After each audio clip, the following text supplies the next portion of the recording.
By pledging allegiance to the flag. I pledge allegiance to the flag of the United States of America and to the republic for which it stands, one nation, under God, indivisible, with liberty and justice for all. If you have not already signed in, I would ask you to sign in. There's a sign-up sheet up by the by the coffee. We'll start the meeting by quickly going around on the table and introducing ourselves. I'm Stephen Morse, the chair of the State Board of Education from Windham County. All right, we'll go this way. I'm Sean Marie Oler from Bennington. Bonnie Johnson-Aiton from Montpelier.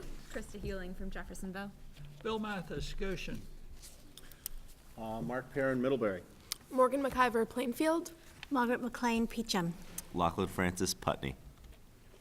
Thank you all, and good morning. We'll do general introductions of those that are here, but I want to take note that there are two people here that I would like to point out. Joey Donovan, the chair of the House Education Committee, thanks for attending. And Rebecca Holcomb is here someplace, the incoming Secretary of State.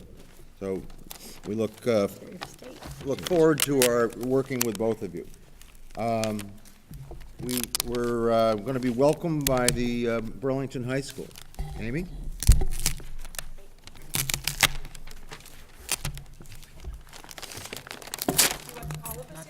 Sure. No, it's fine, yes.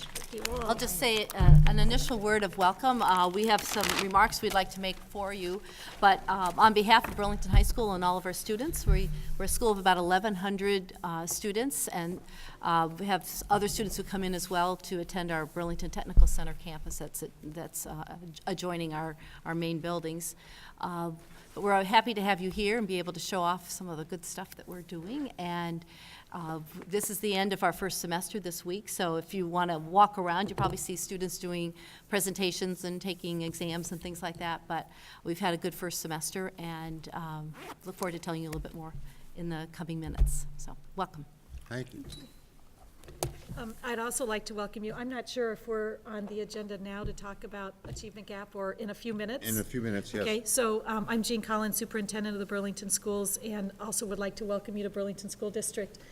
I'll tell you a little bit more about us and who we are when we talk in a few minutes, but I just wanted to say our welcome and introduce as well. We have Bobby Riley, our principal of the Integrated Arts Magnet School, with us this morning. Thanks for having me. Great. You might as well stay there, because we'll get to the next agenda item in a moment, but I want to go around the room and do introductions first. Vaughn, why don't you start?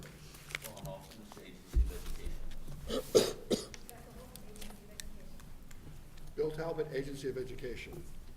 Joey Donovan, House Education Committee. Carol King, Jill Remick, Agency of Education. Mike Ervin, Agency of Education. Lex Hansen, journalist.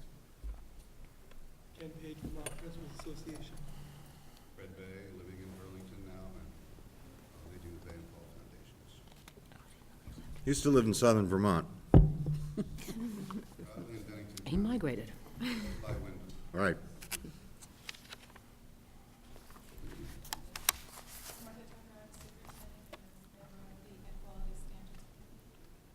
Steve Dale, the School Boards Association. Nicole May, School Board Association. Jeffrey Francis, Superintendent's Association. Catherine Knight, Principal, Rochester School, Supervisor. And in the way back there? I was a curious observer. Burlington High School. Just drinking our coffee, huh? Great. Well, let's move on to the next agenda item. One of our board's priorities addressing the achievement gap. And Jean, I understand you have something you'd like to contribute to that conversation. I do. I'm happy to contribute to the conversation. Burlington School District, you're actually sitting in Burlington High School, which we would fondly refer to as the Burlington International High School. Probably the most international high school that you could sit in within the state of Vermont, or possibly even in New England, other than maybe Portland, Maine. We have, in our school district, we have over 30 different countries represented. We have over 60 different languages spoken within our schools. As you entered the school, you probably noticed the welcome sign in 8 or 9 of our top languages within the school. As a school district, we have approximately 55% poverty, an increase of 10% poverty over the past 10 years. We have about 18% students for whom English is a second or other language. For those of you new to the ESL world, English truly is not a second language for many of our kids. It's often the third or fourth or fifth language when they come from other war-torn countries. Our equity data indicates that a student of color or a student in poverty is more likely than a white student to score lower on test scores, have more suspensions, and participate less in college-bound classes. I don't say that as a surprise to you. That's not something that we're particularly proud of, and it's something that we're very intentionally working on, and it's a common theme across the district. We have about 25% minority students within the district, and 91% of our English language learners are also students in poverty. So in the past several years, we have taken several steps to affect this achievement gap for students in poverty. Some of these steps that we've taken include embedded professional development through the use of coaches within the classrooms, district-wide dedicated time for professional learning communities, training teachers in the critical friends protocols to access meaningful data. I'll take a moment to acknowledge the Bay and Paul Foundation, who is supporting this work by funding for 3 years a guru, a founder of the Critical Friends Protocol, Daniel Barron. And this year we have intentionally designed our schools to have an hour and a half on Wednesday afternoons, K to 8, or an hour in the morning on Wednesday mornings at the high school, specifically designed for professional learning communities, building our use of the protocol so that we can look at our student equity data and determine where we need to make changes. We also have a robust after-school and summer school program. Our after-school program serves 60% of our students, and it's K to 12, and it's both an enrichment program and an intervention program. And in our after-school, we actually also serve supper, so our kids get 3 meals a day here in Burlington, subsidized through the federal school lunch program. Our summer school programs, our elementary summer school program, we have 1,500 elementary kids, about 55% in poverty, and our elementary summer school program at Bobby School actually serves about 300 students a year, with working in conjunction with a number of partners so that the kids, again, get a full-day program that includes enrichment as well as intervention work. Another intentional activity that we've done to address the poverty achievement gap is the creation of our magnet schools. Bobby Riley is principal of the Integrated Arts Academy, and we also opened the Sustainability Academy. This is our 5th year open, and we have been very pleased with the changes that we've seen in those schools. I don't want to steal Bobby's thunder, so I'll let him talk about it. But the focus theme of those schools and the intentional socioeconomic integration of those schools has significantly changed the way learning is provided. And we have changed, adjusted the poverty level at those schools from over 95% poverty, a very dense amount of poverty, to about 65% in just 5 years. That doesn't mean that we have less poverty in the district. It means that we have intentionally integrated our schools, which research shows is better for all students. We have implemented positive behavior intervention support systems across the district K-5, working on getting to the middle school and the high school, and that is on purpose to minimize the loss of instructional time. We are deep in the process of developing student-centered learning in technology-rich environments. We currently have devices in the hands of 6th through 10th graders, about to be 6th through 12th graders next year, and I'll let Amy talk a little bit about how it significantly, again, changes the way instruction is provided and the engagement of students, and perhaps she might even speak a little bit to our year-end studies program and what a difference that student-centered learning has made.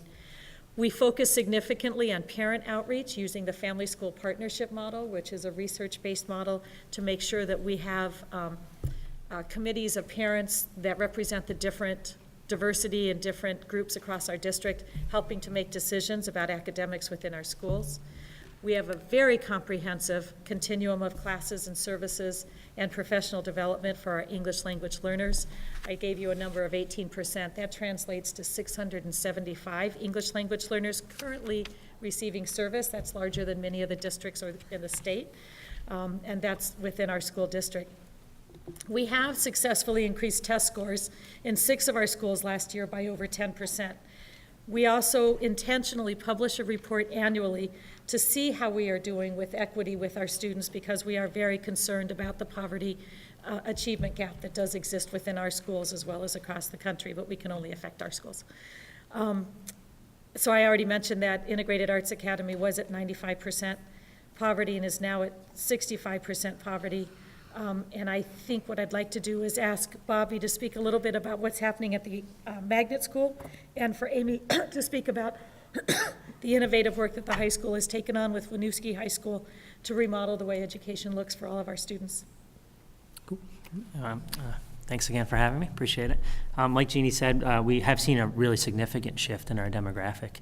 And this year, actually, we're starting to see waiting lists, too. So we are now, had a kindergarten waiting list this year. And our kindergartens this year are actually balanced at about 50% free and reduced lunch, 50% non-free and reduced lunch. So we're seeing that balance out across the whole school, so that's been really successful. And we're an arts integration school, so just in a nutshell what that is we're using the arts to connect to other curricular areas. And embedded in that learning experience is the teaching of both the content area as well as an arts-related skill or form. And so we do that really intentionally. And some of the things that we've seen out of that, of course, sort of the barometer of success a lot of the time is the standardized test scores. We saw 10% increases in many categories this past year in terms of low socioeconomic status. But we're also seeing, as good as that is, we're also seeing lots of other indicators that show how successful the program is becoming. Student attendance has gone up steadily. Parent-teacher conferences and parent involvement in general, so almost 99%. I think last year we had 100% of parents coming to parent-teacher conferences. And just in general, we had peer associates do an evaluation of our parent involvement. And our school was through the roof in terms of how parents feel about the welcoming atmosphere of the school, how readily they can get involved if they choose to. And so we've just seen a great deal more in terms of our activity of our PTO, volunteering across socioeconomic lines and ethnic background and demographic. So we're really taking pride in the parents getting involved in the school. And a lot of that involvement occurs in the arts too. Like I think we had a drumming circle just recently, and the variety of people that were involved in that activity was just a great, resembled our school quite well, and it was nice. One of the most exciting things, I think, is sort of the student engagement piece. I was looking at some data last night just about behaviors in our schools and how we deal with behaviors. So I was looking at, we're doing something new in our school, sort of an innovative program where our art specialists are also coaches, and so they teach alongside with some of the teachers. 3rd through 5th grade, we're doing this model right now where they teach side by side at a particular time in the day in the morning. They plan together, and then they teach arts integrated units together. And so I was looking before we started this program a couple years ago, that chunk of time between 9 and 11 was about 25% of our behavior calls. Looking at the data last night, it ranges from anywhere from 4 to 8% of our behavior calls now during that time. So it's really an indication of the level of engagement that students are actively involved in these arts experiences. And they're learning in a different way so that it allows them to engage with the content more and be readily available to learn. And so we see that in the rising test scores, but we're also seeing those sort of non-academic standards that we're looking at, leadership, confidence. We're just, those anecdotal things that we see. It's really, it's been amazing to watch the kids grow. Students that were here when the Magnet School started 5 years ago, and sort of how they've grown into being fearless and taking very safe risks in front of other students. It's pretty amazing to watch them grow in that way. And that's some of the times, those aren't things that can be measured on a standardized test, but we can see them. We're working with one of our partnerships with Vermont Arts Council. We just got a $25,000 grant to actually really start focusing on documenting and evaluating how the arts is contributing to these changes we're seeing in our kids, how it relates to the academic achievement, but also these anecdotal and non-academic standards that we're looking at as well. One of the big things too is our deep partnerships with organizations in the community. Jeannie certainly mentioned the CFG work we're doing and the PLC work, so that's been really phenomenal too. Our school actually has 22 trained, if you don't know what CFG is, or Critical Friends Group, it's essentially leadership facilitation and facilitative leadership. We have 22 staff members trained, professional staff out of our 35 professional teachers in the building. And so that really helps just to really engage and look and collaborate in a different way, I think. Thanks to Fred Bay for that support, because it's really changing how we do look at student work and how we look at our practice and how we develop strategies for using data to inform our teaching practice. So it's pretty amazing. And in terms of partnerships, we have great partnerships with BCA, the Flynn Center, Vermont Arts Council, St. Michael's College. We're really working on making a community impact in the arts that we do in our school. So right now we have we're starting an artist lab. So we have a teaching artist lab. So we have a class that's being taken by many local artists. We had over 20 artists apply. We took 10 this year. But they're taking a class at St. Mike's, and it's about arts integration. And then they come in and they're observing in our school. And then they'll be presenting residencies at a staff retreat we're having in January, and then they'll be invited to have residencies. That's a big part of what we do in terms of working with community artists, is the residency piece. And so that's giving back to community artists because that makes them more marketable to other schools in the state in terms of not only coming in for an arts experience, but being able to connect what they do to an arts integration experience and connect it directly to the content. So we're really excited about that process as well. And just other great, working with the Flynn Center and BCA, we're doing a lot of things with they're bringing community artists in our schools for artists in residency. So these partnerships are a really powerful piece of what we do in terms of connecting to the community and connecting the arts to activism and learning and education. Thank you. Amy? Great. As I mentioned earlier, we have about 1,100 students at our high school, and Burlington School District actually has 6 elementary schools that come into 2 middle schools, and then we are the one high school that serves the whole city. So we do have the opportunity to have everybody come together, which is usually pretty exciting for ninth graders because they are still meeting new friends and forging new relationships.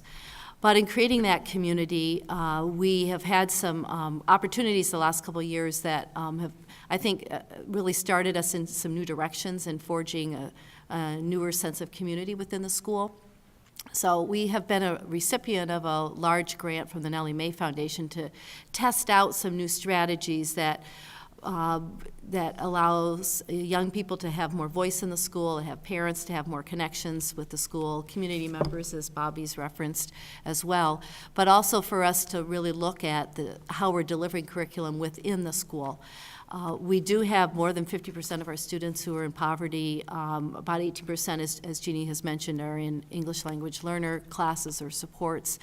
About 33% of our students are coming from the Lana community or non-white communities. So we have a lot of different community backgrounds and all that we're trying to pull together into one. So this past year, we took on a couple of initiatives. One was related to ninth grade, really trying to make that a really strong foundational year for students, forging some new connections amongst the core classes. Our core classes are biology, English, a civics and world cultures class, as well as a variety of math classes. So with the time we have in the mornings on Wednesday, as well as some other common planning time, I've been able to have teachers actually talk together and do more planning together. They did a huge unit working with the Echo Center, our science center in town, on race, and had brought in a lot of different community members to really work together. One thing that helps projects like that is access to technology, and many of our students have not had that kind of access at the home. And as we think about the future, technology skills are just so vital.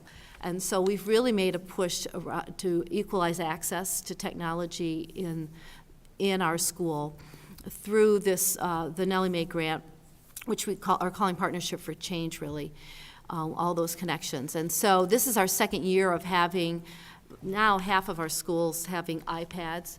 I mean, there's a lot of different ways you can choose that. For us, it was the cost of the iPad was lower than the laptops. We needed to have a device that was sustainable over time, but also a creative device. And students and teachers are learning together about how to enrich projects and different types of learning in our classes. Our classes are 90-minute classes, so we have time to really dig deep and have students do a lot more different activities. So that technology piece is really strong, and if you go onto our webpage, we're starting to put on different vignettes about how technology is really enriching our curriculum.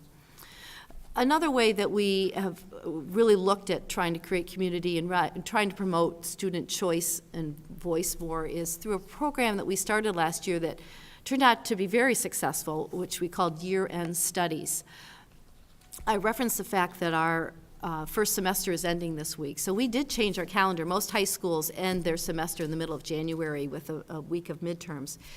We decided to repurpose that time instead of having those larger scale midterm tests that really caused a change in schedule and took a lot of our students need a predictable structure to their day, and so what we ended up doing was ending first semester now, starting in January with our second semester, so we have an uninterrupted month of January. So we really bought more academic time, I think, during that month. And we are ending second semester right before Memorial Day with some finals. So students still do have a chance to experience finals. But the last 2 weeks of school is what we're calling year-end studies, and some colleges have these January terms or high-interest classes, but basically we're doing it at the end, in part to take advantage of community resources and nicer weather, hopefully. And students choose either a half day or a full day of class, and it's an intensive 2-week immersion into a topic of interest.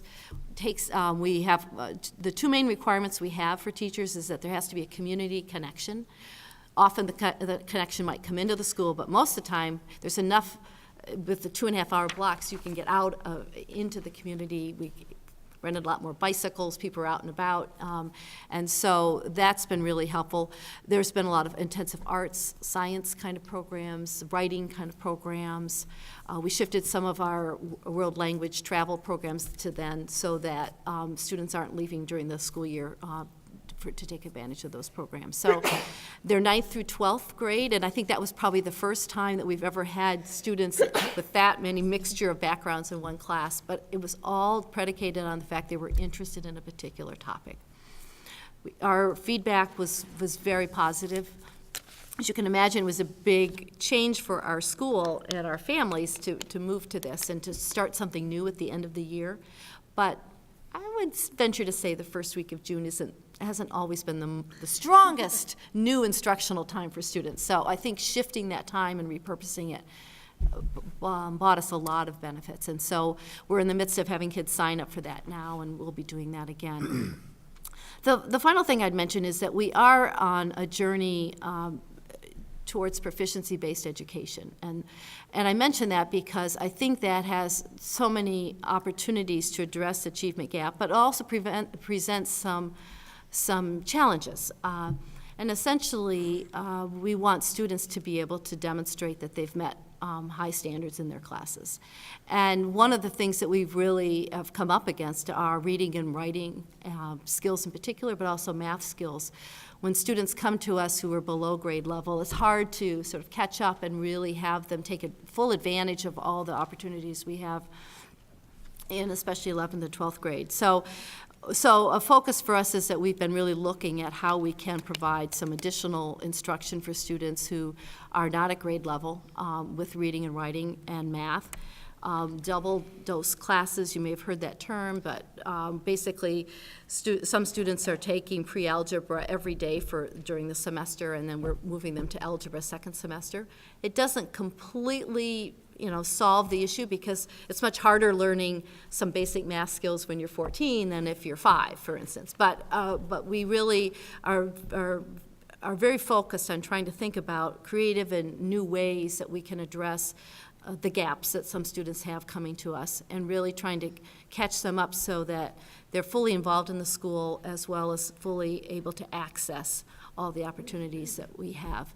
We have, being in Burlington, access to dual enrollment opportunities, so I certainly would want to mention that too, as part of making sure all of our students can strive at their highest levels. So last year, I think we had 87 students who took advantage of classes at UVM or CCV, Burlington College, et cetera. So we'll continue to grow that as part of our array. So that's a little bit about who we are here, but certainly invite you during the course of the day to walk around and talk to students and ask them what they like and about the school and what could be improved as well. And is lunch in the cafeteria? Lunch is actually going to be in our, what we call the Gourmet Cafe, which is a program of our Burlington Technical Center, our culinary arts program. So you're welcome. They're adjacent. You could actually eat in either place, but certainly go into the main cafeteria if you like. But there's a place where you could have some conversation. And So if a board member misbehaves during the meeting, we could send him or her off to the cafeteria. There you go. And he may wish to do that, because our cafeteria, on top of your hot lunch line and your sandwich line, we also offer an international foods line, and we actually offer foods that come from the different cultures that our kids come from within the cafeteria. So you might want to ditch the Gourmet Cafe and go around the corner. Or eat both, eat well. So. Are there questions or comments from the board? Am I allowed? Yes. No. So I was really intrigued with Bobby, with the parent involvement and the growth of how you expanded that. Is there, other than the reaching out one-to-one, was there something in particular that you did to get more parent involvement? Well, I think the arts is accessible for everybody, so that's one thing that does it. So a lot of our activities are centered around the arts, parent activities, activities in the evening, family activities, but also in terms of just reaching out to our ELL families.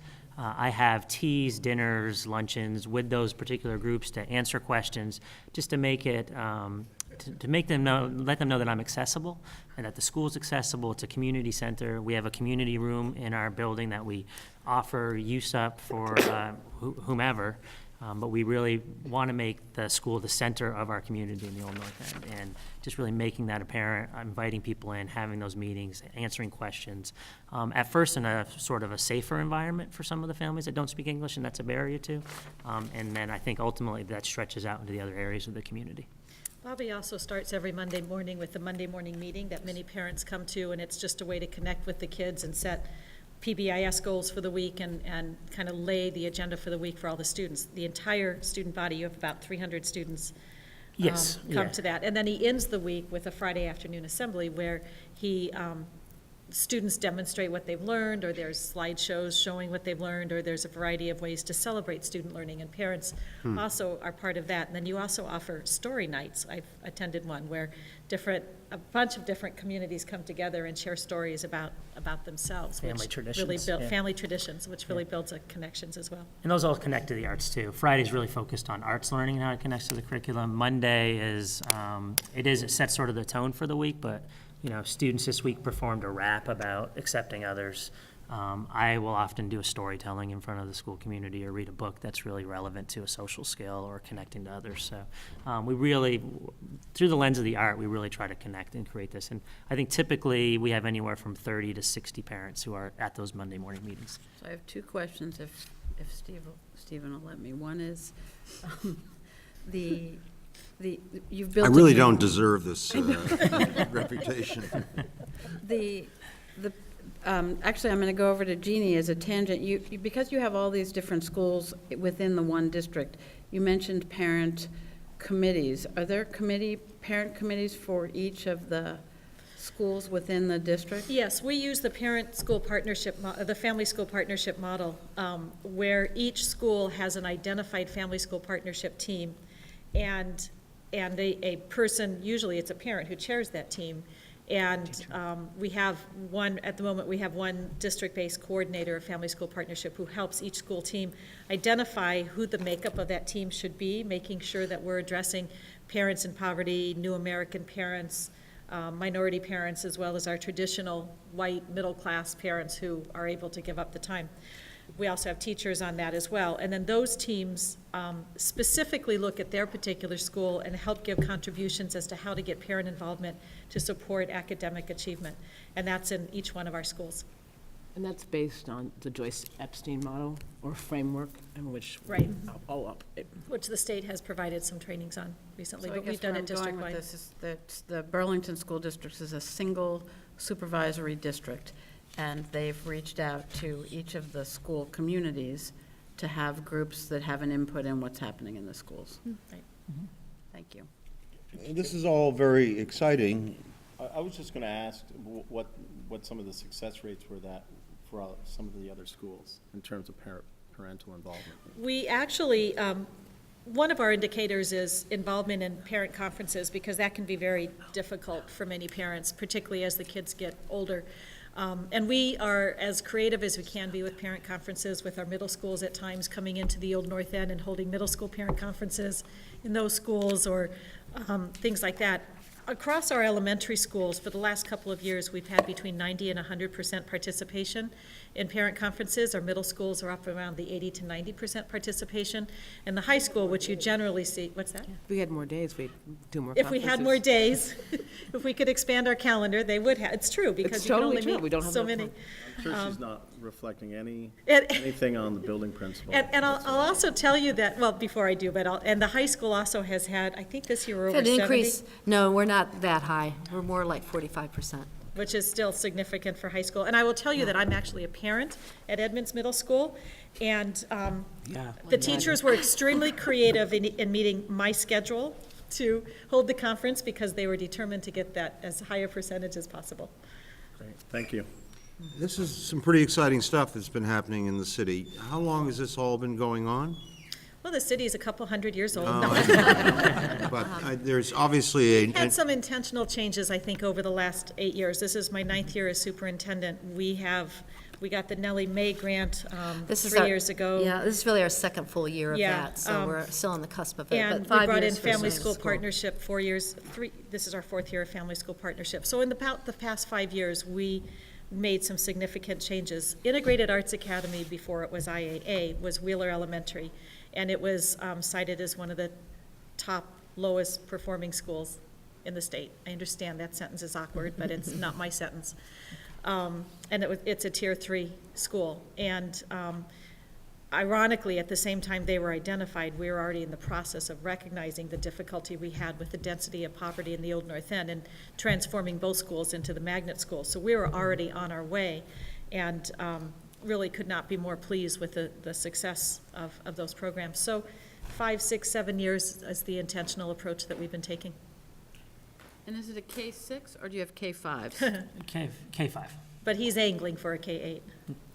So the middle schools are 5, 6, Six through eight. Yeah. Okay. Yeah, he's a pre-K-5. We have 3 preschools across the district. We partner, I should have mentioned that, we partner with over 20 community preschools. We have 3 of our own, plus a triple-E program. other questions, Bill? Yes, I've got a string of them, but I'll try to keep it short. Why are we not surprised? Only for you, Stephen. You'd mentioned a grant that you'd got from Nellie Mae, and one of the things that I'm concerned about in an extended school year and extended school day programs is they're always out here, you know, they're paid less, they're hanging out their own grants and so forth. To what degree is this a problem, and how much can you or have you or do you plan on institutionalizing the cost into your budget? Thoughts on these Well, there are things? I have 2 different responses to that, because I heard 2 different questions. So specifically to Nellie Mae, the grant is providing us the time and the capacity to do the research and pilot things that will become a part of our general practices going forward, to really remodel the high school and to change to a proficiency-based system, student-based learning.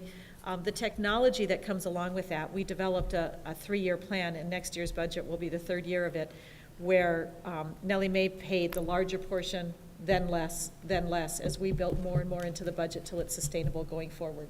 So, you know, we're really comfortable with that. As far as our extended year programs, our after-school program is very robust. As I said, over 60% of our students are served. We use 21st century grant money, but we realize that that's always risky, and so we actually have a threefold system of funding it, which is 21st century grant money, a sliding scale for parents who can afford it, and subsidies.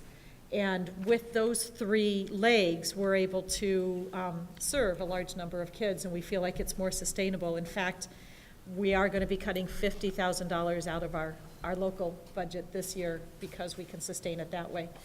And then our summer school programs are always probably the most risky, but we are starting to build subsidies into those programs as well where we can to help underwrite the title funding, because due to federal cuts and changes in the poverty state level, our federal funds have been reduced by 50% over the last 4 years.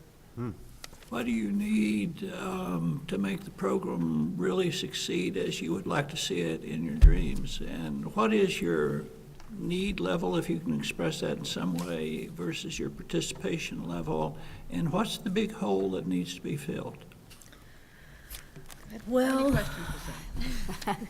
I think the biggest need that presents to me right now is the support for students who are continuing to strengthen their basic skills level. So when I do think about after school and summer, I think of a more extensive summer school program is really essential to all of that, as well as some support for students who are in poverty. I mean, that's perhaps not your venue, but I think the reimbursement system, it doesn't recognize the fact that students often from other countries, but who just are in poverty, need and require some additional services. We're a school district that is growing.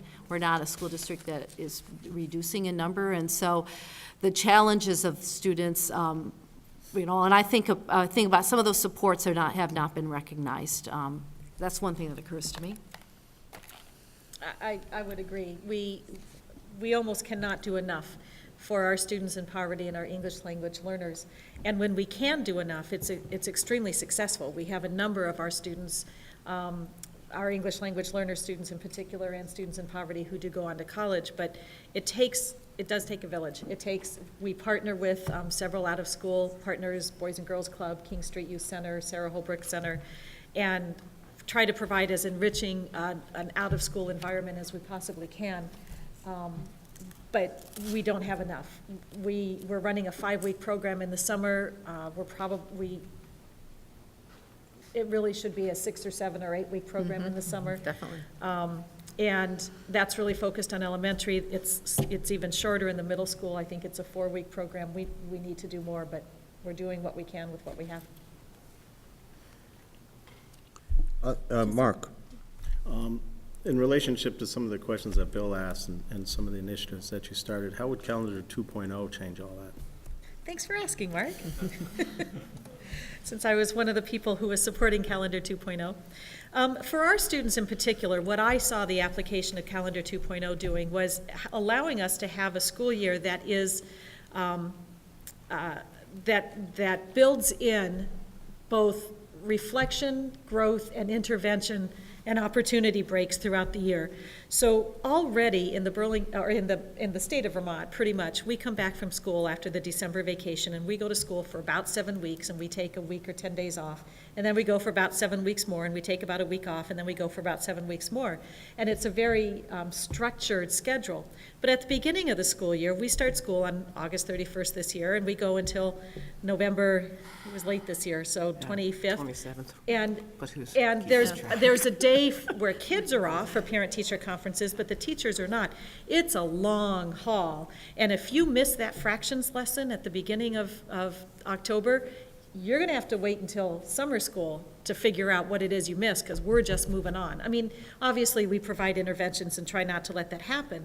But the reality is, the way the brain works, the way neuroscience is you need to, learning in chunks and pausing, reflecting, having opportunity to enrich, extend, or intervene is much more effective for not only students in poverty, but I also think it provides opportunities for students who are not in poverty and have those external opportunities where parents say, gee, I wish I could take my kid to Italy for a week in October. Well, you could, you know.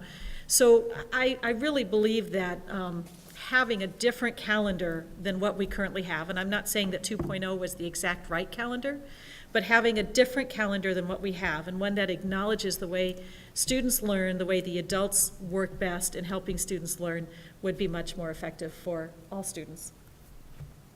Margaret? It's a question for Amy. You mentioned about the competency-based model on this journey towards competency and the advantage of having the Nellie Mae grant to help you with that work. And one of the examples you gave was the choice and voice options at the end of the school year.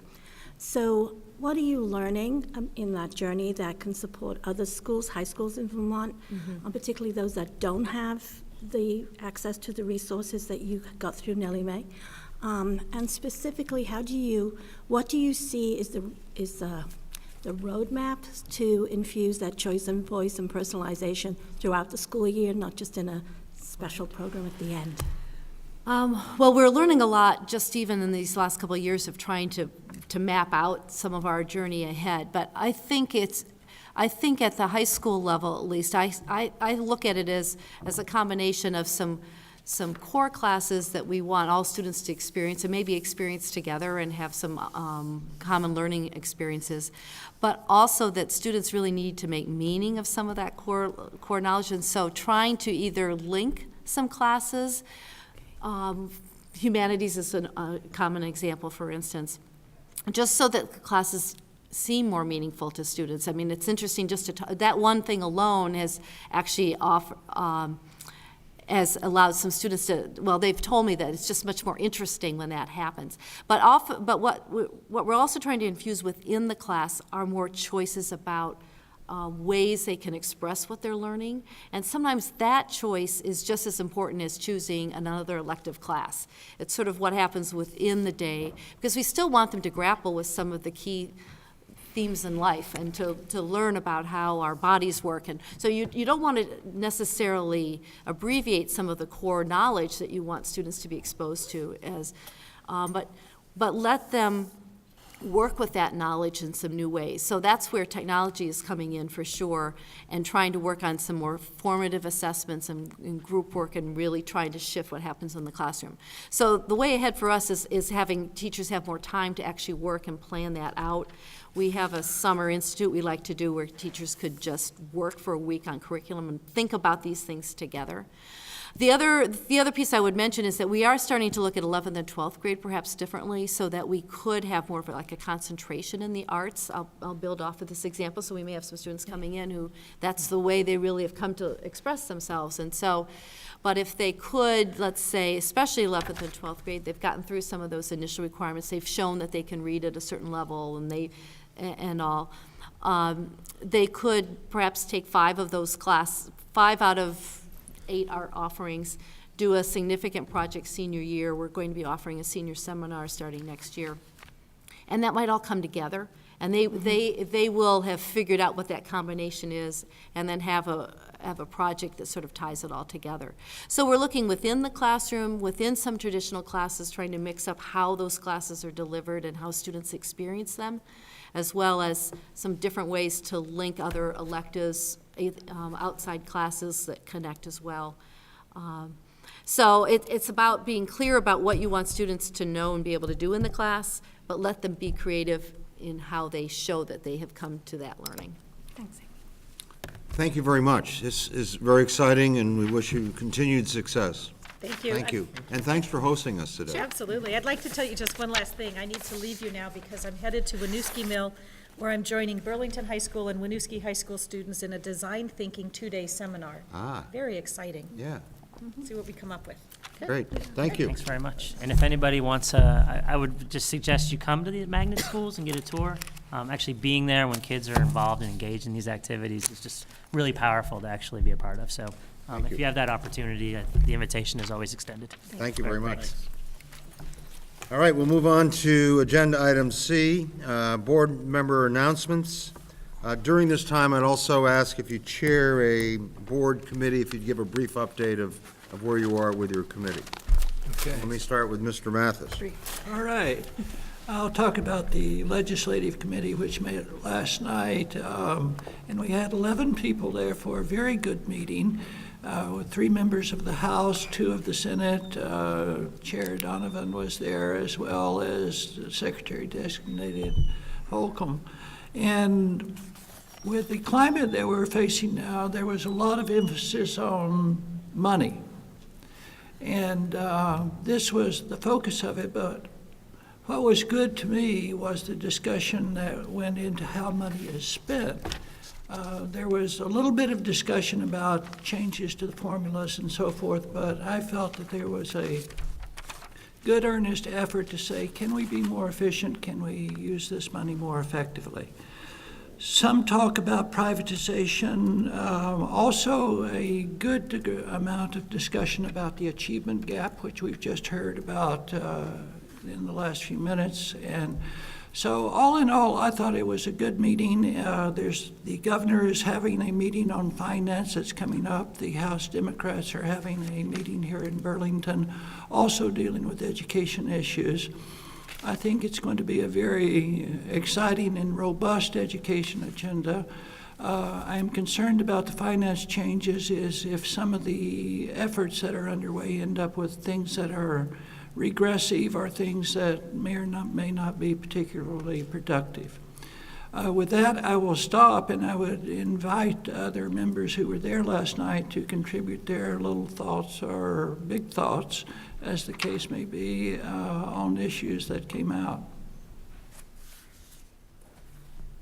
Mark? Sure. The Supervisory Union Study Committee met early this morning at 7:30, and appreciate all those that came out early, especially on such a cold morning. We were joined by Secretary of Education, Vermont Principals Association, Superintendent Association, Vermont School Board Association, principal, a superintendent. I think I got everybody in the room. And by and large, it was an educational process for those of us on the board to understand the complexities of the supervisory union structure in this, the structure in the state.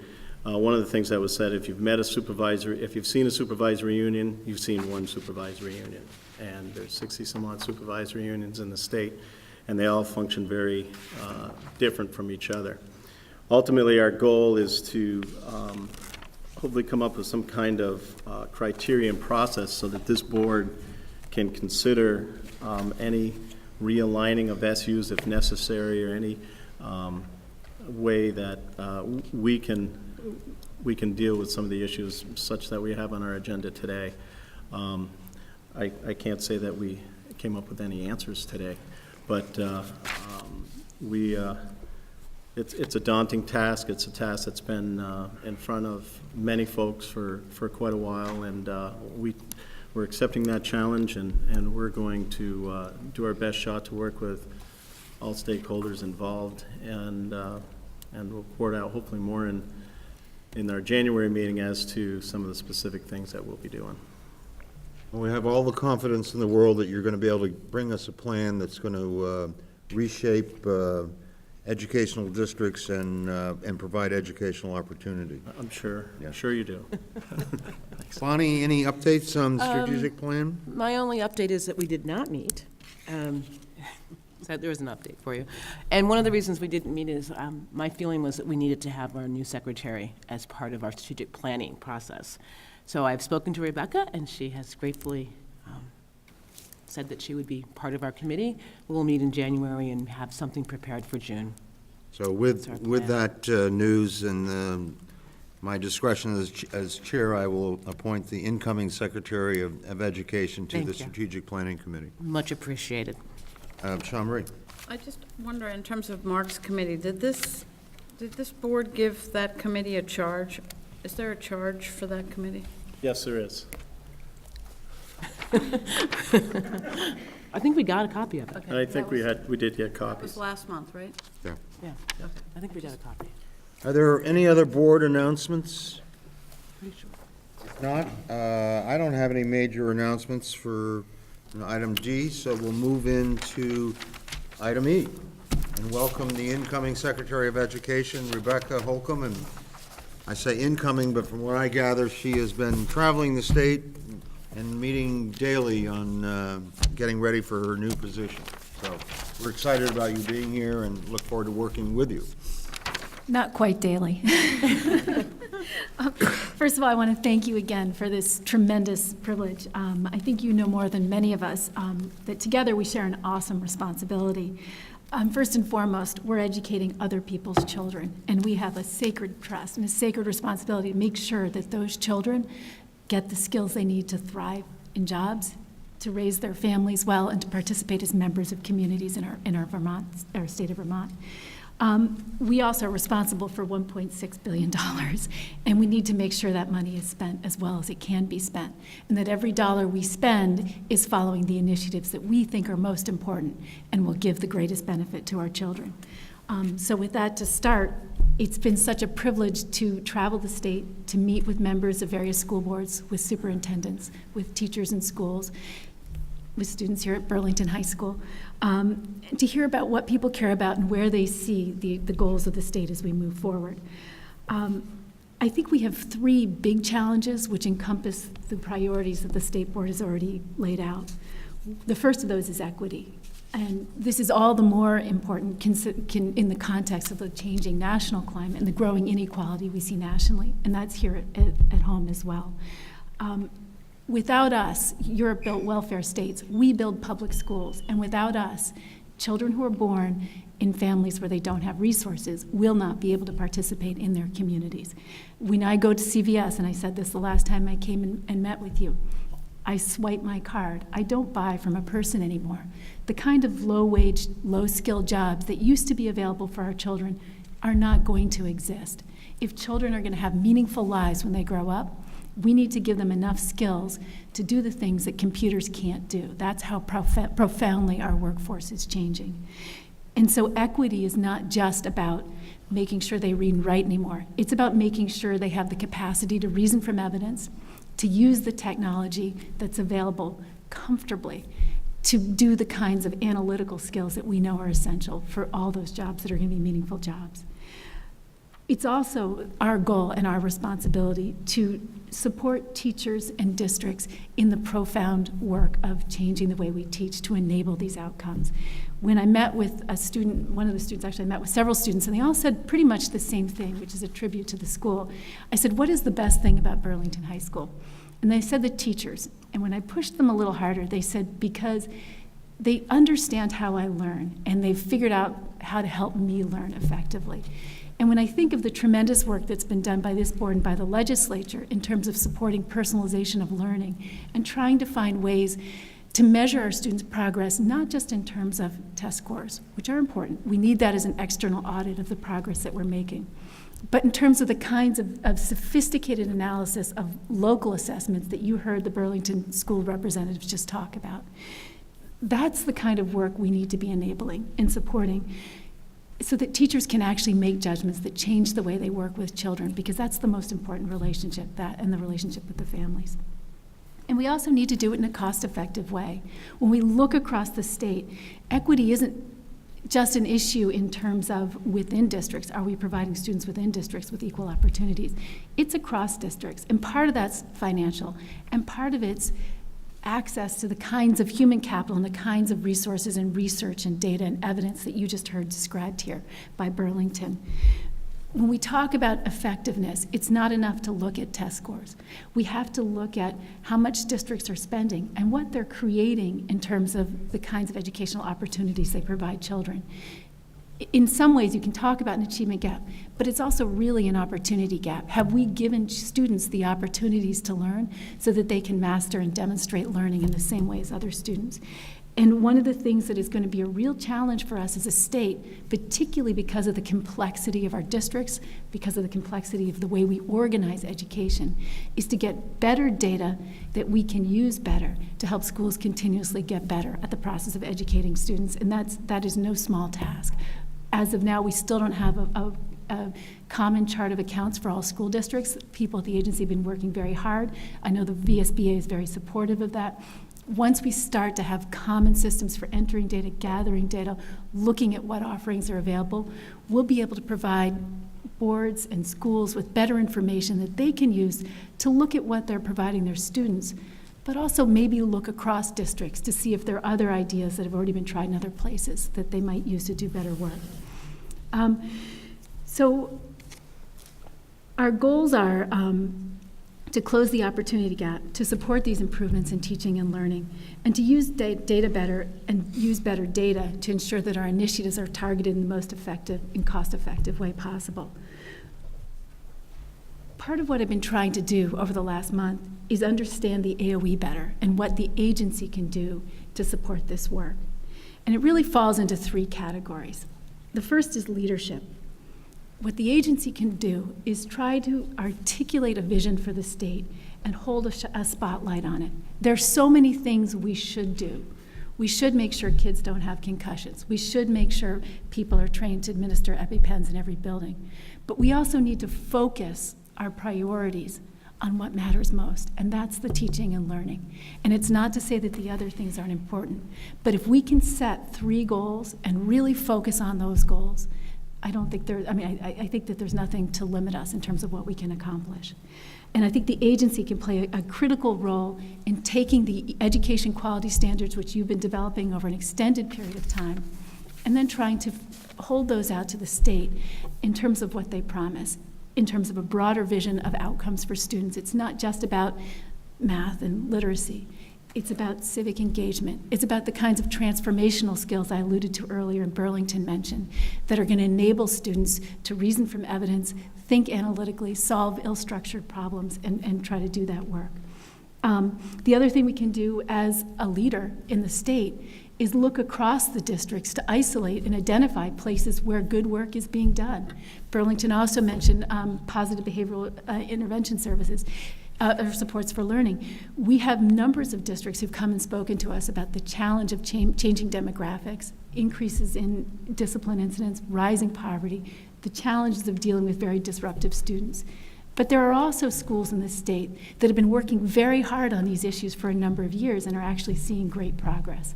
What we can do, because we have that global perspective, is to curate, to try to pull examples from districts that are working well and try to curate and share them out and push them out to districts so that they can see those as models.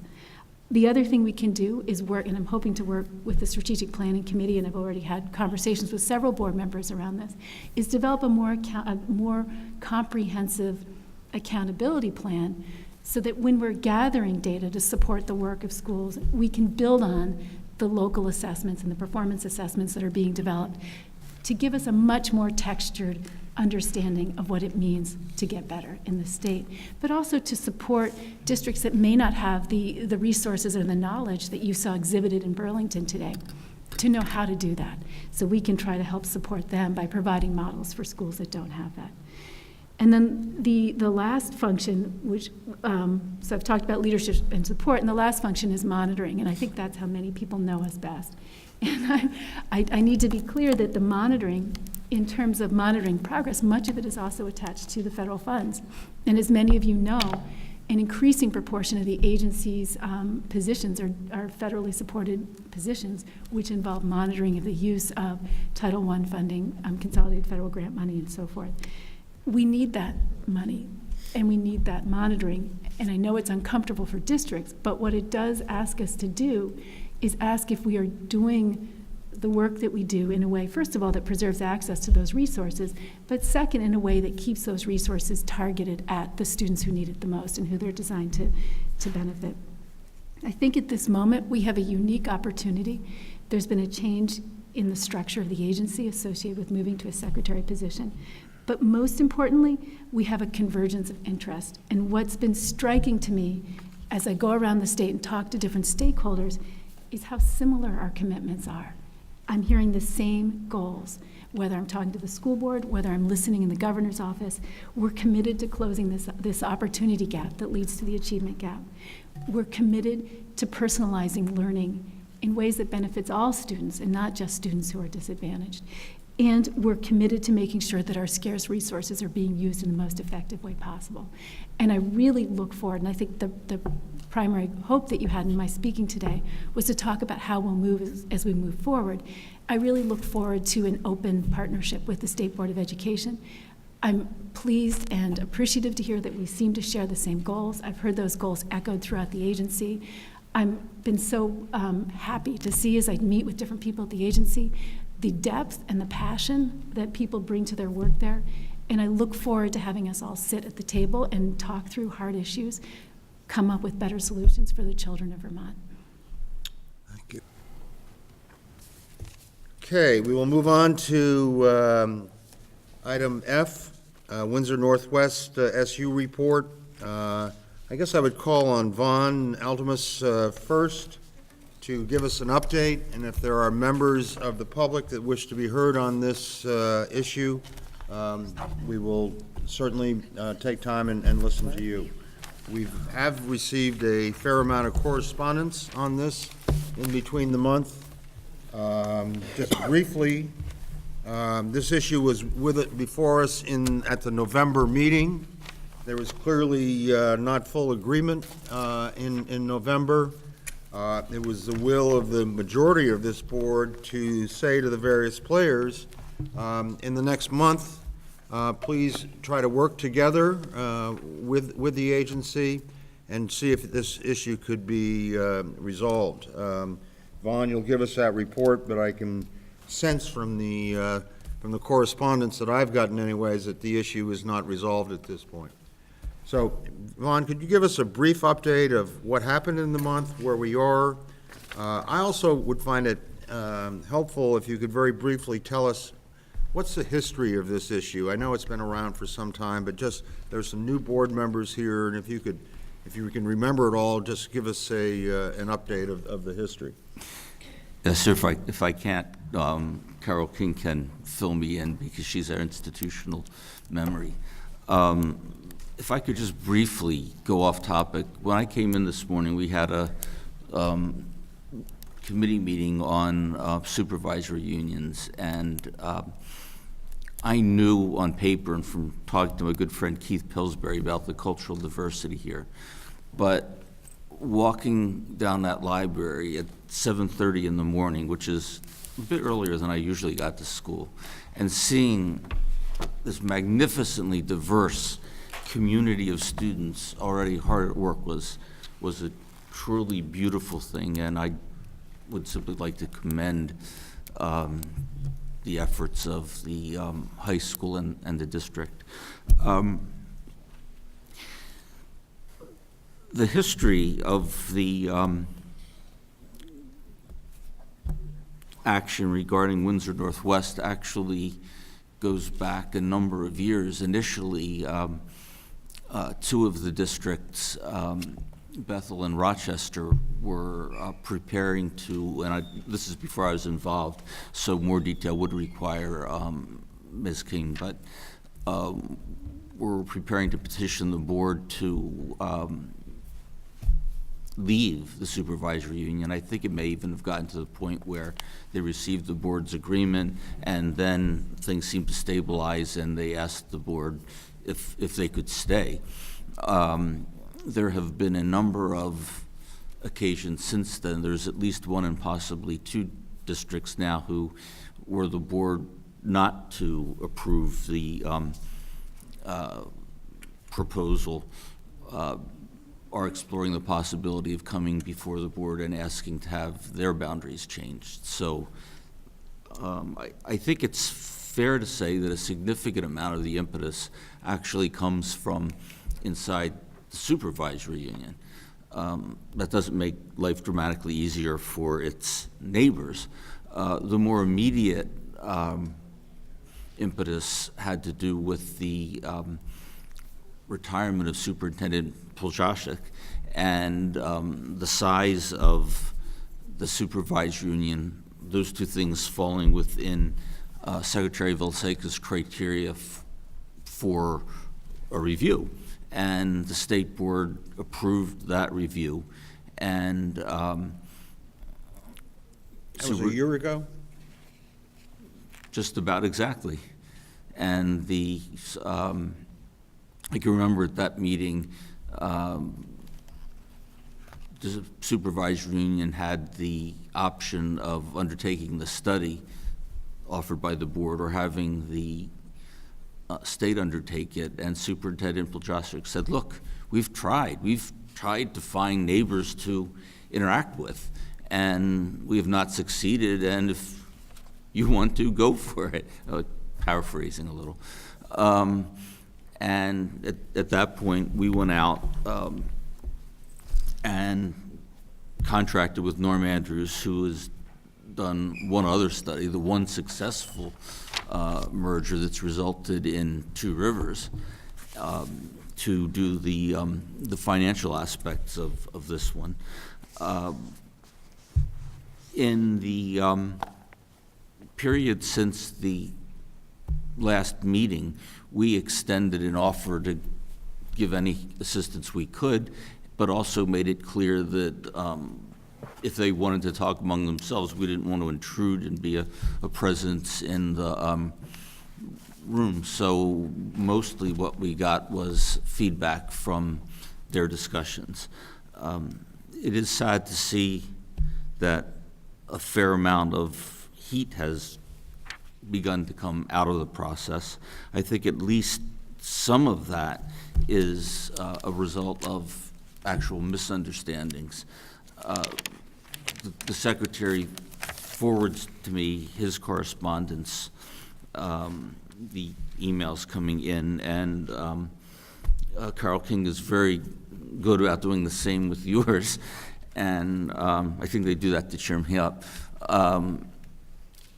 One very common concern, letter that I forget if you or Secretary Vilsack got in the last 2 days, was how dare you consider closing one of the high schools? And this person is confused about the roles of supervisory unions and districts. No the secretary, the state board, the supervisory union have absolutely no authority to close a school. So there's a certain amount of misinformation out there. That having been said, what the secretary has recommended is either way you decide it, is a very difficult decision for the state board. And if the state board accepts the recommendation, it is going to be difficult for the 3 supervisory unions with gain districts to implement, and we want to be very, very upfront about that. We've never tried to disguise it. There were a couple of other areas of confusion. We were asked why we didn't look at other supervisory unions, particularly Orange Southwest and Washington South, and in fact we did.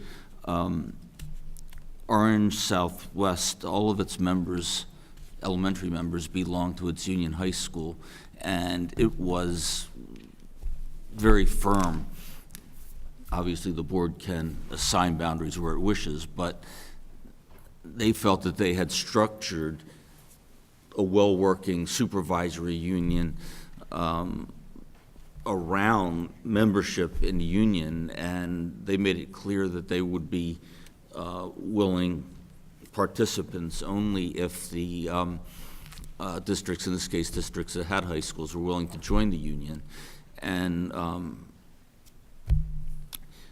much to his credit, Superintendent Bickford, while I wouldn't say was wildly enthusiastic, I'm fairly confident that when he imagined what he could do with the 4 high schools over time, sometimes I really thought there was a little bit of a gleam in his eye. At any rate. Just so you know, he seems to be agreeing with you in the back. It seems. And I truly appreciated that. And I also think, and Secretary Vilsack thought, that there was a potential to build these units into something greater than the sum of their parts, and that was exciting. The other possible option, Washington South at the time was engaged in a discussion with another supervisory union about either a merger or joint activities, and we didn't want to interrupt that process. The other concern, there's a feeling that we didn't take Washington West views on the costs that would be involved seriously.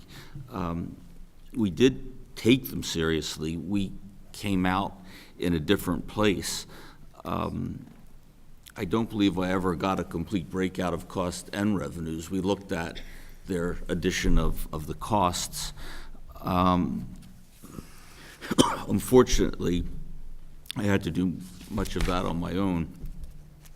Mr. Andrews, who could have done it better, had been working pro bono from slightly before the November meeting, and my embarrassment at pestering him further does have some occasional bounds. But trying to figure out what it would cost, when we originally confronted the issue, we felt that it made more sense to talk with supervisory unions that operated or that had members who did not operate districts. And we didn't get a consistent response. They ranged a bit. But the consensus was in the end that it can be done at dramatically lower cost. And here I am. None of these people would be eager to speak out in opposition to a colleague, so I'm assuring you of the very authoritative anonymous sources I used. But they have ways of doing things more efficiently to reduce the burden of non-operating districts. A good deal of the issues go away. You don't monitor federal grants. They do generate federal money, which goes into the supervisory union and actually winds up in other schools operated by the supervisory union.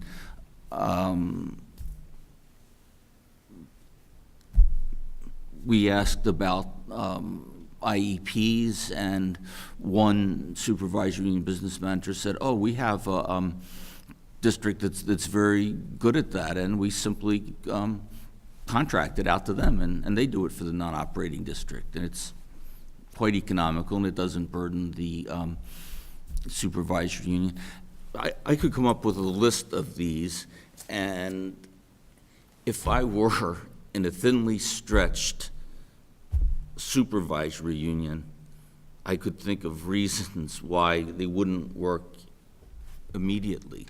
I think if they are assigned this task, that they will find efficiencies and ways to do it. The other point that I think has been a bit misunderstood, we allocated an additional $20,000 for governance. In addition to that, there is another $33,000. And I made the mistake, Norm and I made the mistake last time of talking about savings. From now on, the term is freed resources, because they typically, when you think savings, people expect this is going to show up in smaller checks written by taxpayers. But there are resources that can be used in other places. So in fact, the amount of money that should the supervisory union board choose to use would, for strengthening the front office, would be $53,000. That's still considerably below the figure that the supervisory union came out with. So there is a bit of a difference. But I believe that their figure is actually larger than the figure that Windsor Northwest uses. Did you participate in the meeting with the superintendents on December 6th? No, sir.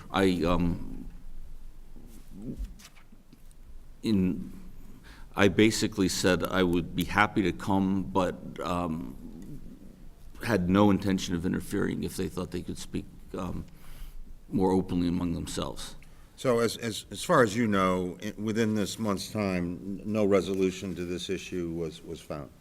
The most formal response that I'm aware of that came out of that meeting was the one that Superintendent Worth set out.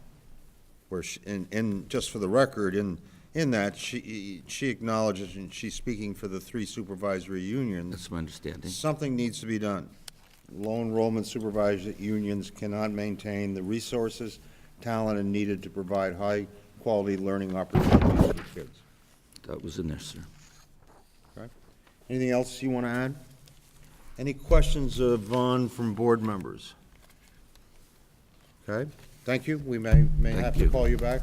Are there members from the 3 supervisory unions that wish to speak, or from the school districts?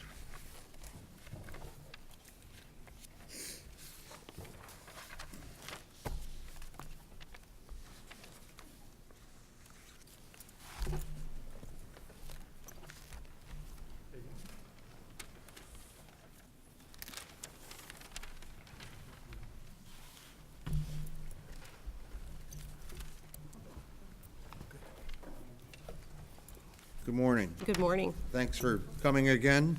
Would you, I'll leave it up to you who speaks in what order, but please introduce yourself before you speak up. I don't mind going first. I'm Bridget Shepard, the Superintendent of Schools for Washington West. It's nice to see you all again. We're here to talk about a topic that obviously we have disagreement about, and with all due respect to Mr. Altimus, I won't repeat what I hope that you've considered in the prior document that I gave you last month when I testified that spoke to the specific points as to why Washington West is opposed. One of those reasons is cost. We do feel that the look-see that was done by Mr. Andrews was simplistic and cursory. It did not look at the actual workload that was involved, and it certainly didn't crosswalk the statutes that you would need to consider and answer the pertinent questions around LEA responsibilities, PLP responsibilities, Medicaid distribution, and I could make quite a list. So what I would like to sum up there is that we have a number of unanswered questions. So to make a decision when we have a list of unanswered questions is a huge concern for Washington West. We know what our capacity is, and I think that we're practitioners who regularly monitor student work. We know what the capacity will be. We know what we're capable of providing. We would need to hire additional staff.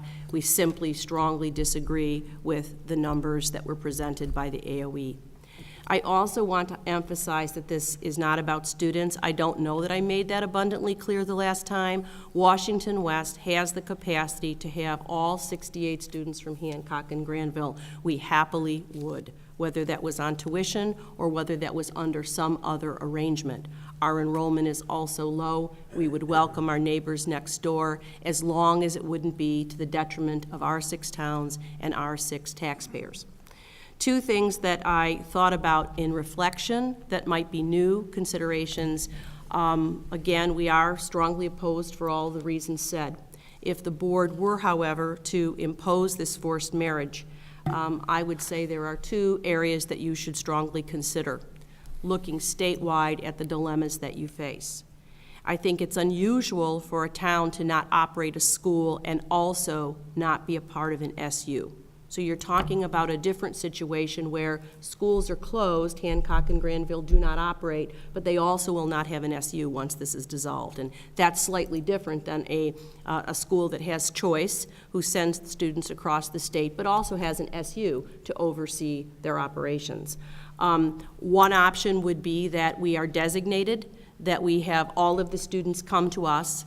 And what that would allow is we would provide busing. They would be wholly a part of the family. I realize on the downside that might not work for those folks in those towns because I'm sure they have very good reasons why they would want to support their K-12 choice. But again, not at our detriment. If we had all of the students, then regardless of what the responsibilities were for IEPs, PLPs, Medicaid, and so on, we would operate with our own infrastructure, with our existing efficiencies. We'd be communicating with our own staff and our own buildings. We could absorb this and have a minimal amount of financial overhead as a bill back. I actually believe, while I haven't done the cost models, that we would save money for Granville and Hancock in that model. One thing to consider is just the swing in tuition between Rochester's tuition, where I understand a number of students actually go at 22 and change, and our Harwood tuition, which would be somewhere between 12 and 13, I believe. So you can see that one option would be, yes, we would have increased financial burdens with 2 more budgets and 2 more sets of all of the things I mentioned before, but we would absorb and be able to asset build over our infrastructure. The second idea I came up with was asking you to consider those students who come from towns that do not operate schools and do not have an SU be treated as resident students in the SUs they attend. That would be a new concept that would require a legislative change. But those students then, wherever they went, would be wholly a part of the SU that they belong to. The cost mechanisms that would exist within that SU to hold down special ed cost and be accountable would tie directly to that rebate funding.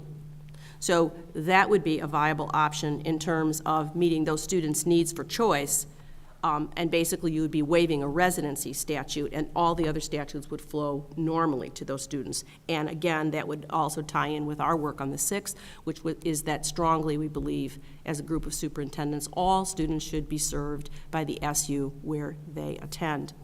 I also want to plug out for the towns of Granville and Hancock, in thinking about the way it is proposed now.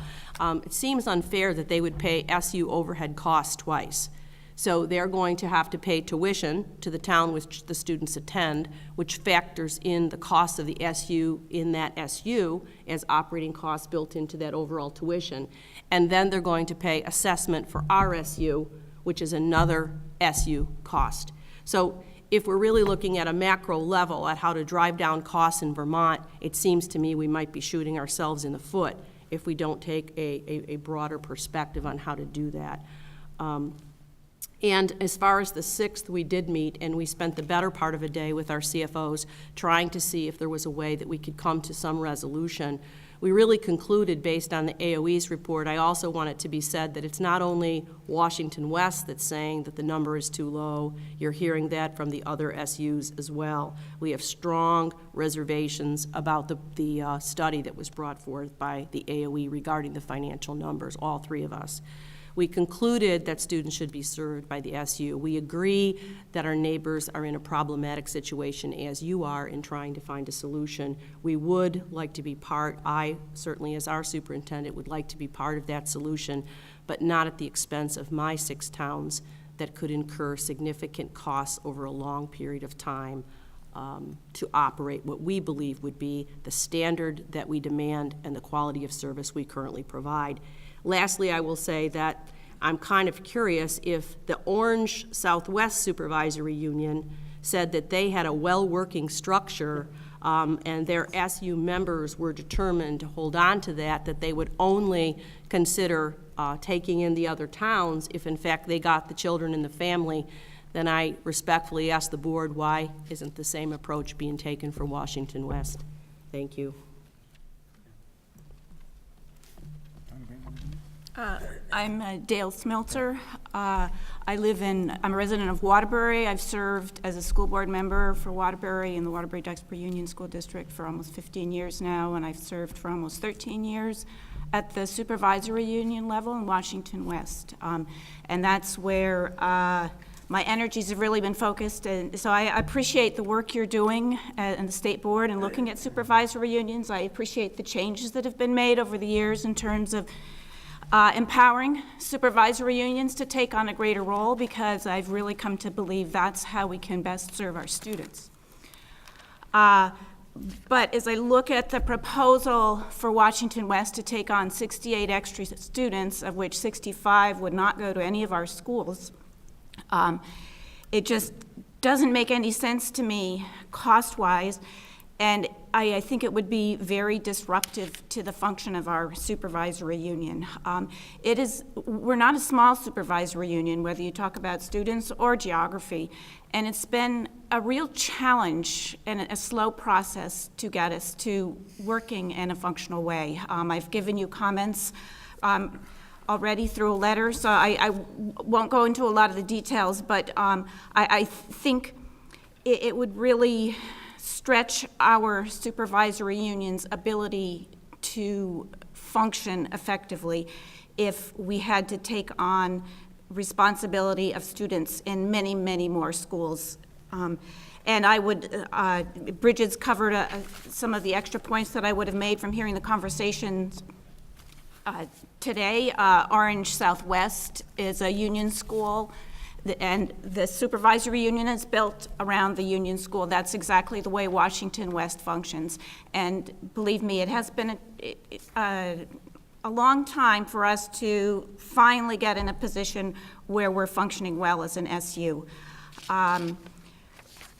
Districts without schools, these non-operating districts, it was stated by Mr. Altimus that they can be, these SU costs provided can be done at a lower cost, but it's still an extra cost, because as Bridget pointed out, they're covering SU costs in their tuition that they're paying to the schools. So if Washington West was to be providing those extra services for those students, it would still be kind of like 2 SU costs for every student.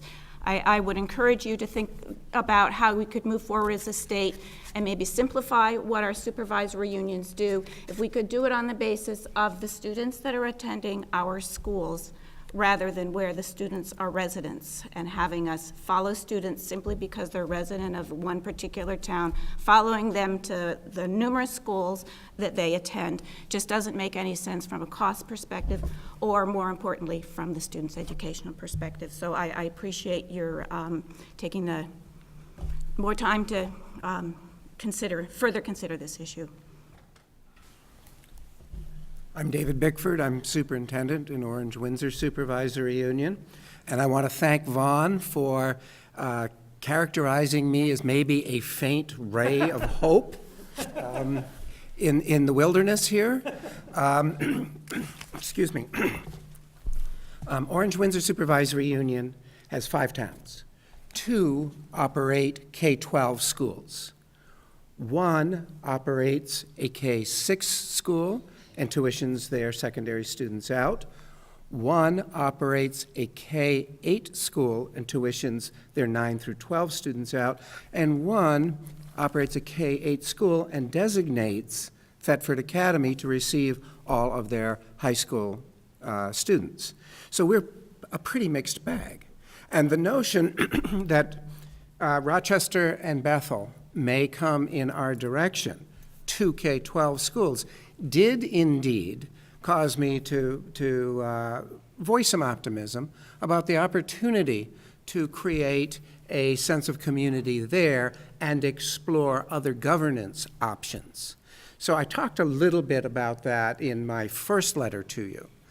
My purpose before you today is, 1, to affirm our discussions on the 6th of December, where we, as superintendents and business managers, felt it was prudent to examine where are children going to secondary school, and then look to align the town school districts as much as possible. The other is the second letter I sent you, which is beseeching funds. And not only just to further our capacity to absorb additional town school districts and the workload, but also to give us the resources to engage the students in these communities beginning this year. First of all, I've asked for money to do an impact study. I really do believe that this is a golden opportunity. We're just putting our 6 budgets to bed. Our first budget passed last night. I hope, or passed the board for going to town meeting. I hope our second one will occur either tonight, tomorrow night, or Thursday night. And I would really like somebody from outside to come and help us look at the strengths of our operation, look at the needs of our operation, and to help us project what it would be if and when, it looks like, the 2 towns are going to come in our direction. More importantly are the 2 sums that I asked for help from you in advocating for, which is $4,000 this year and $4,000 next year to help integrate the students into common activities. We have been building a sense of community in Orange-Windsor Supervisory Union for the last 7 or 8 years. We began very simply with a music festival, and now we have at least 8 activities where we bring students together. When we bring students together, we bring parents together. When we bring parents together, we begin to bring communities together. And in my mind, the real issue here is allaying the fears, some of which you have seen, many of which you have heard, but allaying the fears that somehow the school, the culture, the climate, the instructional philosophy that we know is going to be usurped by some monolith over there. And the best way, in my mind, and the monolith would be whatever that supervisory union governance might be. The best solution here, in my mind, is to engage person to person, community to community, and let folks know that this may not be as bad as advertised. My supervisory union executive committee made it really clear to me, if this comes to pass, we are to welcome all comers. This was affirmed by our supervisory union full board. Notwithstanding the additional workload, notwithstanding the fact that it's going to require additional resources, this is about people, this is about engagement, and if we are given the task, we will do it. What would be a reasonable time for you to work with the various players in this area to see if you could work out a structure to make this function well? The word from our executive committee meeting last week was, just as soon as the board acts, our first invitation will go out to the board members in these communities. So it can be as early as tomorrow. Obviously, there's still not agreement on this. And my hope was in the last month's time that you all could have gotten together and worked out the details on this. Obviously, that didn't happen, so my question is if we gave you more time to work out some of the details, and it may not be the same proposal that the agency has presented, the configuration, how much more time would be helpful? Well, given the fact that we're all in budget season, and hopefully we're on the downside. Sounds like your budgets are all already set and approved. One is, 1 out of 6. I have high hopes, but we do have some issues, many of which are known to you, and some of which may be a little esoteric to our districts. Off the top of my head, without consulting with my colleagues, it would take, I don't know, into February certainly, because we had this meeting, but we wedged it in between, and it really, it was not the kind of full-flowing discussion that we might have had we not been under this time constraint. If I can, what I would say is that I'm hoping that the board can see the clear distinctions between my colleagues Alice and David and myself. They get schools, employees, kids, and a whole host of assets to build and grow and work upon. We're a loner in this debate. Washington West is just in a different set of circumstances in order to try to accept and work with the plan. So, I'm not a pessimist. I'm trying to reflect and give you some ways that, like, if you're going to force the marriage, maybe we can drive down the cost by doing the things I stated earlier around ADM and waiver residents and so on and so forth.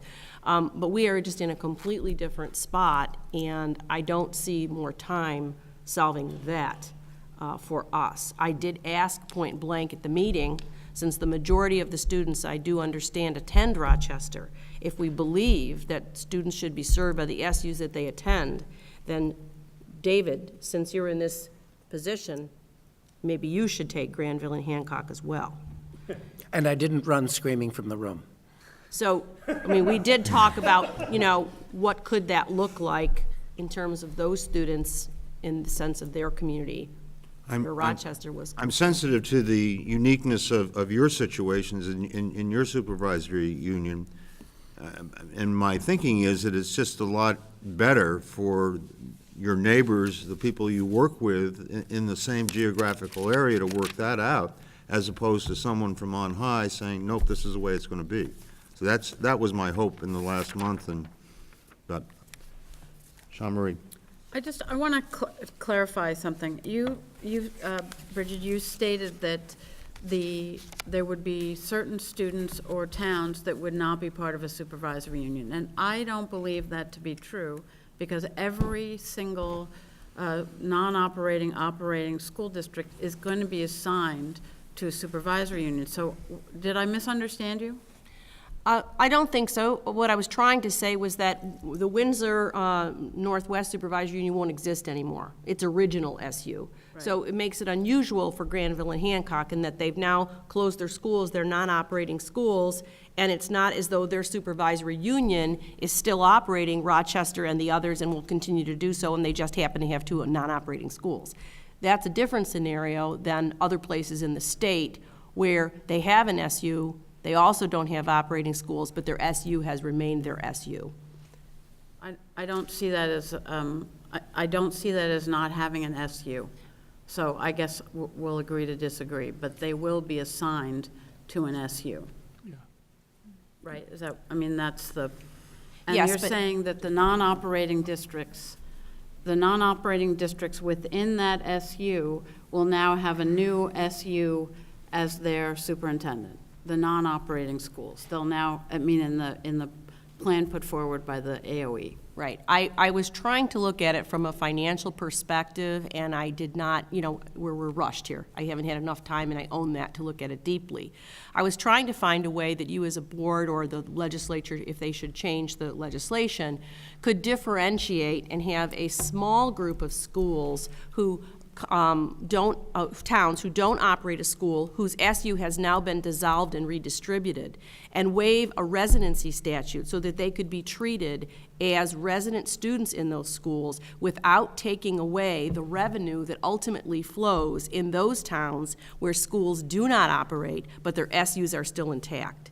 Because that would be a concern, and I haven't delved into that enough to look at those financials, but it couldn't be one sweeping piece of legislation that says all students that come from non-operating districts will be treated as resident pupils in the SUs that they attend, because I realized that would be a huge financial burden for some other communities that currently have SUs. I might not be explaining it as well, but that's where my thinking was. Well, I guess what I'm hearing is obviously there's still disagreement about this plan, but I think that given the statements about how you would welcome students and welcome communities, that if the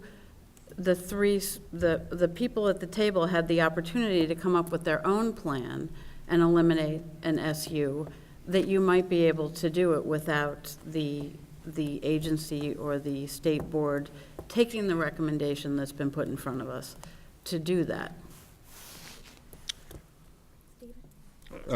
Krista first, then Margaret. I just have a clarifying question, because you testified that out of the 65 students, only 3 would be going to Washington West. 68. 68 of the 3. So the Granville and Hancock, where are those students proportionally? Where are they going currently? I don't know for sure. I have to go back and look in the report, but I believe they're elementary students going to Warren. There might be 1 student at Harwood and 2 at Warren, or they're all 3 at Warren. Okay. Margaret? I'd like to make a motion to table this till June 2014, so that there's an opportunity for our committee, our governance committee, to report back to the board, and there's an opportunity for the legislature to look into potential changes, and also an opportunity for continued discussion at the local level to address the issues. Margaret has moved to table this until June 1st. Is there a second for that motion? I would like to suggest... A motion to table is non-debatable. unless you wish to suspend the rules and make it debatable. Yes, I would. Is there a second to Mr. Mathis' motion to make a non-debatable motion debatable? Yes. Margaret seconded that. All those in favor say aye. Aye. Let's do it this way. All those in favor of suspending the rules, raise your right hand.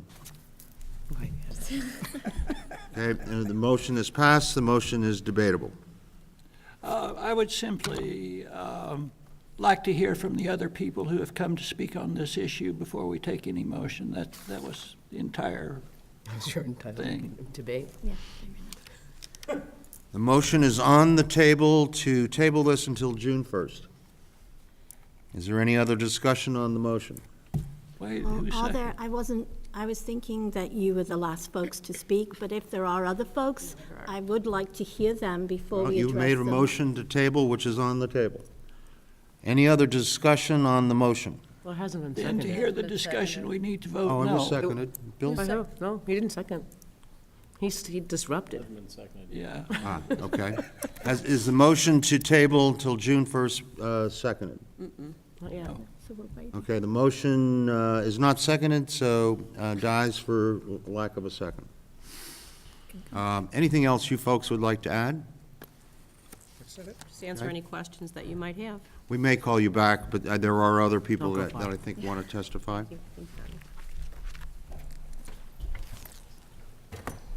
If there are other folks that wish to testify, could I ask you to come down to the front row so we can keep Gauge things, the time. keep things moving? Oh, there we go. He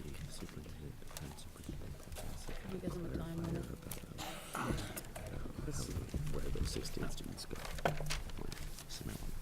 Oh, my God. Okay, would you introduce yourself and, Good morning. My name is Kathy Knight. I'm the principal at Rochester School at Windsor Northwest Supervisory Union. I'm here today representing 150 students, our staff, and our community. I appreciate you giving us the opportunity to share our thoughts, and I'm speaking as an hour, and you'll hear some more of our community momentarily. Last month, you visited our school, and you had firsthand experience in driving down our very windy roads, through the mountains, and into our valley, which, as you noted, took quite some time. We are geographically isolated in our little valley, and we would ask or point out that our superintendent is retiring, but we believe that it's not a sound educational response to tear asunder the Windsor Northwest Supervisory Union. To dissolve our SU, it would cause irreparable damage to our small-town school, the center of our community, and the opposite of what Governor Shumlin and Secretary Holcomb say about how they value small schools. It's a domino effect. If you take away the feeder schools of Warren and Granville and Hancock to another area, it does affect the other schools. If we have to travel from Rochester to South Royalton because we don't have enough schools, enough students anymore to stay viable, it does affect us, and we don't know how, but we just know that it will affect us. It's known that the State Board of Ed has never dissolved an SU in its history, so our students and our community ask us questions, why start with us, and why now? Before the new secretary comes aboard, before all of these answers that are very vague are answered. We would respectfully implore you not to take action on this issue. The need to combine SUs is clear, and I think there's been some really good discussion started. All we're asking is to give us time as an SU with a new superintendent, with a new leader, to research this and thoroughly and slowly and methodically go through a proper process so that all voices are heard. The need to combine is understood, but if we get a new captain of our ship, so to speak, that can steer us into redistricting, then that would be the better case. We appreciate all that you do to listen and care about every student, including the little small schools in the state of Vermont. So we appreciate you listening. Thank you.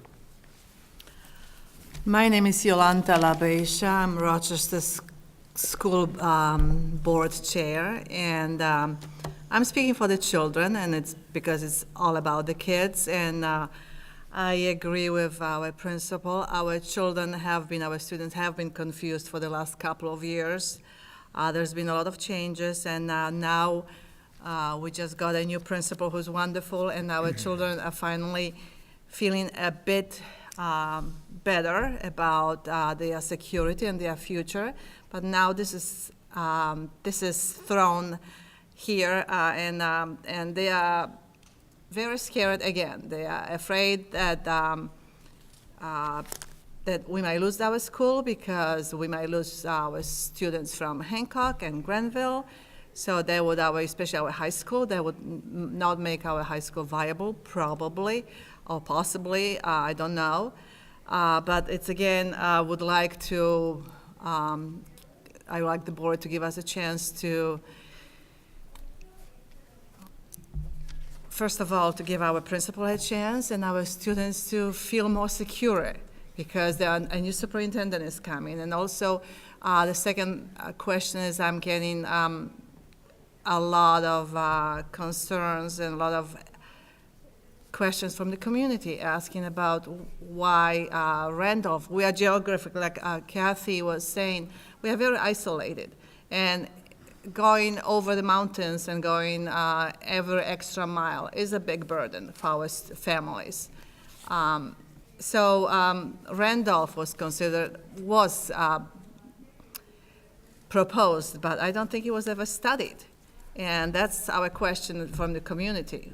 Geographically, it would make more sense, but we have not had a chance to talk to any board members from other districts, which is an issue too, because before any decisions are made, I thought we would have had that opportunity to meet even the superintendents. We haven't met the superintendents really, or school board members or the community.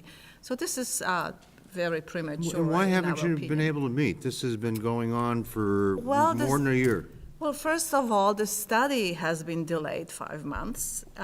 Then the meeting was November 19th, and we were only given a month to just before this. And this is a very difficult time with the holidays and budget building.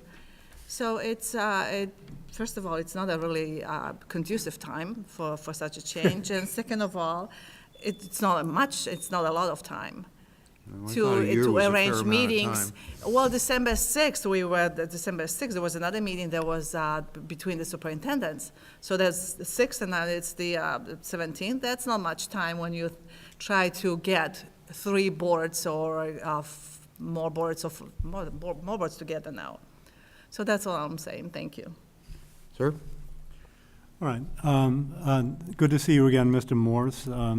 The last time I talked to you, I was a private citizen. Since then, I've become a talking head. I had a momentary lapse of judgment, and I filled the vacancy on the Rochester board, so that now there are 5 members of the board. So I'm speaking now as a member of the Rochester Board of Directors. I'm glad that it isn't as cold here as it was in Rochester. I think you made some joke about whether Irene had knocked out the furnace as well as, filled the auditorium with mud. So anyway, this is nice. It's kind of nice here. Okay. We came in this morning, and actually it was a very nice drive and nice view of the fog over that. That's nice. Yeah. First time I've been to Burlington High School, although I've been to Burlington. And I'm here because I just want to implore you. I don't know if there are any doctors on the board. Actually, you kind of look like a doctor, but maybe you're not. I don't know. But something, I don't know, executive. But I just wanted to ask the board to, not go ahead with this plan as it's currently configured. Just as you, I don't know, some version of a Hippocratic oath applied to school boards. Just please, just do not do this. Do no harm. It's just, I mean, but I think this plan does harm. I don't know what, I don't know. I'm one of these people who needs to see things in front of me just to write them out. So, mean, I just, just to figure out who's at, Windsor Central and Washington West and, I don't know, on Orange Windsor. And actually, I'm pleased to have, I will be able to recognize Mr. Bickford in a pile of people right now, having seen him twice. But I think this plan does harm. I think it does harm to Rochester School. Mr. Altimus, recognizes that the community this study here most impacts is Rochester. But I'm looking at right now a school that was characterized as struggling. But I look at but for example, the school now is configured. The elementary is pre-K and 5, and in the other building, what was called the high school, we have grades 6 through 12. And if this plan is implemented as currently configured,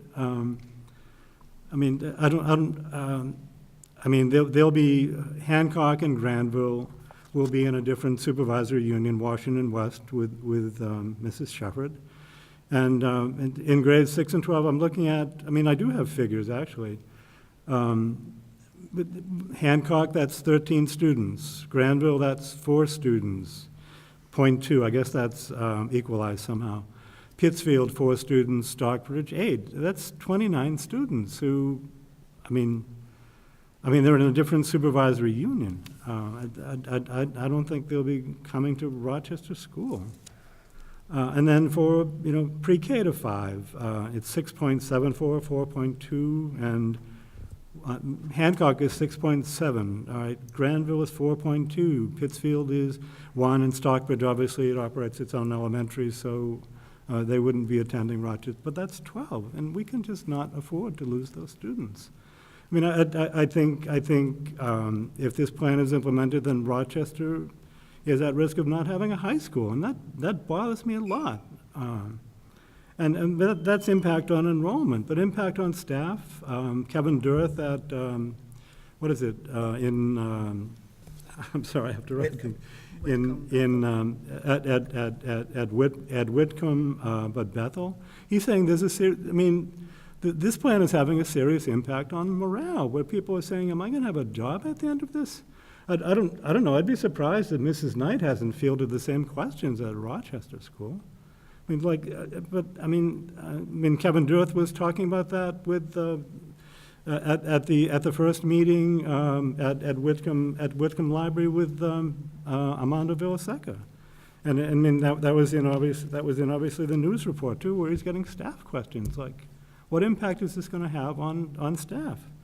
And if this plan were implemented, I'd expect some teachers at Rochester School to wonder whether they'd have a job a year from now, and maybe to start looking, I don't know, for another job somewhere. And frankly, I think news of this plan has already had impact on some of our staff who have gone to other districts. I know of one, a science teacher who's, all right, I'll try to cut it short. I'm taking a long time, I know. But in terms of the other district, this change of boundary plan, it's just, Mrs. Shepherd characterized it as simplistic, cursory, underestimating costs and manpower. Yes, exactly. It's just, with all due respect to Mr. Altimus, this looks like a study of somebody who just doesn't get out a lot. And maybe he's on the 4th floor of the building at State Street looking at the. But it's good at counting beans and crunching numbers, but it's not counting the right beans and not the right numbers. David Bickford is saying, well, I don't know, if we do this, then maybe we have to rent some new space here because we're going to need, I don't know, new finance people. And I think this report is a serious lowballing of the costs, and it's not put together by somebody who is, running a district. My God, just. Okay, great, thank you. Thank you. Ma'am? Hi, my name is Heidi Spear, and I'm the board chair for the town of Facein, which is part of the Washington West Supervisory Union. And I've come today because I have concerns about this plan, and I have particular concerns about us approving this plan in its current form. I think it's preliminary. I think that there are real structural problems with it as set forth. I cannot speak to what needs to be done with the supervisory union, if it should be dissolved, where students should go, or any of that. All I know and understand is how hard it is in the current budget climate for us to do our jobs as boards, as administrators, as schools. We are trying very hard to maximize the education quality for our students, and to do this increasingly efficiently with increasingly scarce resources. And in that context, we don't have anything to be gained here, I don't see, by separating administrative costs from the work of education. I feel like there is an opportunity with consolidation for efficiencies to be gained. And I do not, as one taxpayer, as one community member, rule out the potential benefits of consolidation. I'm not anti-consolidation, but when we proceed in consolidation, I do think it has to be done with very clear evidence that there will be efficiencies. And for our supervisory union to be tackling administrative responsibilities, plans and such for students that aren't even in our district, I feel that we are separating costs from education delivery, we're undermining accountability, and it doesn't really promote the efficiency that we propose to seek. So I think it's problematic, and again, I don't know about the other supervisory unions and what pieces they're picking up, but I definitely do not think that it's appropriate or reasonable for this plan as currently delineated to go forward, because We have two other witnesses. Thank you very much. Krista. Oh, Steve, I do have a question about Rochester, then. Oh, okay, excuse me. Go ahead. Just a question about Rochester. So I think part of the piece we're missing too is we had our meeting the 19th there, and then there was a meeting that night, and when you heard back about a study about sustainability of Rochester. And I was just wondering if you could talk to us about that study, because I feel like that's maybe what's confusing the issue a little bit, because that talked about maintaining the school. I think that's being lumped into this discussion. So could you just talk to us about that? The report has been delivered and has been, we had a meeting with the community members, and majority of, even though the report has raised some questions about the sustainability, the majority of the community made it clear they would like to keep this high school open. And actually, it's going to be another meeting, January 13th, with a non-binding Australian ballot, whether to keep the high school open on January 14th. And so where did that study come from? So who commissioned the study, who paid for it, and who followed it out? It was commissioned by a couple of school board members. One of them already resigned.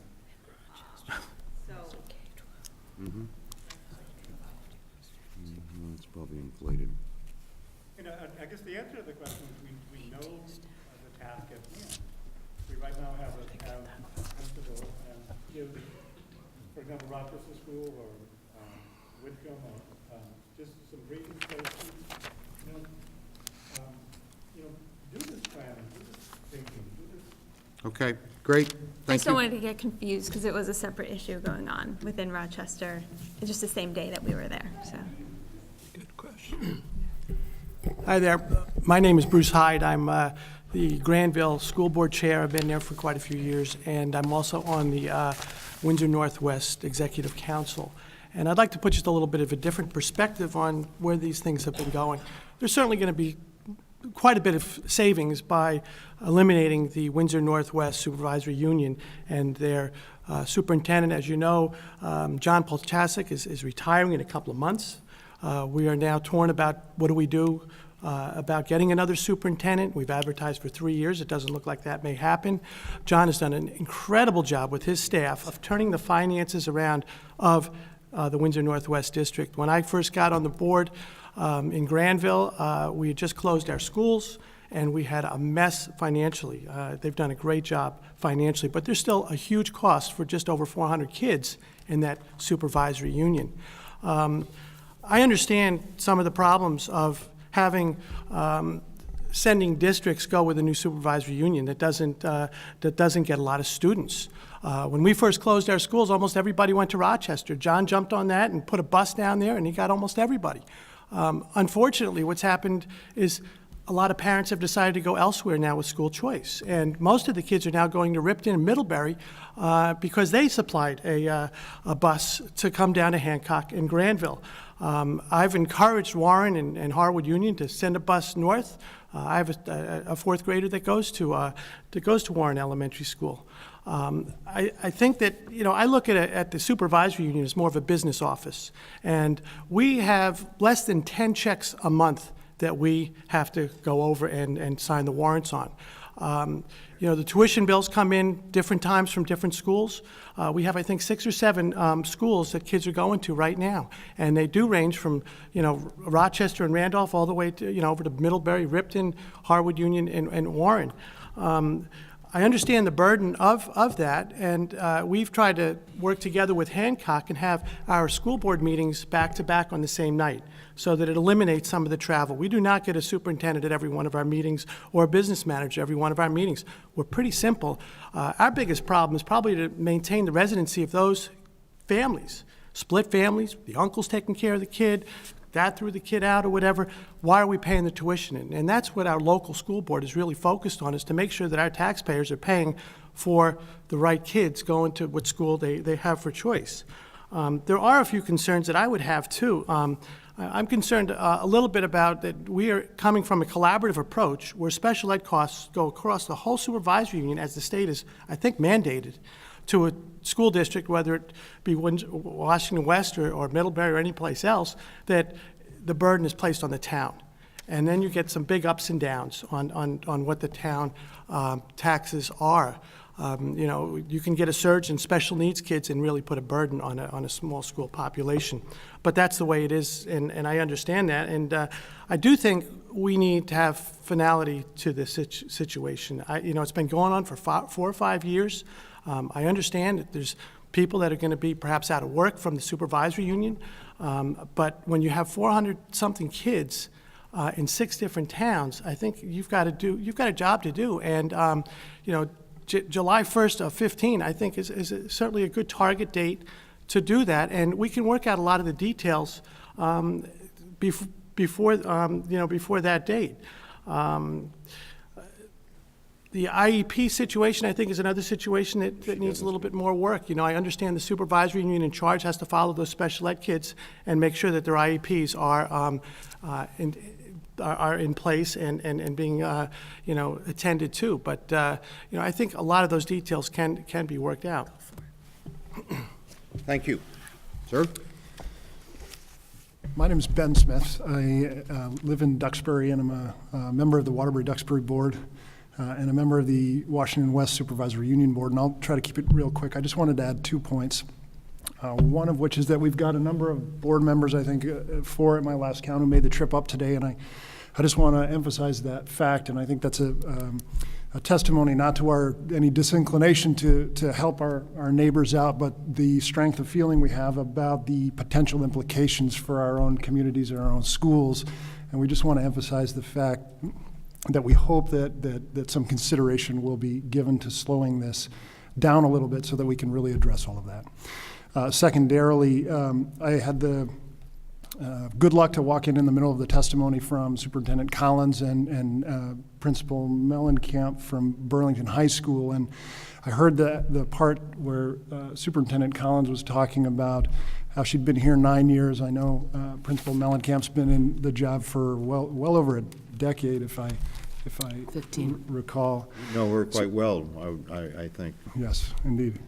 So I think their testimony is a really elegant representation of the importance of stability in leadership. And in Washington West, we've really struggled with that historically. We had 14 superintendents over 20 years.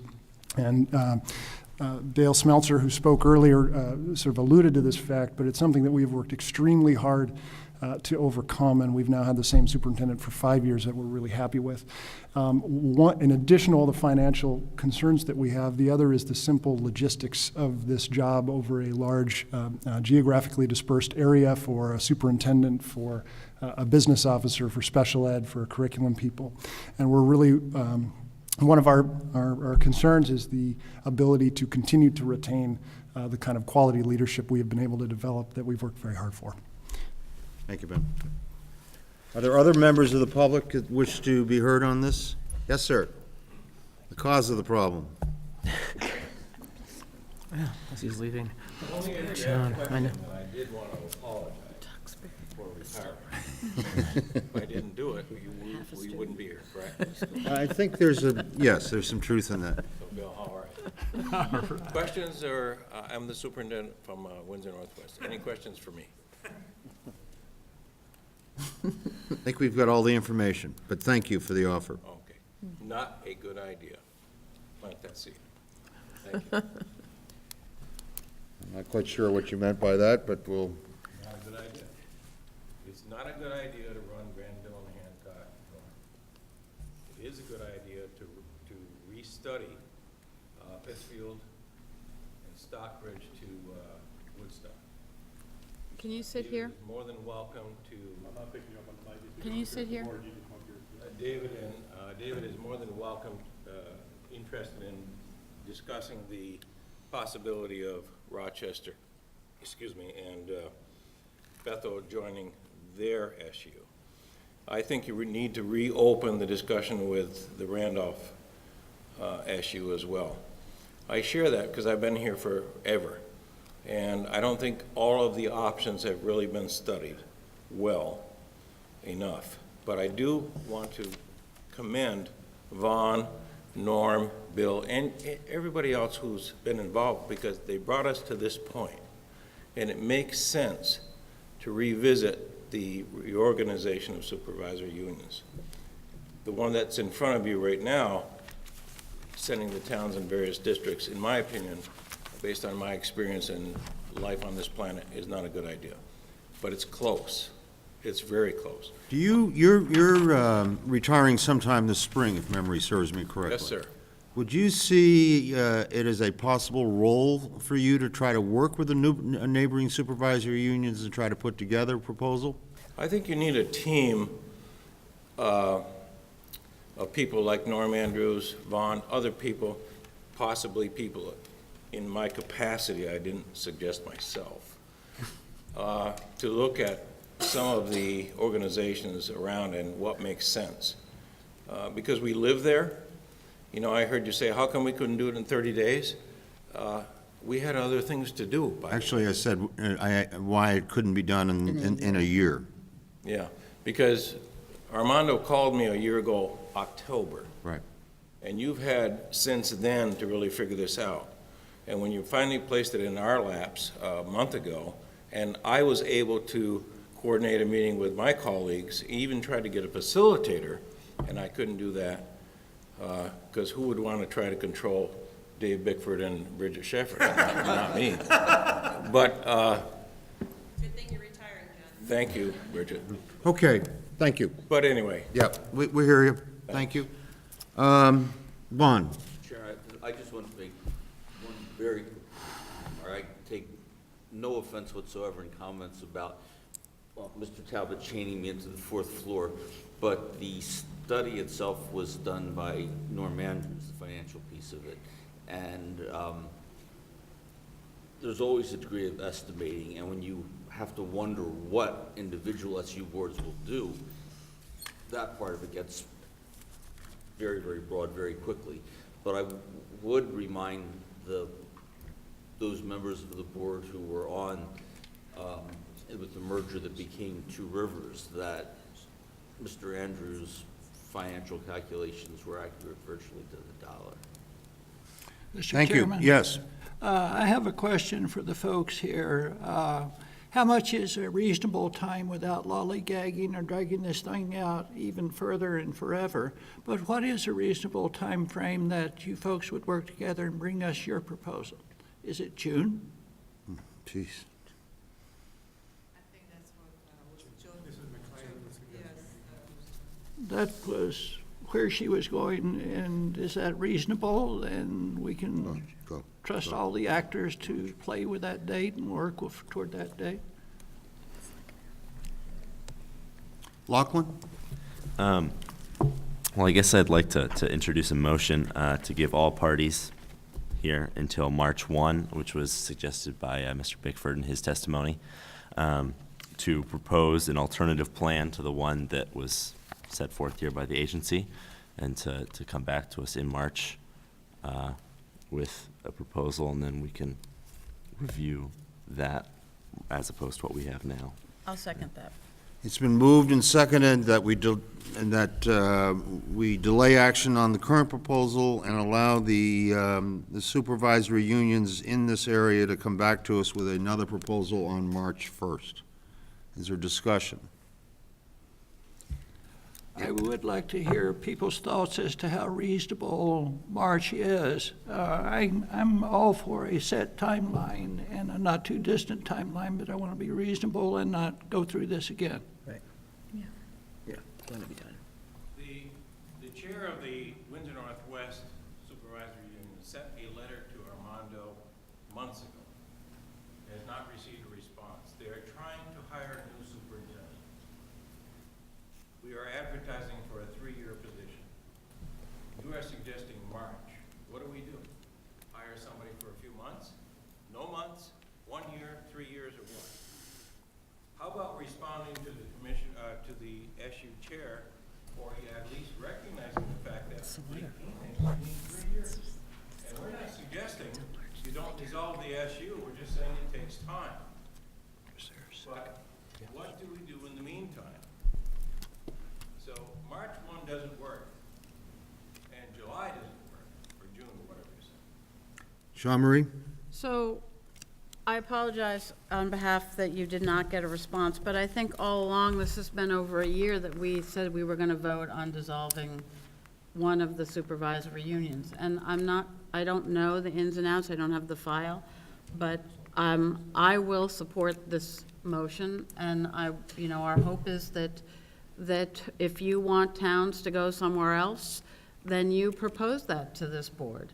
We're not wedded to the report from Norm Andrews. What we want is a solution from the towns to tell us where they want the towns to go, as opposed to a no. We want a solution that helps everybody at the table. The towns didn't generate the discussion. All right. Over here in the back? No? Yes, you, ma'am. Yes? Well, again, Heidi Spear, and my concern with the date that's proposed is the fact that it seems to not take into consideration the very real problems that we have on our plates with our budget season. I mean, we have right now with the tax commissioner's letter, with the tax rate, with the falling grand list, with the convergence of new initiatives that are worthy but require funds, that I personally feel that our boards and our central office should be focused on doing the hard work of improving, refining our budget so that we can deliver top quality education with the best return for our education money, and not focused on this at this point in time. Ma'am? And yes? Hi, I'm Deborah Hunter. I am the chair of the Harwood Union High School Board. I'm sorry. I'm also a member of the Washington West Executive Board, and our job one between now and town meeting voting day is the development of a budget and the advocating for the plan that we propose to our taxpayers. 16 at this point. So in all honesty, the efforts that we must put forth between now and town meeting day must go toward a budget and gaining support for that budget. So frankly, as I develop agendas for our Harwood Union High School, and we are one of the institutes that would be part of this reconsolidation plan, our efforts must instead go toward the budget. So if you want us to put our best efforts forth into coming up with the new plan and offering it to you, it cannot happen until after town meeting. And heaven forbid any budgets are defeated, then we must work on that of developing a new budget for support. So I think it's very unrealistic to place before us now this huge task, knowing that it is budget building season. Sir? Hello, my name is Chris Kaliva. I'm a resident of Duxbury. I'm also a member of the school board, Harwood School Board. I've also served on the Educational Transformation Committee. You have consequences. You have impacts on communities. Thoughtfully and thoroughly reviewed. When you make claims about financial implications and the efficiencies found in consolidation, and I've reviewed the literature on consolidation, and it's very, very mixed. Right? We had Bill Duncombe from Maxwell School come to the University of Vermont 2 years ago and talked about those perceived efficiencies. Our superintendent and our SU has reviewed the budget plan going forward, and we're thoroughly convinced that those numbers are underestimated. Yeah. And to that effect, we're facing a situation in our supervisory union, as much as we would like to embrace our neighbors to the south, we don't think it's financially viable. We think having the AOT or the state board tell us that we are understaffed as a supervisory union to be counterproductive to local control and to the professional integrity of the system that we have in place. So with that, I would really highly recommend you, with our new secretary in place, to really give a comprehensive thought and consideration to this process going forward. Because this is not going to be the first time this board's going to have to face this issue. And you have new leadership coming in. So I would encourage you to think about delaying this and getting it right, because this is the precedence going forward. Mr. Chairman, I would move that we change the date, that we amend the motion on the floor to June 1st. Bill Mathis moves that we amend the motion to June 1st. Is there a second to the motion? Second. Margaret has seconded? What's yours? Sorry? No, it was Margaret's original. So we're voting on the amendment now, which would change the date to revisit this issue and invite the neighboring supervisory unions to come in with other proposals. Margaret? Can I make one comment before we vote Yes. on this? The ad hoc underpinnings of this are wrong. They're not based on Vermont values. The reason for this discussion has been precipitated by this issue of a superintendent leaving and that perceived opportunity for a discussion. These conversations need to take place in communities where people are equal players, where not one community is under the gun from the secretary and forced into a conversation with neighbors based on an arbitrary administrative rule thing. That's not the basis for these kinds of conversations. That does not represent Vermont values about community. And that's why this decision is so hard. Everyone is welcome and wants to talk about efficiencies and ways to save funds. This is not the way to go about it. The motion before you is to amend the original motion to set the date as June 1st, 2014, for this issue to come back before the State Board of Education. Other discussion? If not, all those in favor of the amendment, raise your right hand, please. 1, 2, 3, 4, 5. The amendment passes. Now, the motion before you is, are you in favor of June 1st, 2014 for this issue to come back before the State Board of Education and with the hope that the supervisory unions would come together with another proposal? All those in favor of the motion say aye. Aye. Raise your right hand, please. 1, 2, 3. Okay, the motion passes. And June 1st is the date. Carol, the chair wishes to vote in this case, and I vote no. We'll stand in recess for 5 minutes and come back to the next agenda item.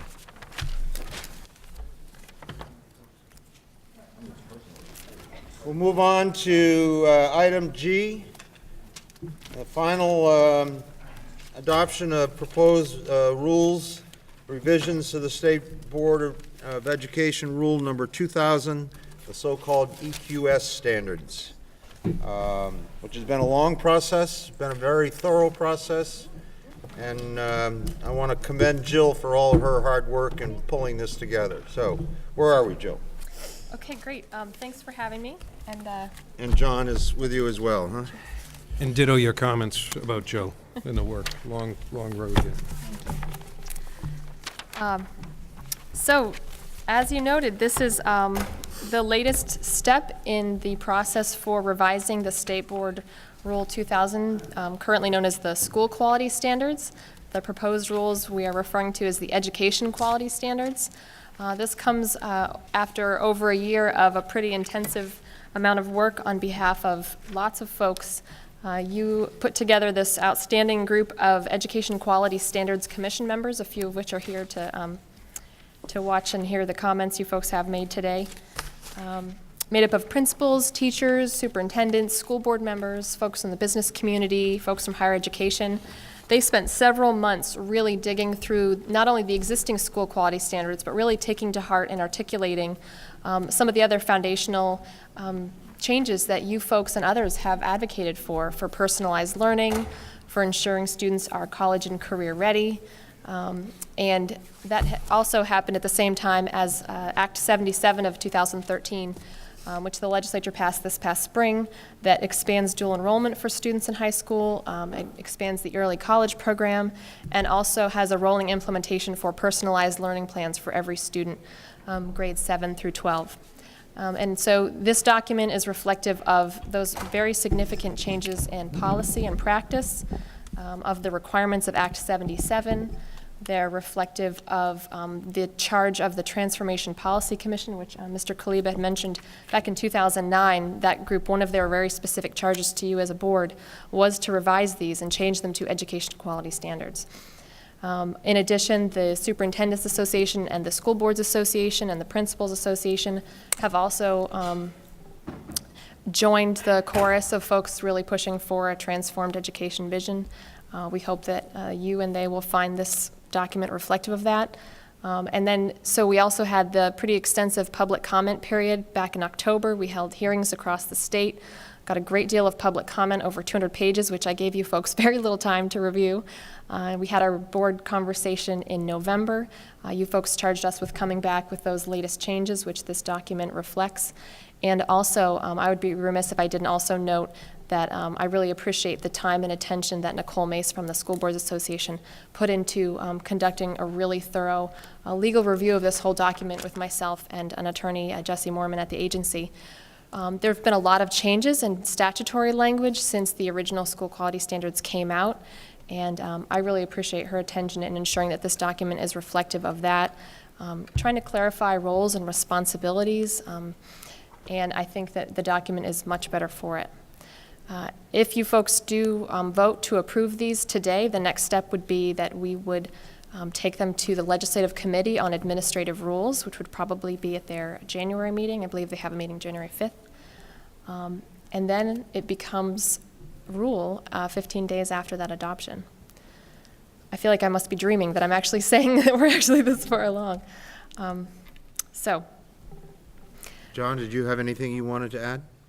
No, just to thank the board and Jill and a number of partners in this, that this really, at this point, we don't know all the outcomes, but this really will lay the foundation in a number of areas, including a potential for a major change in federal accountability down the road.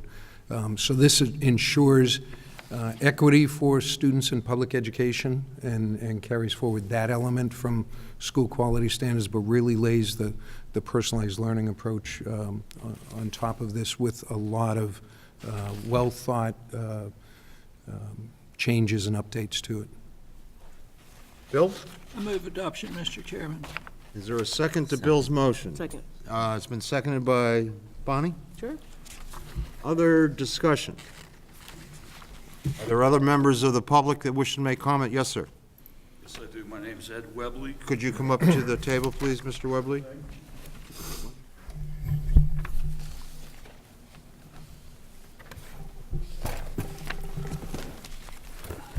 like to take this opportunity to brag because I was Jill's English teacher.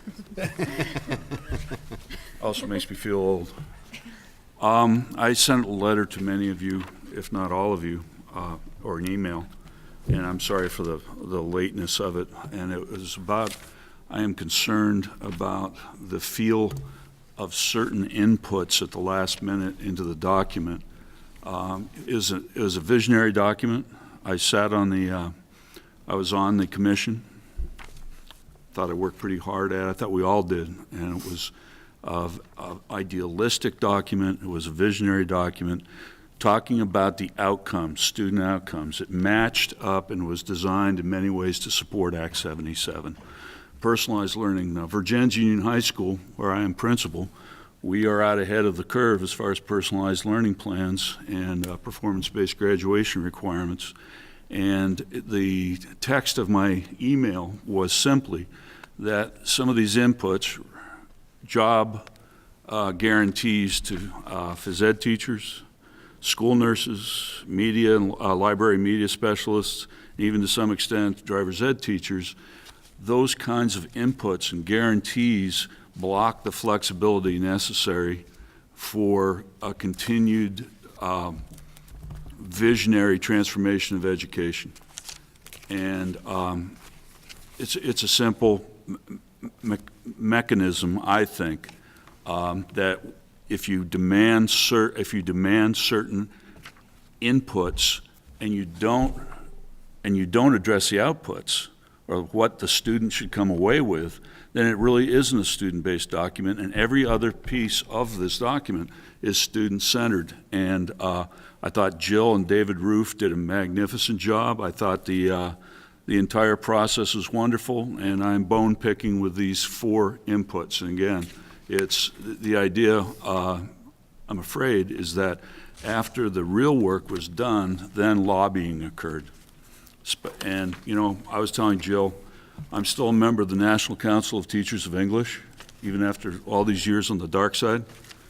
And at no time did I say, you know what's a good idea? Let's double the English delivery K through 12. You know, I think that would have been unethical. And so I'm just calling those things to question, and I appreciate you listening. Thank you, sir. Any other members of the public that wish to be heard on this? Krista. It's just something I'd mentioned last, and we sort of didn't get to finish it over email because you can't continue the conversation over email. And was just the one last time I'll just pitch about the class sizes. And I guess the reason why I feel strongly about this is that I teach in a class that's 30 students. U.S. history at my school is required for graduation, and our classes are 30, 31, and 26. And students are adversely affected. And they're adversely affected that they can't move around the room. It's limited in the teacher delivery. We talk about personalized learning plans, individual education, and that's much harder to do as a practitioner in the classroom when it's 30. And I asked my students in the class of 30 and asked how they felt about it. And they definitely felt that 30 is too many. I mean, there's students in that class that are English second language, are on individual IEPs, 504s, ESTs, and it's hard to give them that attention with just 1 to 30. So we look at this ratio, and then you combine it with 21-27, which gives the opportunity to have, if you look at 21.2 under staff, and it talks about the averages, and then if you go forward to 21-27, and it allows for, upon a request of a school board, the secretary may waive class size and caseload requirements where, and then it gives some requirements where that'd be necessary. So there is a measure in here to alleviate if there's a problem where there's 26 kids and you need to make a class that's 26. But when we look at class sizes, it affects what happens to students. And so I wish we would take a stronger stance on just saying, instead of the average, that shall not exceed.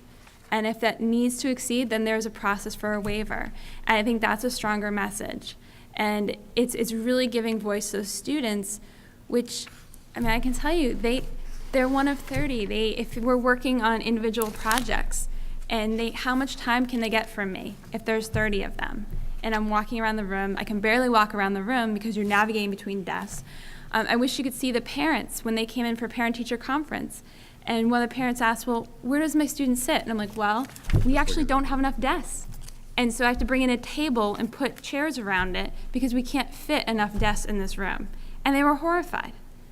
And I wish you guys would be horrified too. And I wish we could amend this to really make a strong statement. Instead of it, shall average, shall not exceed, and there's an escape measure if need be. But that's my stance, and I'm just wondering if anybody else would agree that the language needs to be changed. I know originally we had language in there at one point. There was something to the effect that classes in grades K through 3 shall not exceed 20 students per teacher. In grades 4 through 12, classes with a single teacher shall not exceed 25 students. And team-taught classes with 2 teachers of different disciplines shall not exceed 40 students. A teacher's class role shall include all students that they teach in a single class within a team-taught class or a co-taught class. The total class role of a teacher shall not exceed 100 students, except where the specific nature of the student's assignment is plainly adaptable to the teaching of greater number of students while meeting the educational goals of the program. And I've also been a teacher where there are 47 students. 47 students and 2 teachers. And try to have a class discussion. There's not even 47 of us in this room right now. And so try to have a discussion in a classroom, it's very difficult to do. So I know when you look at it, you're like, oh, 1 to 25, 2 to 50, what's the difference? It makes a huge difference. And I've talked to my students that were in that class of 47, and they were like, we loved the class, it was so fun, but we didn't get our voice in, or we didn't get the attention we needed. Because if you're 50 students and you're working on projects, there's 2 teachers, but there are 50 of you. And a lot of the schools in the state of Vermont can't even hold 50 students. This is what we were forced into, a long classroom where we couldn't even deliver instruction. So it's just something I do care about, and I feel like it affects students' outcomes, and I wish we would take a stronger stance within this document. That's important for students. If we're gonna individualize our education, we want to push them, and then sometimes we need to push some students, and the other time we need to go back and review with others. You need to have that flexibility in the classroom, and I feel like that's missing in this document. Do you wish to respond to that, Jill? I'd feel better if other board members. Okay. wanted to weigh in. Sean Marie? So Krista, I understand what you're saying in terms of a large class size, but you're team teaching with someone, right? Yes, yeah. So it was your principals and you and your co-teachers, I'm assuming it was discussed that a humanities class with 2 teachers was how you wanted to teach versus No. teaching separately. No, so it was assigned to us. Okay, so I Let think me, it's an let me, administrative issue. we need to broaden this conversation. We're a public policy organization. Right, and I think So just as a if policy. I don't want to get into a Right. specific class. Yeah. Our role here today is to look at this as an important educational document and look at it from a broad public policy point of view. So I guess my point being, I'll skip over the questions, is that it's a management issue how you play that 40 out, right? To me, I don't see I understand and I appreciate Krista's opinion, but I think in terms of this actual document, in terms of policy, it is an administrative issue, and it's a management issue of a building, not a policy. I think as a policy, I think it's fine. If a space can't hold it, it's up to the principal or the superintendent to figure that piece out. I guess I would just like the board then, as policy, do we think it's okay to have classes of 30 in the state of Vermont? And is that okay? If that's okay, then, and vote on it as is. But if you don't feel comfortable with that as a policy, because this is not just a vision document, it's also when you're looking at, I know we talked about this when we took EQS testimony, that people are looking at this for a budget. If they can say, oh, well, we can just put 30 kids in there, and it doesn't matter, but it does matter to the students. I think there are other safeguards. There's the safeguards in terms of square footage that has to happen per student, and I do, as an administrator, agree with Sean Marie in terms of not wanting to be pigeonholed by a vision document. It really starts to get pretty micromanaging when I have to do this piece. I also think that knowing that declining enrollment and where we stand now with that, the idea that there are a lot of classes that are 30 kids, right? I don't know. But we have for anybody my, else. my whole 10th grade. I mean, Yeah, that's what, like, yeah. that's the thing, that this does But it's exist. it's rare in Vermont to have classes of 30. I mean, that's the other piece. It doesn't, so to make policy based on something that doesn't happen that often makes me really nervous. Morgan? No, I think you're absolutely right. I've been in classes that are larger, and it makes it much harder to teach. And then what happens is the teacher is put in a position where, when there's a large class, they have to pay the most attention to the students that need the most help. And then those that have some smaller problems or don't need as much attention get sometimes ignored completely. And it's really frustrating for the teacher and the students. And so I would agree with you that we should limit the number of students per class. Mark? Krista, I think I get what you mean by the overall message that we'd be sending through this, but somebody correct me if I'm wrong, but wouldn't a school district's class size policy supersede this document? That's why those are the other safeguards that exist. It could go further, but it couldn't go less. Right. Well, that's what I mean. I mean, if your school felt passionate that there should be a class size of 24, your school could pass a policy that would say it would be no greater than 24. And I think that allows the flexibility within all our schools to, I wouldn't want to make it too low. I mean, it does sound high, but I mean, in your particular case, it sounds like your school should be addressing that within their school community. And I guess I'm just seeing it because the class sizes that are small are the honors classes, and then they dump them all in. And I just see this as if it's a policy. And if that's okay, I just wanted to make sure the board talked about it and just wanted to get my ideas out there.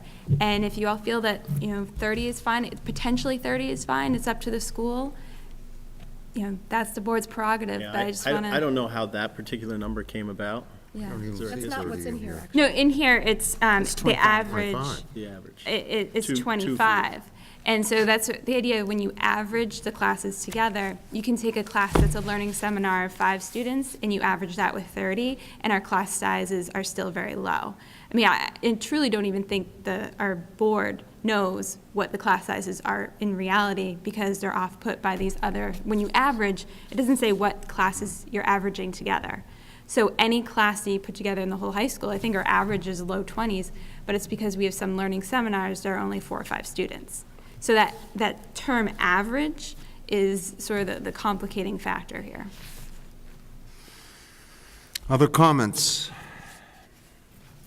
Yeah, I had a comment about Mr. Webley's testimony, and I did get your letter, thank you. And I guess I'm a little confused as to what the detriment to the so-called lobbying is to this document. Should I answer that? Whoever could answer that. I think it lies, and thank you for your response, Bill, yesterday. I think it lies in the fact of the idea between inputs and outcomes.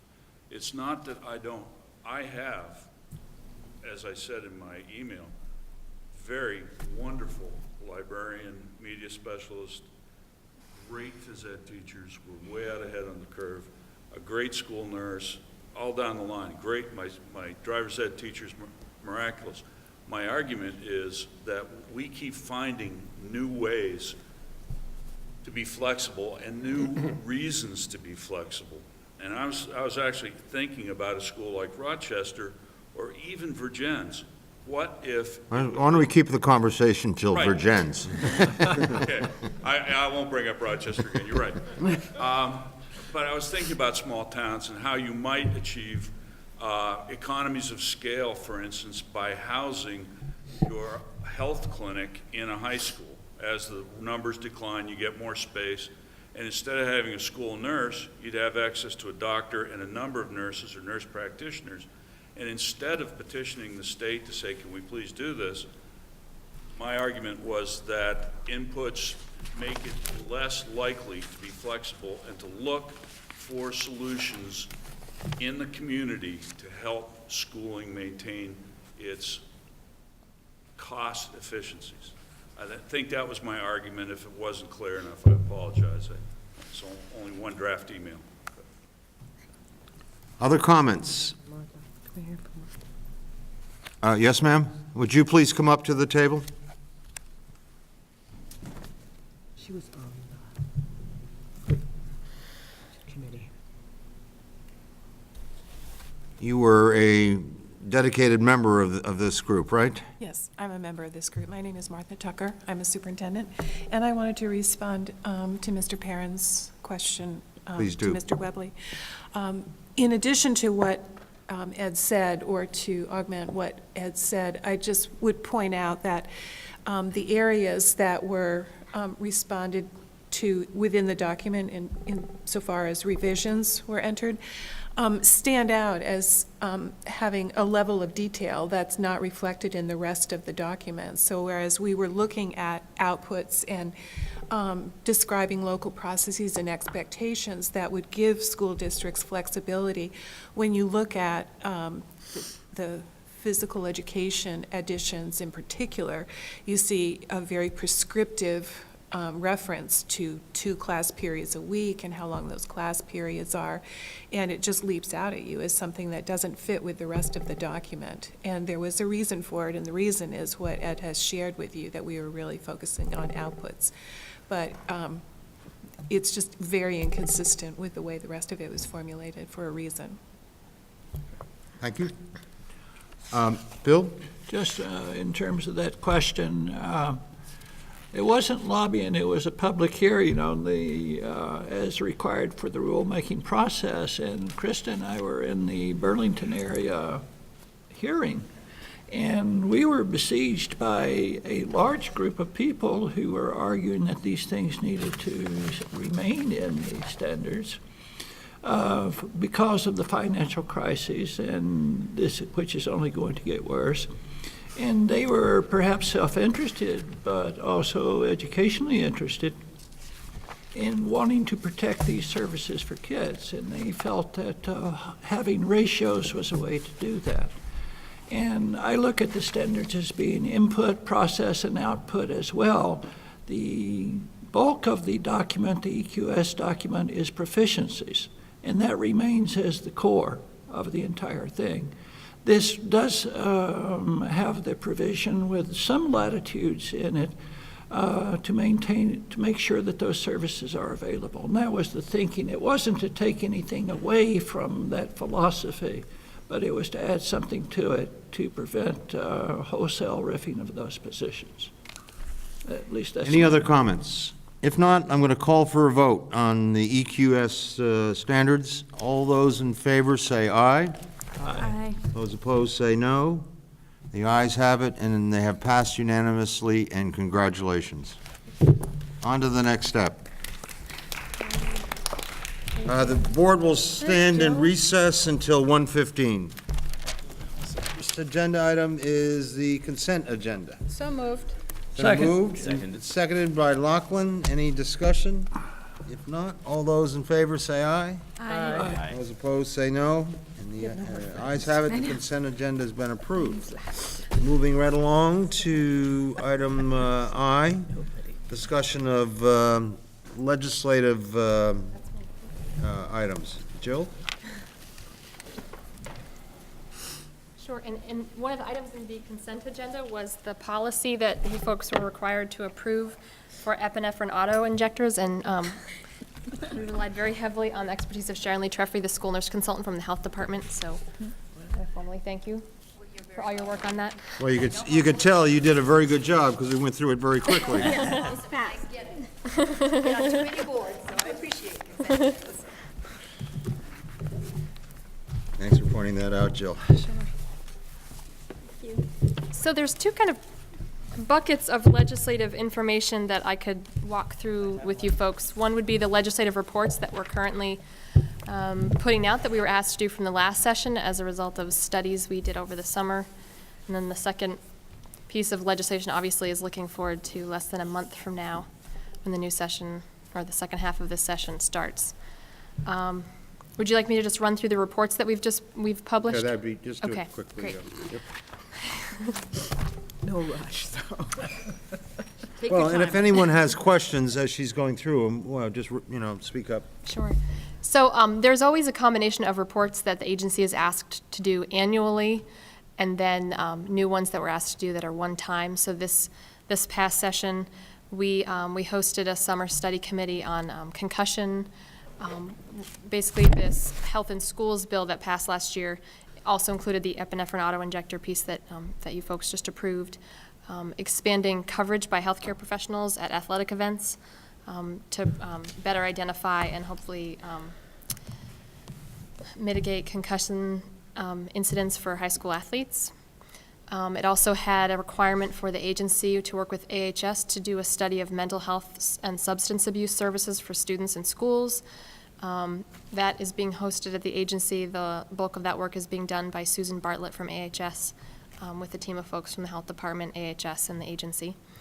The secretary was also required to do a study on merit pay in schools, so we posted that report yesterday along with the concussion report. And we also were required to survey principals on teacher advisories, and so that piece, I had a lot of help from the Principals Association, and that'll be due in January. You'll also be seeing some reports that Vaughn Altimus is working on for the Special Education Working Group. That was a group that was established, I think, a couple of years ago and has been doing annual reports. We also have some reporting requirements after Act 77 passed about dual enrollment participation and dual enrollment access for students in independent schools. We also are working on getting tools for the personalized learning plan out to schools. So some of these pieces were due December 15th. Those have been submitted. So we post those on the agency website, and then they also go up on the legislative page. It's pretty easy to find, relatively speaking, on the legislative page. There's a legislative reports, and then the most recent one posted is up there. But I'm always happy to send those to you folks as well. The personalized learning plan, what is it that you're sending? What's the? There's a group. Yeah.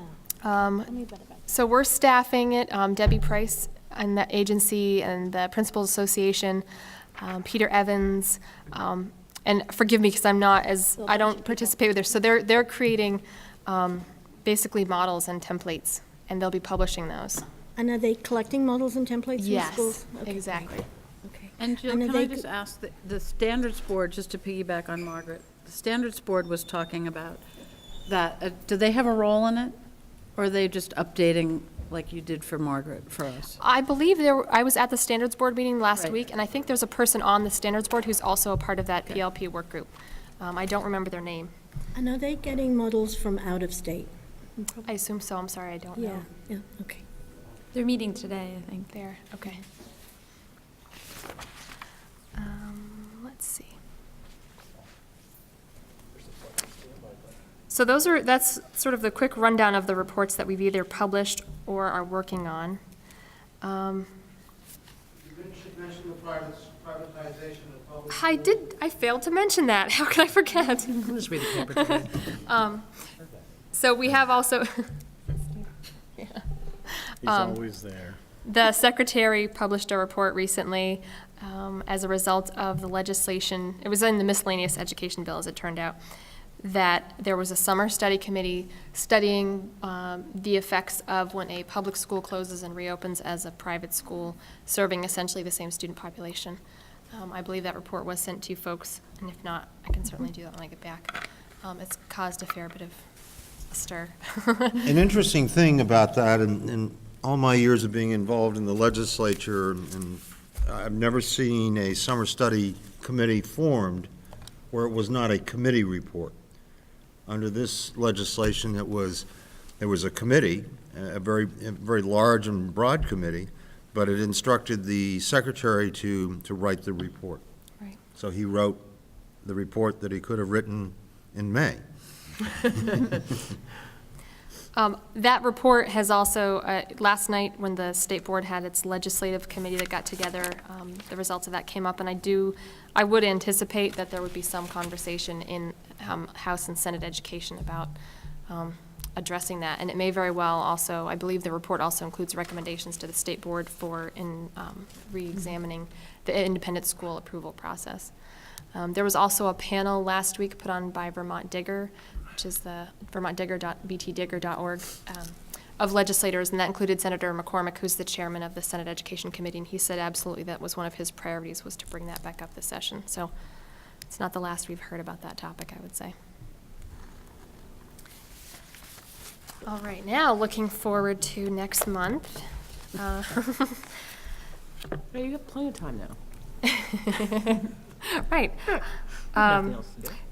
As I noted in the green sheet for EQS, there are some specific statutory changes. There are simply words that need to be changed to reflect the new document, such as changing school quality standards to education quality standards, changing comprehensive action plan to continuous improvement plan, and I think educational support team to multi-tiered system of support. I think those are the three. But, so we will have a few of those miscellaneous technical corrections to make. There is still the technical corrections bill that is called, it's H524, that actually reflects the language of making the commissioner a secretary and the board. So that is I think it's 300 pages or something like that, basically rewrite of Title 16 to reflect those changes. And it's the first thing on the House calendar on Tuesday the 7th, because it's already gone through, I think it's gone through the Senate, or it's gone through the House, and it's gone back and forth, so they expect to move that out pretty quickly. Another piece that is remaining from last session that we expect to see taken back up is H270, which is the pre-kindergarten education legislation that really sort of expands it and allows for transferring that access.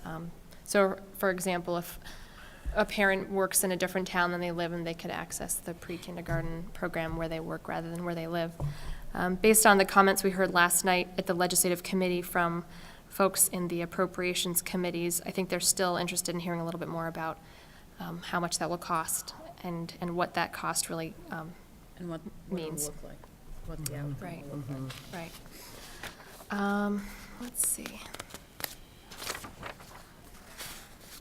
The special education work group that I mentioned earlier that is staffed by Vaughn Altimus may be requesting legislation to exempt districts and supervisory unions that exceed the penalty threshold because of a change in spending caused by the special education assessment formula, and also allow supervisory unions to own property and assume debt, which apparently they cannot now. Say that again? Right, it might as well be a different language. So the two areas that group is planning on proposing legislation is, one, the ability for supervisory unions to own property and assume debt. And the first, which I don't understand beyond this very basic explanation, is exempting districts in supervisory unions that exceed the penalty threshold because of a change in spending caused by the special education assessment formula. Well, that probably means when they send two students to out-of-district placements and it costs them $350,000 for each child, and they had Okay. $750,000 to their budget. Okay. That's what that means. That makes sense. Those are sort of the major pieces I wanted to make sure to mention to you folks. In the miscellaneous bill, that's the one that you said was on the calendar for the first day? No, that's the technical corrections. That's the one that changes commissioner to secretary and, Just those. right. And does that address the deputy commissioner issue? It does, yep. And how does it address it? I mean, what, It becomes a deputy secretary. So right now, we've still been referring to. appointed by? It remains under the. Secretary, Appointed by the secretary? I believe, yes. Okay. I think that was one of the questions we'd had. Right. Current I thought it was language saying by the is board. appointed by Yeah, the we do. board. Excuse me, Bill? Current language is appointed by the board. Right. I didn't hear that changed, Yeah, let me check but that. actually, I think the secretary should be able to do that. I think so too. Yeah, I would imagine, but I guess I don't know that, I just assumed that. Remember, because I voted against it, I didn't see it in there. the nomination. Oh, yeah. Gotta have some. I'll double check on that. Okay. I believe it's under the board right now, and the proposed language would change it to under the secretary, but. If you could let Bill know that fairly soon in the event that we need to do Need to anything. do something with that. Yeah. And I would recommend to the board you pay pretty close attention to this that particular bill. It's long and there's a lot to it, but it's a lot about state board rule and authority for that, and just to make sure that something doesn't inadvertently change. It's 300 Yes, pages, go you ahead. said. Can we ask, I mean, I think in months past, Mark Ottinger would have Kept an eye on some of those changes that might be coming through, and I'm wondering if Jesse, if that's something we can ask whoever we ask to take a look Yep, through it. he and Donna Russo Savage, the legislative council staff person, have already gone through, so you wouldn't have to read through all 300 pages. They actually have a list of all the proposed changes and the location in there. If you could send that to us, I think that that would be that very would be very helpful. handy. Yeah.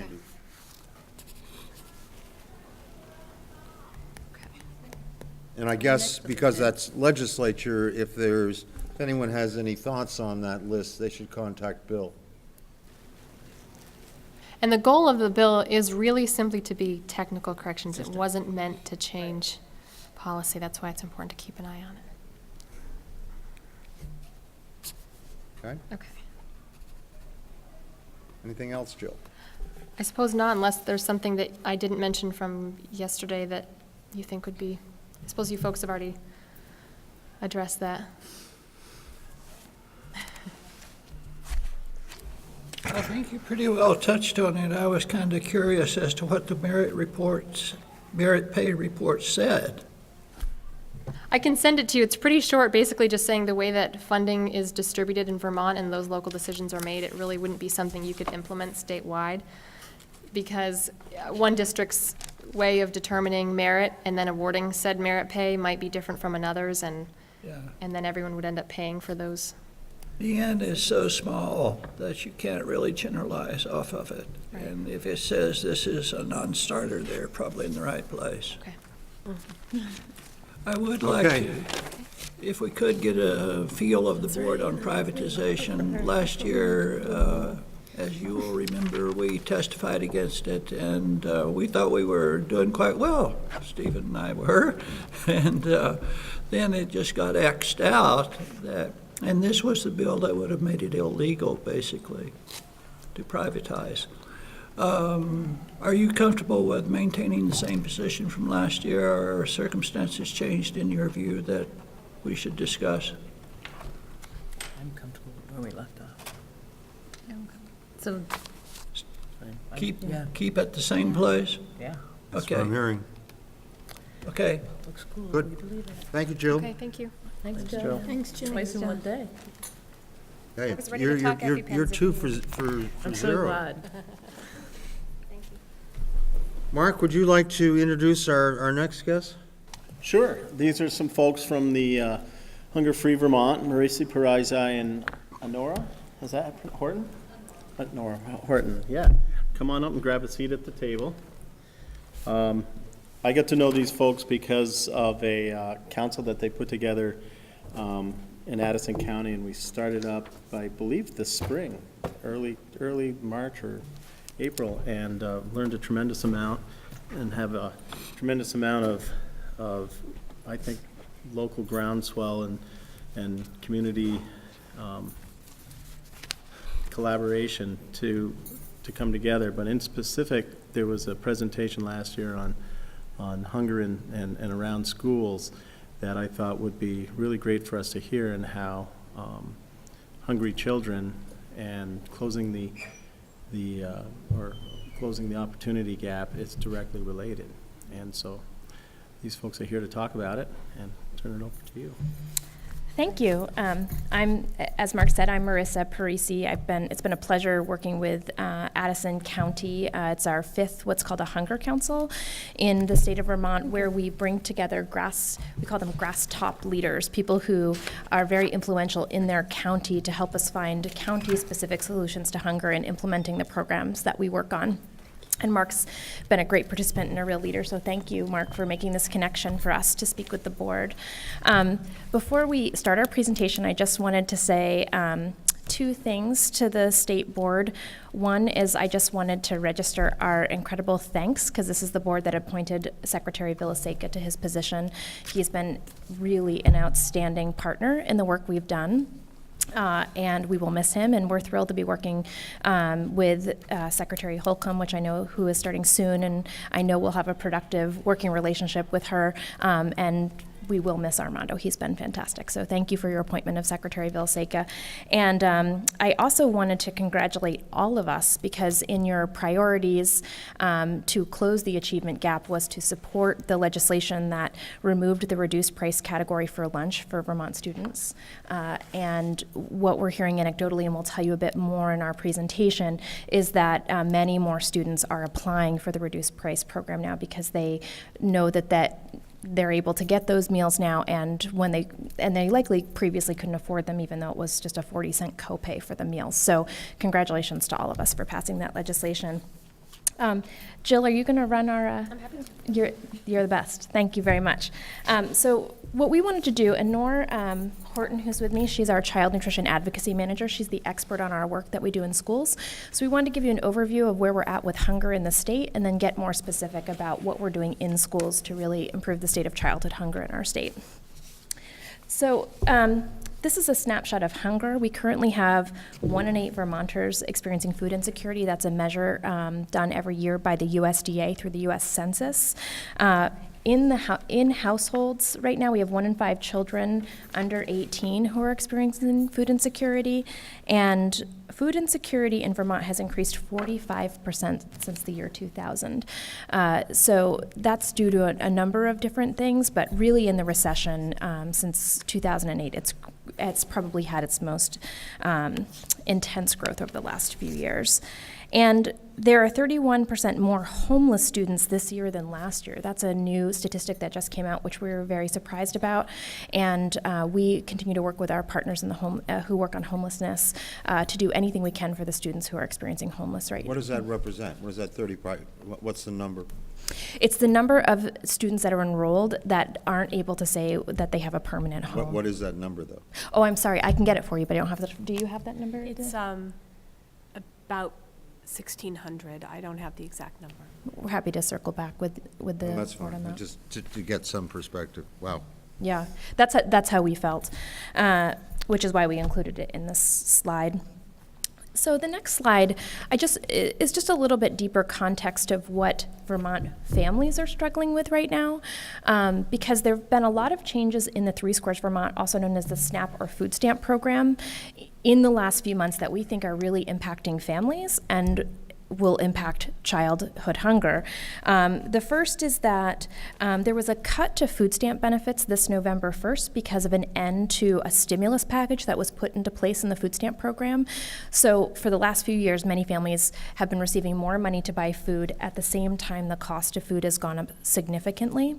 And that additional money was supposed to stay in place until 2016 when the amount caught up with inflation for food prices. And it has been taken away, so families of 4 had a $36 cut to benefits, which is a pretty big cut for families who rely sometimes on food stamps as their primary source of food. So that's one major concern we have for families right now. We, as advocates, work on both local, state, and national legislation, federal legislation that impact families. So we've been doing a lot of work on the Farm Bill. We know that there have been pretty egregious cuts recommended to the Farm Bill, and we think we are not going to escape the conference committee that's happening right now without pretty significant cuts to the program that will impact Vermont somewhat disproportionately to other states in the country, because it's a cut to what's called the Heat and Eat program. It's a program that uses the LIHEAP, or the Low-Income Heating Assistance Program, to give people a bit more food benefits in the winter, and it's possible that that program will be significantly cut in the Farm Bill, if not go away entirely. So that's of grave concern. That could be as much as a $90 cut per family per month in their food stamp benefits. And at the state level, you may have heard that we're having some administrative challenges in our food stamp program where a number of mistakes are being made on applications. The majority of those mistakes are overpayments and benefits. And when a family has greater than $400 overpayment, the family is responsible to pay the debt back. So in some cases, we're seeing families with the debts as great as $2,000 that they've been overpaid in their food stamps. They didn't know it because it wasn't their fault. And they received the benefits assuming their calculation calculation was accurate, went shopping, bought food for their family, and then at the end of the year during quality control, they're found to have had an overpayment, so the family now is in debt to that money back to the Department of Children and Families to be paid back to the federal government. So that's just some context about what families are dealing with in getting food in their home right now. And school meals, this is one of the reasons we feel school meals is so important.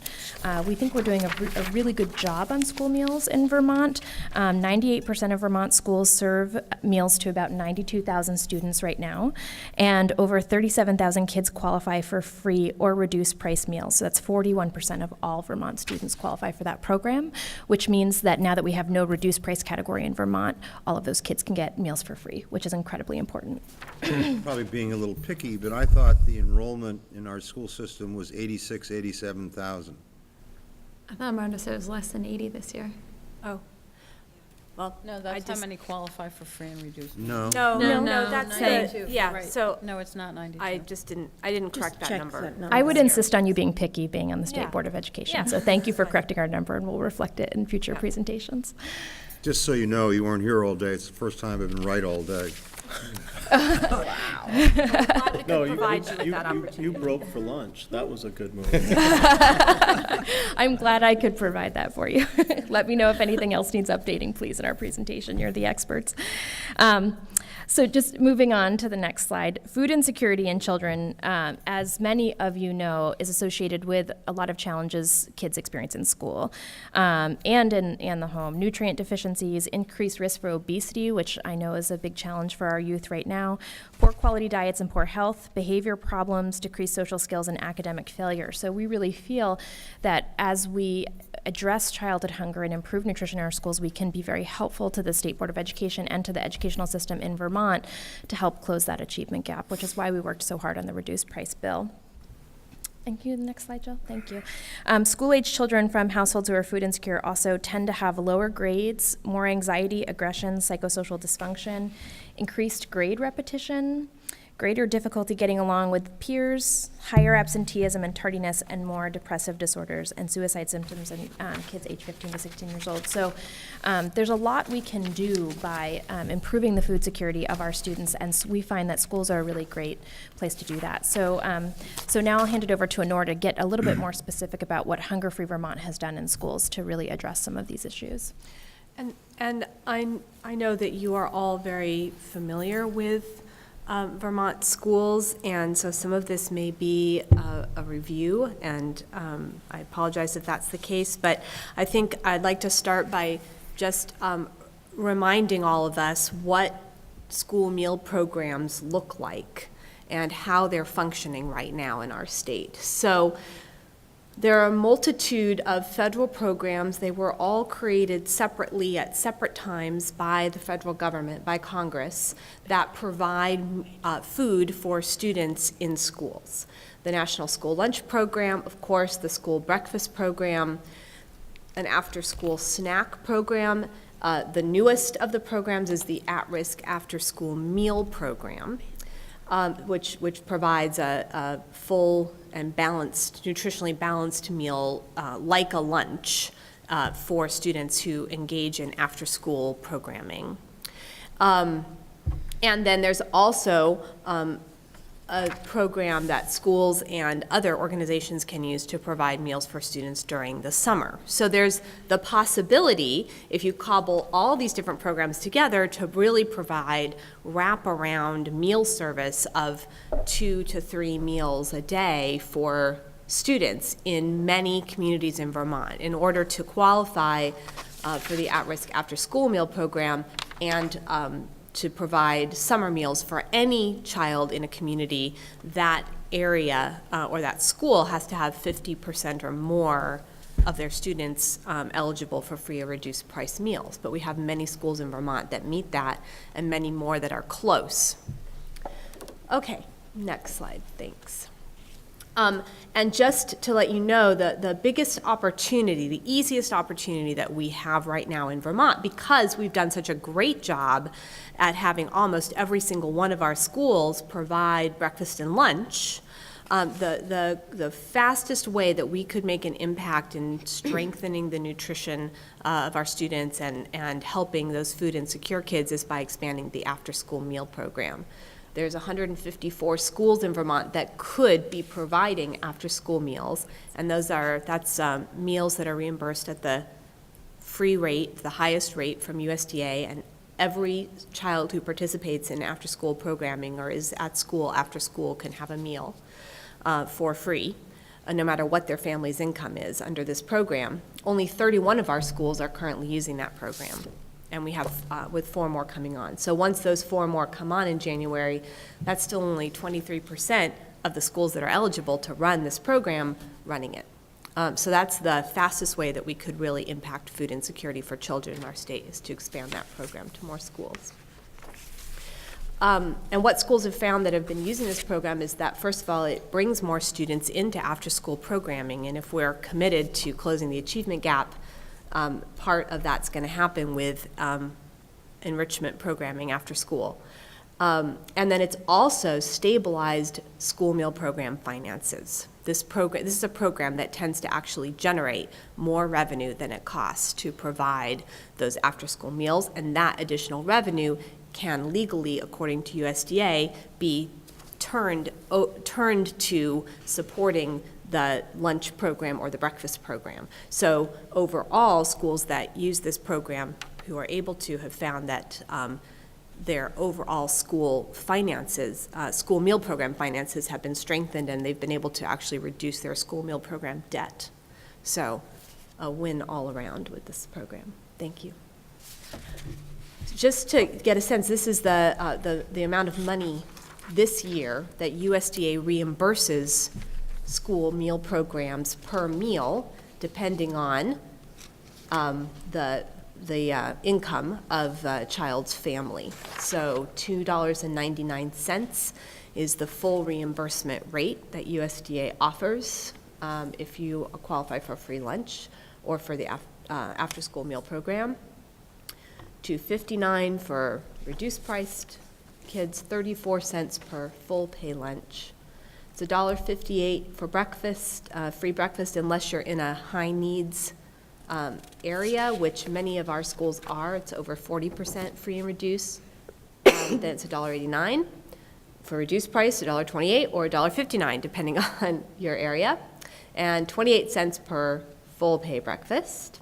So the point of me putting all of this up is twofold. One, I'd like to start to get a sense of the complexity of the school meal program, how the federal government administers it, and all the different rules that schools need to follow. The second is to think about, as I show you some of the nutritional requirements of these meals, what it would take to provide high-quality meals for students at that price per meal, because it's not very much. Okay, thanks. So then you add on to that the commodity foods that schools also receive, about 27 cents per lunch served. Schools can then select from a menu of different commodity foods that are being offered by USDA, and that list is put out each year. So that food can can go into the meals that schools prepare for students. And as Marissa alluded to earlier, thanks to the efforts of all of us here and the governor and the School Nutrition Association and many other organizations, last year, last legislative session, Vermont became the only state in the country that has eliminated the reduced price meal category for families. So our state covers the reduced price cost of breakfast, which is 30 cents, and the reduced price cost of lunch now, which is 40 cents. That is a savings for families of about $122 a year per child for those families that used to have to pay that 30 cents and that 40 cents. And that's a very significant amount of money when you're talking about the level of SNAP benefits that Marissa was talking about earlier. It's very important that we did this. And again, as Marissa said, what we're hearing from school food service directors, we don't have the hard data yet for this school year, but we should have that by January or February, is that we're seeing a much larger number of families applying for school meals who fall into that reduced priced income category. And what that means is that a lot of those families just weren't bothering to apply because they didn't think they would make that cut, or they didn't think they could afford to pay the cash for those meals, even though it's a very small amount per meal. Now that the meals are free, we're seeing actually that indeed we have been missing a lot of students who really needed those meals, and now they're joining the school meal program, which again is great for school meal program finances and is great for those students learning, and is great for those families who are struggling and are facing new cuts to 3 Squares Vermont. Thanks. But that does not solve the problem for our families, because now we have 2 categories instead of 3. We have families whose children qualify for free meals, and then everybody else who simply has to pay the full price of school meals. And depending on the school you go to in Vermont, that could be from $260 to upwards of $700 per child per year if a family was going to pay the full price for both breakfast and lunch for their students. And there are many Vermont families that are within $500 of that cutoff. So the federal cutoff is 185% of poverty. If you're just a tiny bit over that, suddenly you're in the full pay category, and in reality your financial situation is no different than that of families who qualify for free meals for their students. So those families cannot pay for school meals. So their students either don't eat lunch, take something that is far from nutritionally complete from home, or run up debts in their school meal programs, which then have to be covered by the town in the end. And principals and school counselors and school food service directors have to call families that they know don't have the money and ask them for money they know they don't have. And that's a horrible situation to be in. So we're still struggling with this, and more families I'm hearing, are kind of being caught in just not being able to afford the full price of meals. And this problem is going to get worse because USDA is mandating that schools raise the price of their meals for full pay students so that they match the reimbursement rate for free meals. So ultimately that's going to have to go up. It's $2.99 right now. Every year it's going to go up a little bit. And most of our schools right now are charging $1.75, $2. That's a very large increase. So every year they have to move their full pay meal price up in order to comply with these new USDA regulations. So we're going to have a situation where there's going to be more and more families who aren't going to be able to afford school meals. And this is really unfortunate, next slide, because school meals are getting healthier and healthier. So they're getting better and better for students to eat, and better to provide the kind of fuel that we know helps with student learning.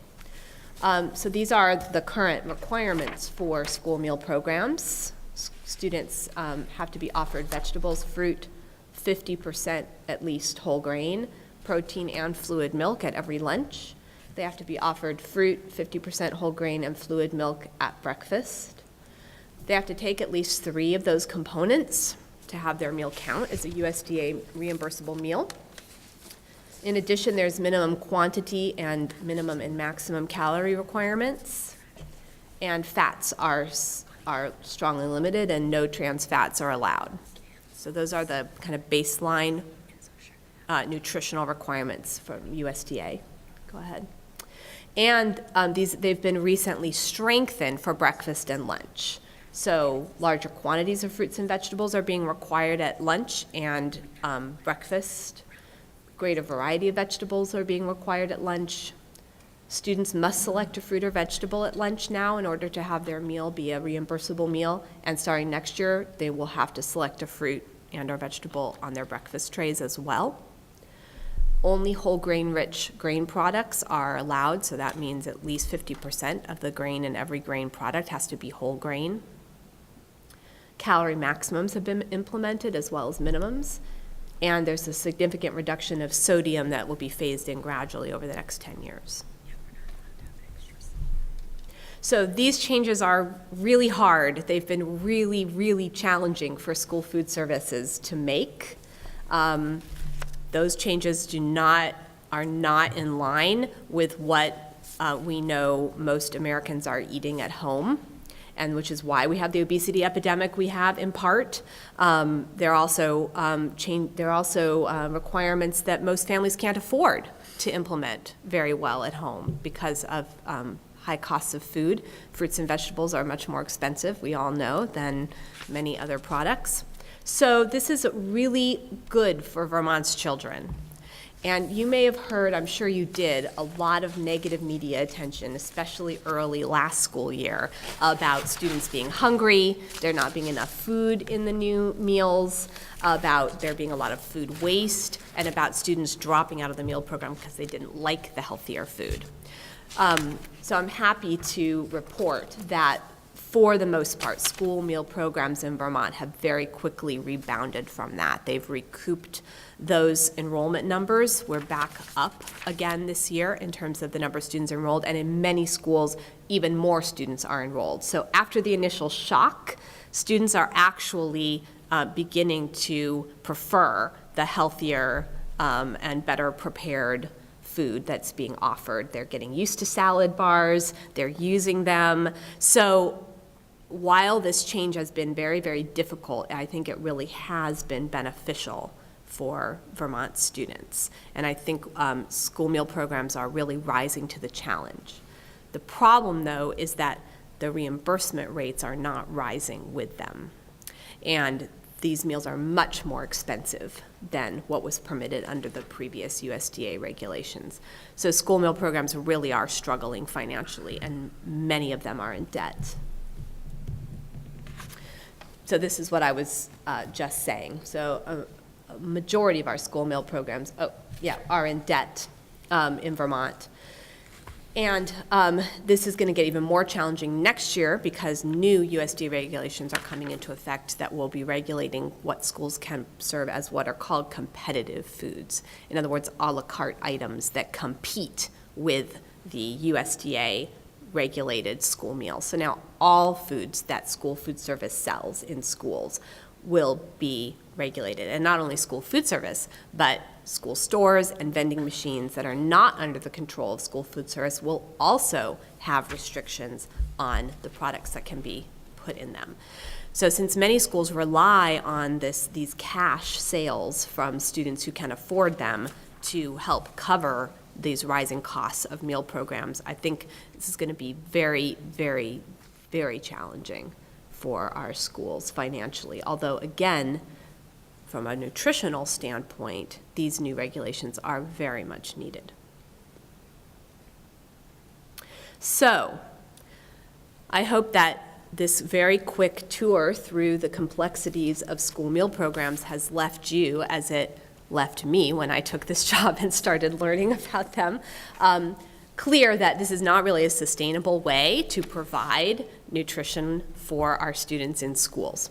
So Hunger Free Vermont's vision, as not just ours, but yours and many other entities and organizations in our state, is that really school meals should be a part of a student's education and that they should be universally provided for all students the way that textbooks are and other critical elements of a student's education.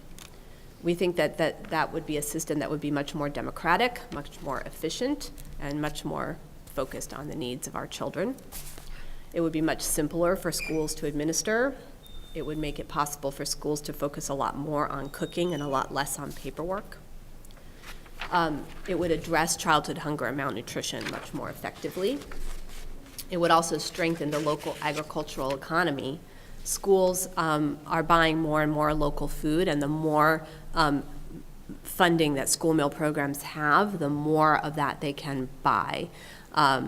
just this year, we're starting to take account of what that would be.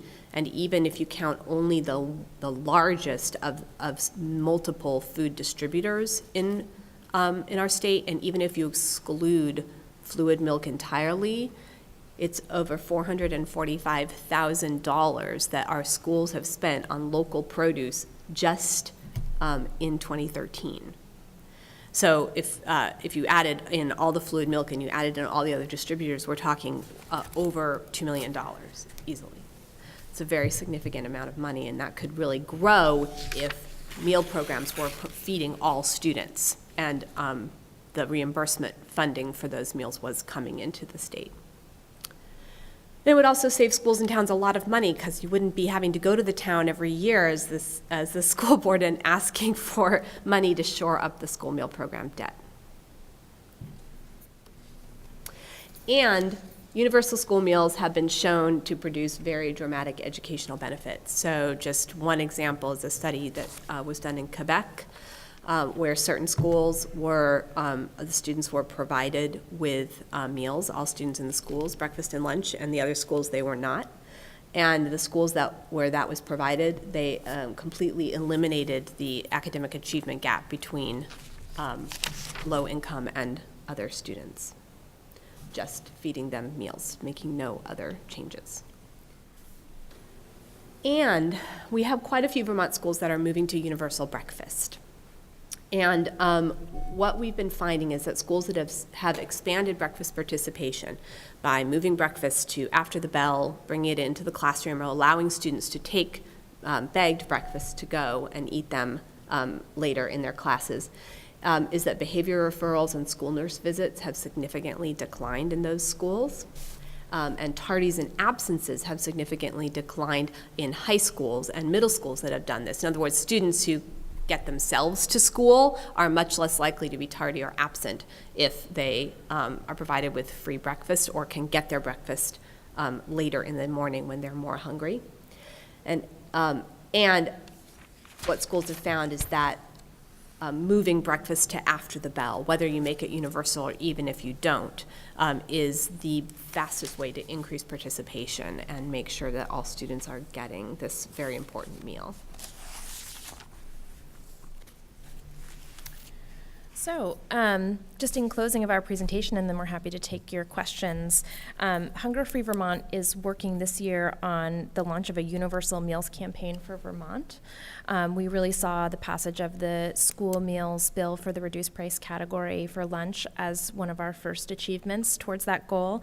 We're working with Kimball, Sherman, and Ellis in Montpelier to create an animated video similar to one that was created in England to talk about the importance of universal meals and closing the achievement gap and improving childhood health and obesity. We'll be producing an animated film this year that is going to be on our schoolmealsvt.com website, which is there. That's a resource that currently exists, but we're going to be beefing it up a bit more and having the video really be the launch of our campaign to work towards universal meals for Vermont. And School Meals VT is also going to be growing a bit to continue to be a resource for food service directors across Vermont to get information on how to expand school food, do things like use federal programs differently or better to maximize reimbursement or provide universal programs in either breakfast or lunch. So as soon as that launches, we'd love to send it to all of you so that you can take a look at it and give us your feedback. And that's the end of our presentation. Our last slide is our contact information if you have more questions after this that we can't answer now. I notice on this brochure that C&S Wholesale Grocers in Brattleboro must be fairly generous. They're on your... They're one of the primary sponsors of the publication that you have in front of you is for the No Kid Hungry campaign, and that's through a national organization called Share Our Strength, for which we're a partner. We're called an ally, and CNS is one of their primary funders, and also funds some of our work in Vermont. But it leads me to the question, I know a little bit about the Vermont Food Bank, and that, CNS is very generous to them as well. I'm just curious, is there any connection between your organization and the Vermont Food Bank? We work closely with the Vermont Food Bank. The two organizations in the state work very closely together because we see ourselves as two integral parts of the nutrition safety net. The food bank does its very good work providing food pantries, especially at this time of the year, with products and things that they get from CNS or distributors across the country so that people can have food as soon as they need it. But what we're seeing is that the need has grown so much, the food bank and most of our food pantries are saying there's no way that they could ever meet the demand or fill the gap that cuts to things like the SNAP program or the 3 Squares program are leaving. Right. So we really work on school meals, childcare meals, meals in the summer for kids, ensuring that families have 3 Squares Vermont benefits and nutrition education. We teach a nutrition education program that is targeted at SNAP families. Great. Other questions? This Universal Meals campaign, what's your timeline on that? We have as a priority universal meals as one of our priority areas around the achievement gap, and we're just wondering, you mentioning some sort of mobilization and public awareness campaign, it sounds like starting in 2014. What's your timeline for legislative action on this? We've talked about that. One of the things that we're working on now, and Nora and her team at Hunger Free Vermont is very focused on, is working with any school that can do what's called Provision 2, which is a federal administrative option that works well for certain schools to be able to offer universal programs. And we'd like to be leveraging all of the federal programs as much as possible in schools that are eligible to then take a look at what the cost to the state would be to cover the rest of the cost of the meals. What's the demographics of those schools? Do you want to talk more about Provision 2? Provision 2 is a program that USDA allows any school to use to provide universal meals, and you can either do breakfast and lunch, or you could just do one of them. So we have quite a few schools in Vermont that just do breakfast because it's a much less expensive meal, so it's much more feasible to do. So any school is allowed to do it. To make it so that you could break even in your meal program, you need to have a pretty high percentage of students who are eligible for free school meals. So it works best in schools with like 70%, 80% of students eligible for free and reduced price school meals. And we don't have very many schools in Vermont that meet that, because we have a very spread out population and we have very spread out poverty. So USDA programs are designed to work very, very well in large cities with large poverty concentrations in specific geographic areas.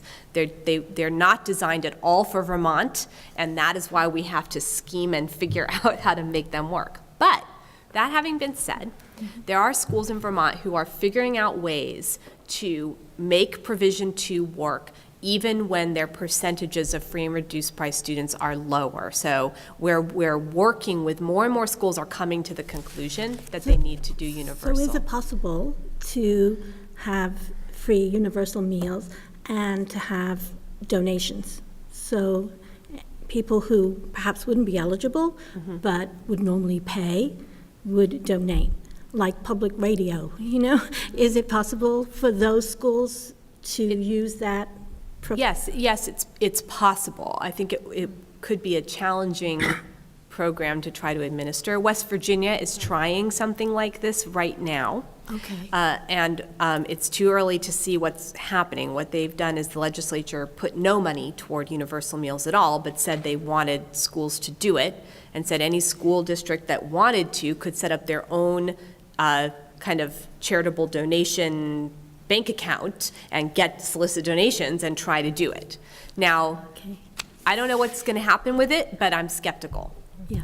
But it might be an interim step towards universal coverage. Well, perhaps, but at least from our perspective at Hunger Free Vermont, when we look at advocacy, we tend to have kind of a go big or go home model, and we really want to look at the next child nutrition reauthorization that's coming up at the federal level that reauthorizes all the programs we're talking about, and possibly make recommendations for something like states would get 80% federal funding for their whole state to go to universal meals if the state put up the other 20% of the funding.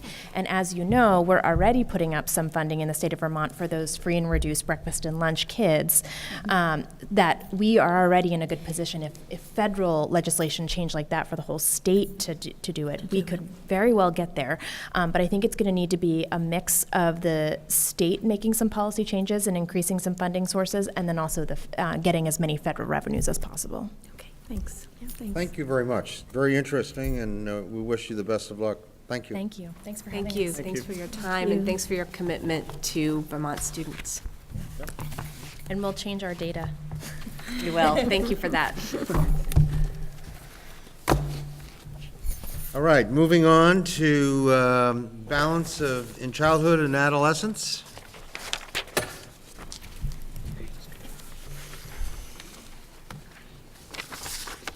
Connie and Ann, I gather? This is Tricia. Oh, Tricia, sorry. Well, why don't you introduce yourself? Yes, so I'm Connie Helms. And I'm Tricia Gustafson. Ann Shapiro could not be here today, and another friend and colleague, Cassandra Corcoran, could not be here. She works in Addison Public Schools and got a call from DCF and had to stay for the afternoon. Ah. Okay. Well, I don't have a PowerPoint. Quite all right. A couple handouts, but I have a message, I have a desire to see some change, and I have a hope. It's interesting to segue from the last presentation into this, because there are a few commonalities. So hello to you all, and thank you for listening. Are there more people on the board? We actually have three other members. One is out today. Unfortunately, Bonnie just had to leave. And our new secretary is also an ex officio member of the board. Okay, So in total, there's 11 of us. okay. And we all get along pretty well, except the woman that was sitting next to me just took advantage of the opportunity and moved on. And now you're Bonnie. There we go.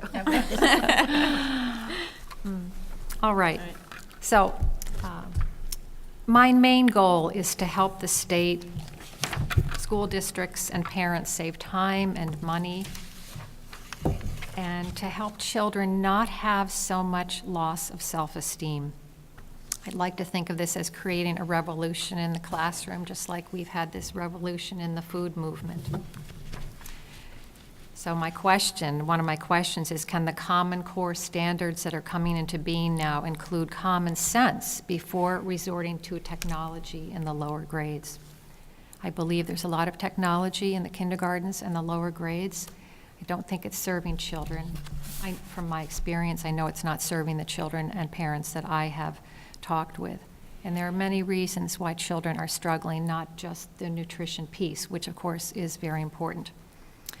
A little background from me. I have a master's in special education. I taught in public schools for 7 years. Took some time off to raise my own children, went back, got some more certifications, and then left the world of working in schools. I also worked in a Waldorf school, and now have a private practice. I have an office in Williston and an office in Montpelier. I work with children, teens, and I actually work with adults too, because they kind of find me and say, you know, I think I never worked through this as a kid, and I would like to do this. Well, last spring, on one of my days when I was in Montpelier, I went into the Board of Ed office, and through a series of emails, I was led to Stephen Morse. So Stephen and I had a phone conversation back in the summer, and then it seemed like maybe this was a place to start. So my hope is that somehow some threads of these thoughts we present to you today can go somewhere, because I think there's going to be many situations that are going to get worse unless the pendulum swings now. And if after our presentation some of you say, guess what, it's already swung, I'd be thrilled, but I have a feeling it hasn't swung away from technology and looking at what children really need at a young age. One of the very concerning situations for me is the number of children being labeled, and these same children, after a lot of testing and labeling, are using technology instead of some common sense methods to help them become more integrated in their body so they can build capacities for learning. We're faced with an increasing number of children who are, quote, normal functioning children with unrecognized developmental delays due to the hurried way in which we raise children at a young age, which didn't happen decades ago.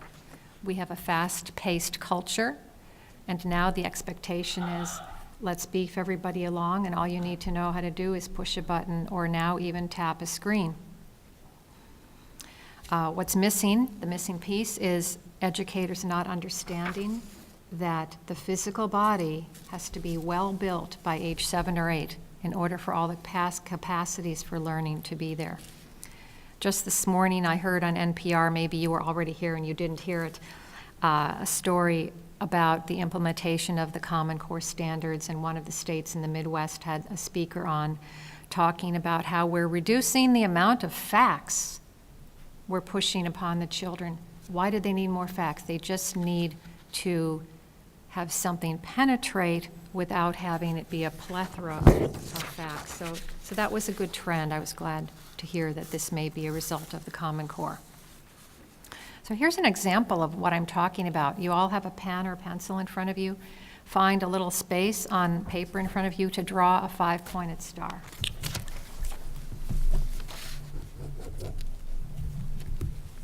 Does it take you about half a second to draw a 5-pointed star? Okay. Maybe a second. Pardon me? Maybe a second. Maybe a second. Okay, and Stephen's still working, but that's okay. Get a late start. So, did you know that many children, teenagers included, cannot draw this kind of 5-pointed star? I just watched, is it Lachlan? Yeah. I just watched you go zip, zip, zip, zip, zip, and I knew just what you were doing. But some people can't do this. This is because spatial orientation never got a firm foothold in the early years. So I have a sample I'm going to pass around just for you to look at, and I'll take it back, from a 70-year-old woman who came to work with me just for about 10 or 12 sessions. She found my brochure and she said, I think I need to work on this. She had a successful career in the mental health field and family, grandchildren, everything, very competent, lovely community member. But in our work together, we worked on getting her more integrated in her body, and then discovered that she could not draw this 5-pointed star.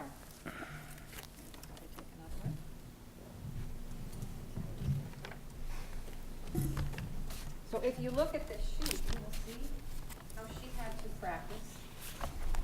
You'll see some mess-ups, right? She had to practice and practice and practice. And what I didn't photocopy for you is another sheet she had with about 200 stars on this. This is something that is a second-grade skill. And it's a second-grade skill because by the time children are 7, 8 years old, they should have had this opportunity to integrate in their bodies and know spatially, inside and outside, how to do that and how to make it work kinesthetically by drawing a star with their pencil or crayon. So if you cannot draw this kind of star, which is a second-grade skill, as I said, this is one's inner gyroscope not functioning well.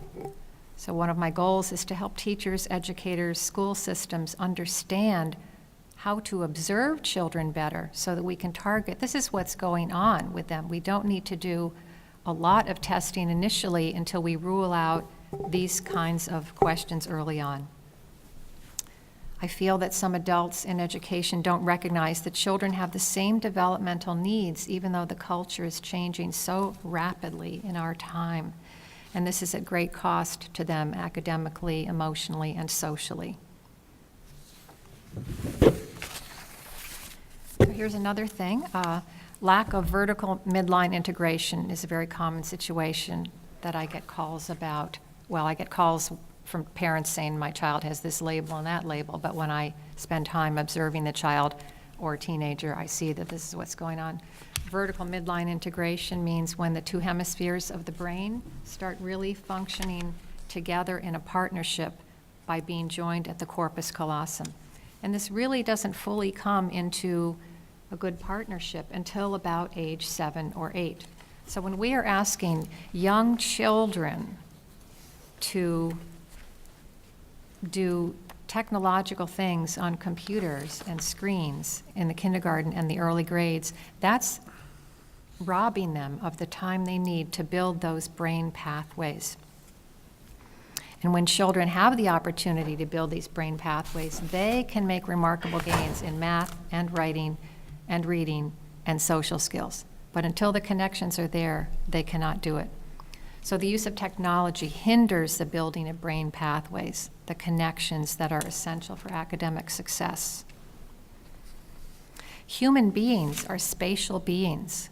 One cannot learn to be a spatial being by spending a lot of time in front of a screen in these early years in preschool and the early grades. Because when we learn how to be a spatial being, starting when we're babies on the floor, on our tummy, on our back, we learn about front, and back, and right, and left, and above, below. So we have to learn that on a bodily level. And then that translates to learning how the numbers and the letters go.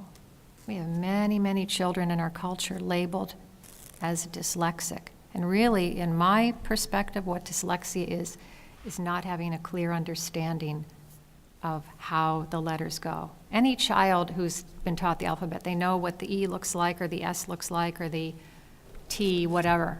Doesn't matter if it's upside down, left, right, backwards, whatever. They know what the archetype of the shape of the letter looks like. What children are confused about is, how does it go?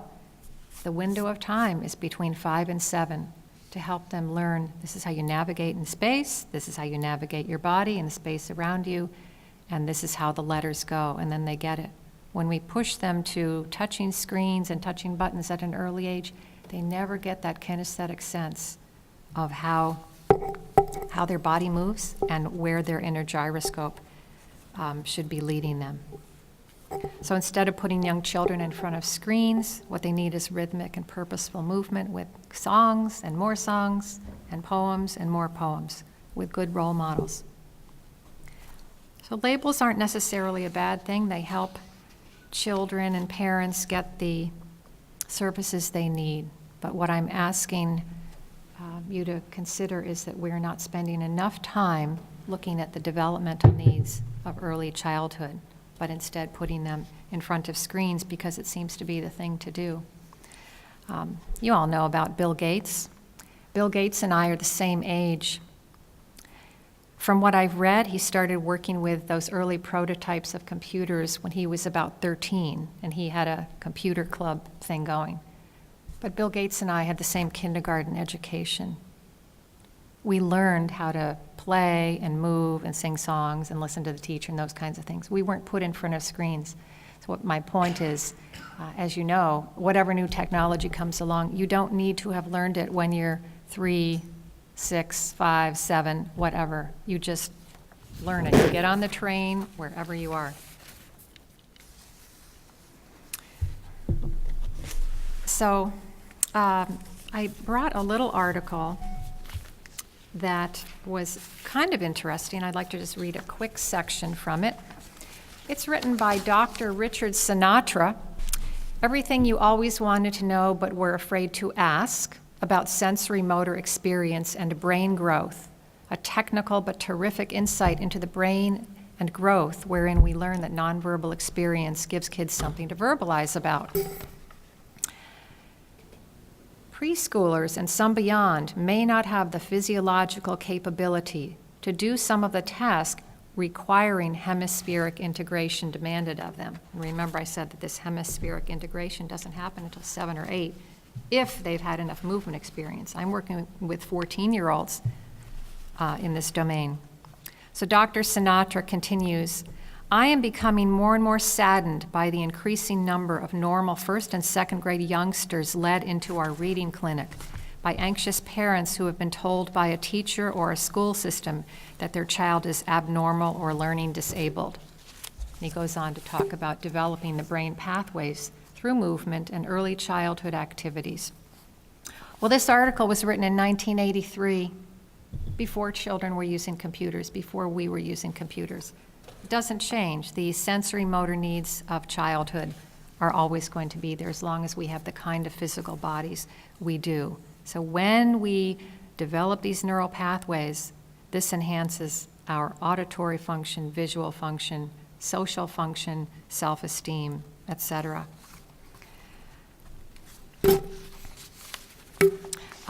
One more thing, if you could take your pen or pencil, close your eyes, and on a piece of paper, you might have to open your eyes to find the piece of paper, but then close your eyes, write your name, write your phone number, go.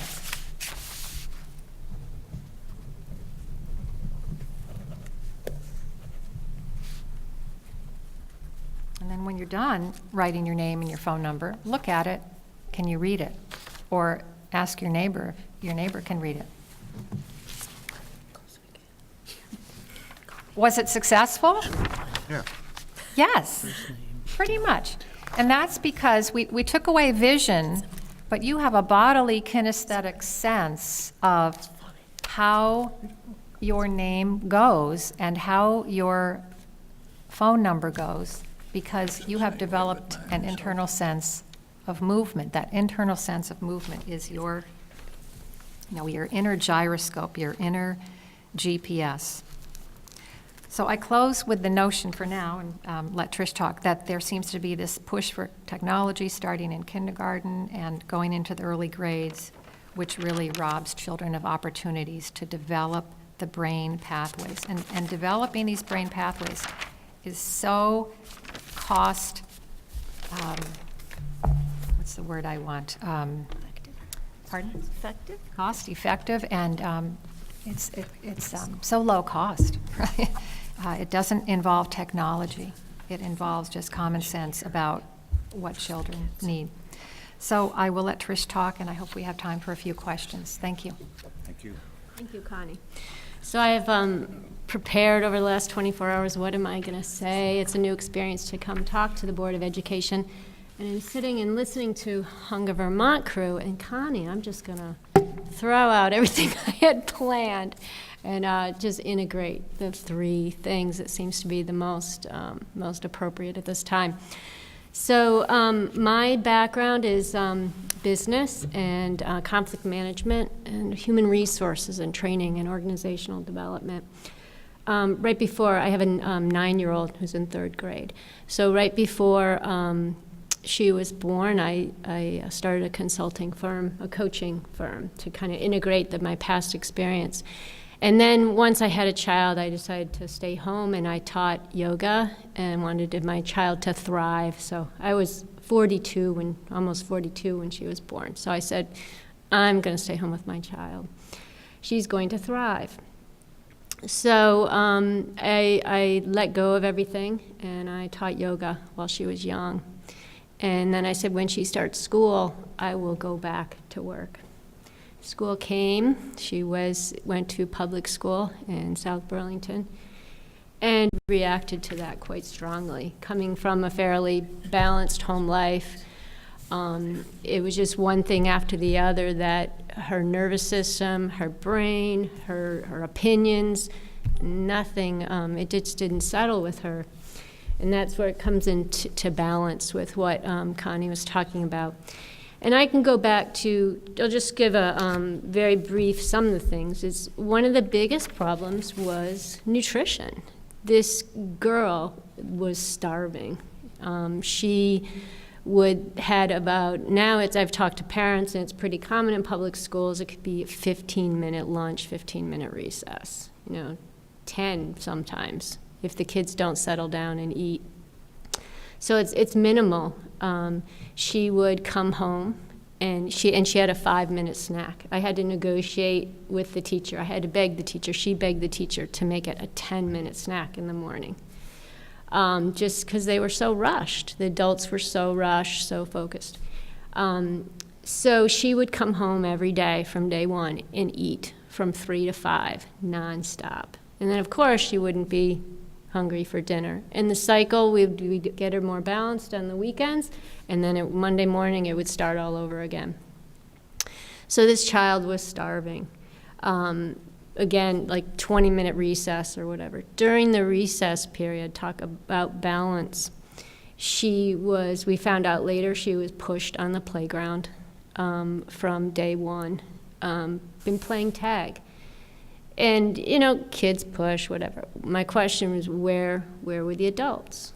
Where was the common sense? Connie talks about common sense. Where were the adults on the playground managing these children to make sure they were playing appropriately? That did not help. That actually ended up backfiring. Months later we found out, and we had, the children were talked to, and the administration handled it appropriately. And then I sat in a meeting with the guidance counselor, and I was told, we can't watch everything. I said, but, what's we teaching appropriate play? What's going on in the playground? Who are the people hired to watch on the playground? We can't watch everything. Okay. So this was happening over and over again. And then there was academic issues, which, that's a whole nother discussion. But it was basically what we realized is our child was starving in a public school that is rated extremely high, the highest South Burlington school of the three. And from what I hear from administrators, because I don't rate schools by, the testing and all that, I look at where's the well-rounded education, are the children happy, are they nourished, are they functioning well? And this was happening. So my husband and I were torn. What do? We wanted our child to attend a public school. We are not wealthy. Where were we going to get the money to send her to private school? It just became so obvious with my child, she lost her look in her face. Her eyes became sunk in her head, that we needed to move her, and we did. So, and it took her 1 week of Christmas vacation. We waited till Christmas. It took us 1 week, and she was fine. She was out of the environment. And this is a very, well-adjusted, very bright, very totally social child. All the teachers at the school loved her. She was put up on a pedestal because she was so well-behaved. And kindergartners need to adjust. They all adjust. And that's what we believed. We believed everybody when they told us there'd be an adjustment period. So, it was our only child. So in retrospect, I look back and I can kind of giggle and say, oh boy, were they off. But live and learn, right? So we ended up, within a week of Christmas, she was totally back to herself. She was not, her eating habits changed. She was not rude to me anymore. She was a thriving, back to where she was in preschool, And then when we put her in the new school, it took her about 5 minutes to settle in, literally. I sat there and watched. I was kind of nervous, like maybe it's just school, maybe it's my kid. It was 5 minutes. She was interacting with the other kids, a little nervous, but, fine. They called me later on. She's fine. The rest of the year, we never had a problem at all. Nothing strange, nothing to heads up or anything. So back to balance. What would have been better? It would have been better if the adults had more common sense. The adults in the school, that when I said, can you please have look at the length of time for snack, for lunch, that there was just more thought. It seems so basic to me. How many of us can eat lunch in 5 minutes and go to meetings all day and function? It's impossible. Or when, I brought things to people's attentions, I didn't keep getting the answer. Well, that's the way it is. It's logistics. That's the best we can do. It's logistics. Why are fifth graders on the playground with kindergartners? Why is my daughter hanging out with fifth graders? Oh, it's logistics. We only have so much time for lunch. it's the way it has to be. Thank God. I found out last week that I think that's been changed. So balance, where's that balance? Okay. So the child is thriving, her body, her mind, and her spirit, when she's pushed on the playground day after day, when she's told you have to count from 1 to 10. I can't count. You can't count by 2s. You can't count by 5s. You can, her body, short lunches. They never went out any other time. Gym class. I said, Hannah, it's 2 weeks into school. What are you doing in PE? What games are you playing? Kickball, tag, are you running? Are you jumping? Are you hopping? Are you learning to skip? No. What are you doing? I don't know. So, okay. So I just kind of left it thinking, my child just doesn't remember or whatever. And then she handed me a token and she said, Mom, I got this though, for good behavior. It was a little wooden coin or something like that. I said, okay. So then I later found out from a parent, I said, what's going on with gym class? Hannah says they're not doing anything. I guess they're just running around or just burning energy. That's great. And the parent said, oh no, you don't get it. They don't do anything in gym for the first part of the half of kindergarten or whatever. They just learn how to listen. They just sit there. I said, they don't run? When do they burn off their energy? They don't run, they don't play. No, they just learn how to follow rules. I said, I'm so common sense. I said, oh, whatever, that's ridiculous.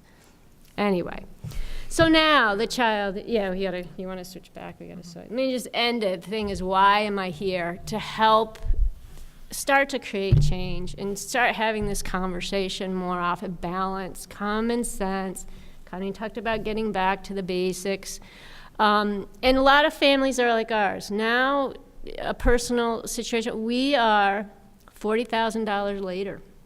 That's how much it's cost. By the end of this year, my husband and I will have paid $40,000 that we never expected because we wanted our child to go to public school in Vermont, that's supposedly in South Burlington, that's supposed to have great schools. We are not rich. We had to pull out of investments for retirement. My parents died, and that's horrible to say, but I got a small inheritance. There's an end to that. What are we going to do next year when the $12,500 bill comes? We don't know, because our kid, the way it is right now, she will not thrive, and thriving is the only thing that's acceptable to my husband and I. She is going to be a leader in the future. There's no doubt.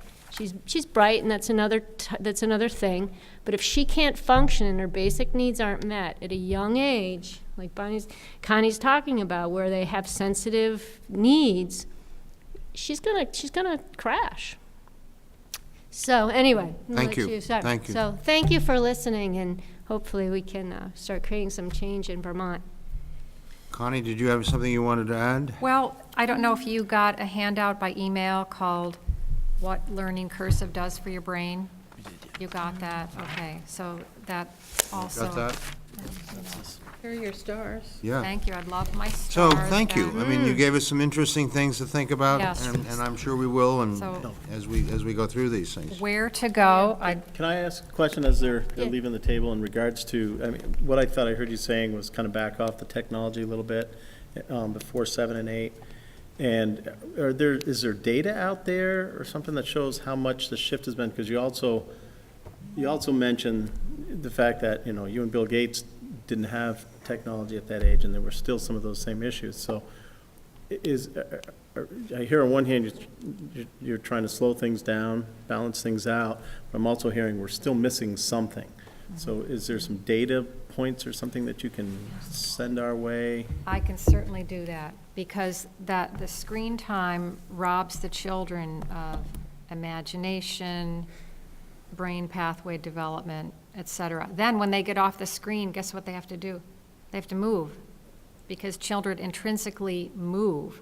And so then that can create behavior problems. And we know they're on screens at home, or in the car on the way home, or on the bus, whatever. Mm-hmm. So schools have an opportunity here to do something. So, nothing might be done, but in 10 years, maybe nationally or in certain states, people will say, look, we have got to stop all this technology at a young age.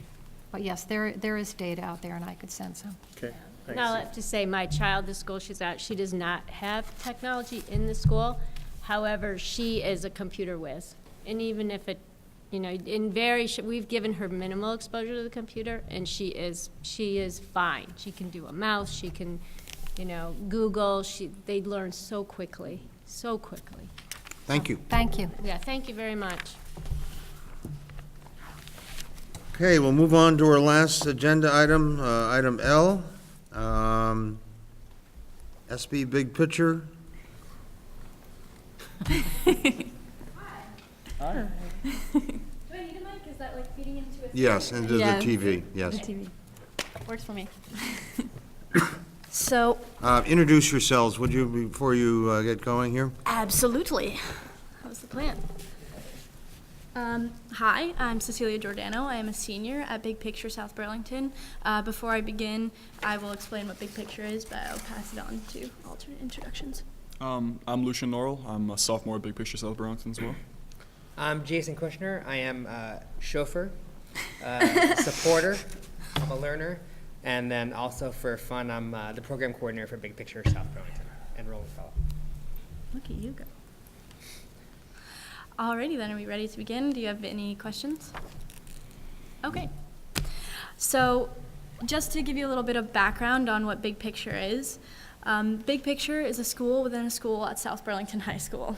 There, students work with adults, advisors to create their own curriculums, learning plans,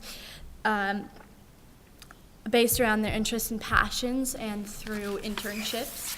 We graduate through proficiency, and we work very, very closely as a community, and we're very focused on outreach in our community, and our education is very experiential with real-world experience. So, first off, what I wanted to say was thank you for all the hard work that you put in. I know that you guys, just looking at the agenda, have spent an entire day sitting here, I'm sure doing mind-boggling amounts of productive things with your brain, and it means so much to me with how much you guys work on our education and how much you guys take into consideration, especially for the benefit of our students. It's really just refreshing to sit in front of the people who are responsible for making some pretty important decisions. So thank you for that. Thank you. Awesome. So I'm here to address Act 77. I have been an active part of school reform for the past 2 years, working with YATS. If any of you know who Helen Beatty is, she's awesome. Youth and adults transforming schools together really brought out a respect for education that I, at a certain point, didn't have. If you had asked me as an 8th grade student, 13-year-old kid, if I would ever sit in front of the Board of Education and speak to them about education for which I am now passionate, I certainly would have said, no, it would be a waste of my time. But through my experience with educational reform, I've come to see from many different perspectives how our system works and actually how our systems constrain our teachers. I have met so many passionate teachers throughout my time in education, and in particular, how much teachers do. For the past 4 months, I have been working as an assistant teacher in middle school here in South Burlington, and teachers, I could meet a biophysicist and I would still say teachers are the most busy people on the planet. Their time is constantly filled, and it is absolutely crazy. I'm pretty sure Ms. Hewling here can attest to that, and anyone else who has ever. Are you a plant from Ms. Hewling? She did interview me, and I told her she should come here. I didn't plant her. No, actually, I had interest in it previously. Yeah. But I would like to tell you a story, if you'd be willing ever so graciously to listen. When I was in 8th grade, I had transferred from Virgins, which is about 45 minutes from here, 45 minutes an hour, to South Burlington. And at the time, I wasn't struggling for my grades, but I was struggling as a person. I was in the educational system in a public school, and I had problems with authority figures. Not that I was like a dastardly kind of child, but it was simply just that I had a really hard time connecting with other people, students my own age in particular, and especially adult males. Throughout my time in transferring and transitioning into a bigger public school than I was used to, and transferring location and that change in my life, I had met one teacher who I found a connection with. I really enjoyed him and the way he taught and how he really paid attention to his students where he could. But he didn't have time to spend with me in the way that I needed, much like many of my other teachers. I'm sure that if I had gone back to 8th grade and I had been, who I am now, and said, would you get coffee with me and my mom or something like that, I guarantee my teacher would have said, yes, let's do it. But there are so many constraints on their schedule, and it really makes an impact on how kids grow. But going back to the one teacher that I had a connection with, when I went into 9th grade, I also had him for fine medals. I sought him out throughout my educational career because I felt like he was someone who was important. So in 9th grade, I had fine medals class with him. In 10th grade, I had digital photography with him. But the most important time that came for me with connecting with him was when I transferred into Big Picture. After a decade of struggling with traditional schooling and struggling with the lack of connection and relationships that I had with my teachers and with the system, as it were, just as teachers do, I transferred into Big Picture. And there, this teacher, this man, followed with me. He came, he had been a part of the advisory board, but that year he became an advisor. And how excited was I to be in his advisory, and